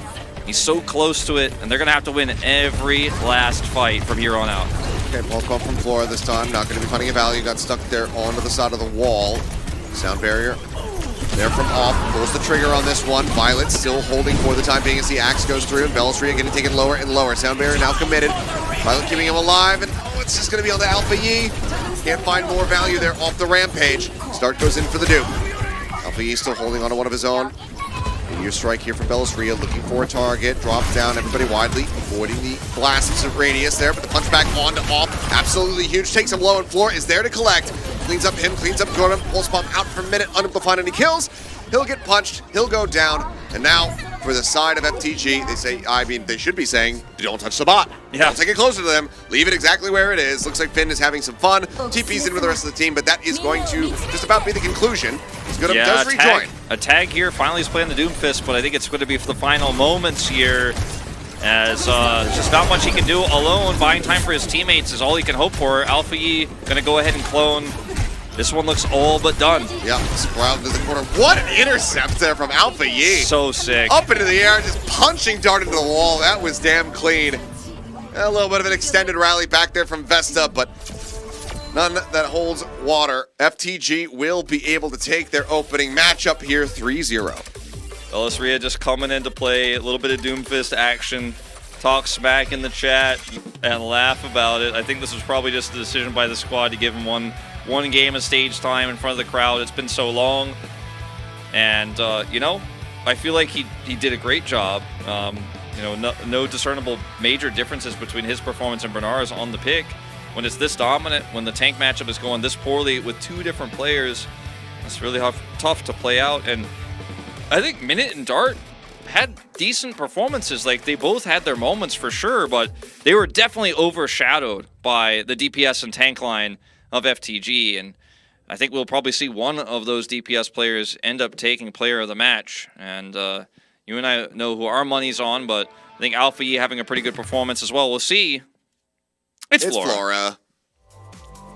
Good job, Flora. Good job, Flora. I mean, yeah, it was just incredibly dominant from him on the Tracer. Anytime he was getting into the back lines, getting onto the flanks, it just felt like, you know, multiple people were dying, not just you know, one at a time. He was just really coming up with some huge figures here for the side of FTG. So very well-deserved player of the match win here from Flora in his opening game. Yeah, otherwise known as Flora the Gamer. Flora FTG. The Gamer, FTG. Flora the Gamer. He's Perfect. gaming hard. He's winning them the series. And now, we have Flora. We've never had a Fauna. We had Carpe and DM. I feel like we need that nice name synergistic. yeah, I see what you're saying. You know, DPS do. So I'm not saying we need to replace Alpha Yi. I'm just saying that maybe he should rebrand. Let's see, has there ever been? I mean, there might be in like another region that we don't know about. A Fauna Overwatch player? I'm searching for it right now. All right, Wolf's on the case. We'll get I down doubt to it, but we'll get to the bottom of this mystery. no, No Fauna. Oh well. unfortunately. I did see a cool thread about what animals fit the Overwatch heroes. I'm not going to read that, but Well, I think for some of them it's pretty straightforward, given that several Some of them are. are Yeah. animals. So I don't think you'd have to do too much head scratching to figure those out. I wonder which animal would fit Kiriko. You know, my first instinct was dog, and then I was kind of like, Maybe something similar to a dog that also has 4 legs and a tail, like a cat. Dragon. Hold on, dragon. Like, some dragons have 4 legs, Yeah. you know, and they move quickly, just like she does when she uses her ultimate. Yeah. We're just watching Flora absolutely destroy on the first 2 maps, and then on the 3rd map as well. I mean, unfortunately, Vesta crew, they looked a little out of their element here. But show me Flora versus Proud. Yeah. I want to see that. Yeah. Well, you will see that New when we get to blood it. versus some of the Some of the veterans there in Florida. Anyway, we'll go ahead and throw over to the stage for the interview and Unknown once more for the translation.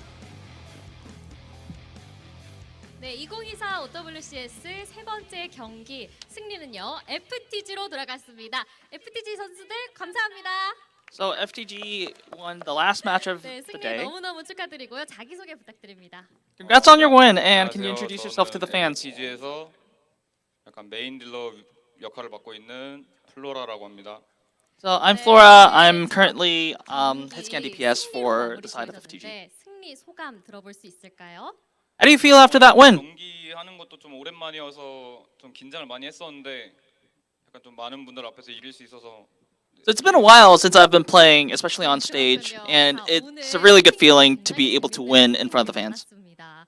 연륜이 느껴진다. 너무 고인물 아니냐라는 말들이 있었는데 자 오늘 완급 조절에 감탄하는 좀 반응들이 많았어요. 오늘은 어떤 전략으로 주로 플레이했나요? So a lot of people were really surprised at how experienced you were during the match. Like, what was your strategy going into the match? 그날 퀸 조합 상대했던 처럼 약간 좀 천천히 사이드에서 갉아먹으면서 했던 것 같아요. 저는. So today we took it a little bit slow. We knew that they were coming with a Junker Queen composition, so we kind of took it slow, took the game to the sidelines, pushed them a little bit by little, took a little ground, and then we won the game 오늘 거의 slowly. 불만난 물고기처럼 날아다니셨는데 오늘 경기 플로라 선수는 컨디션 어땠나요?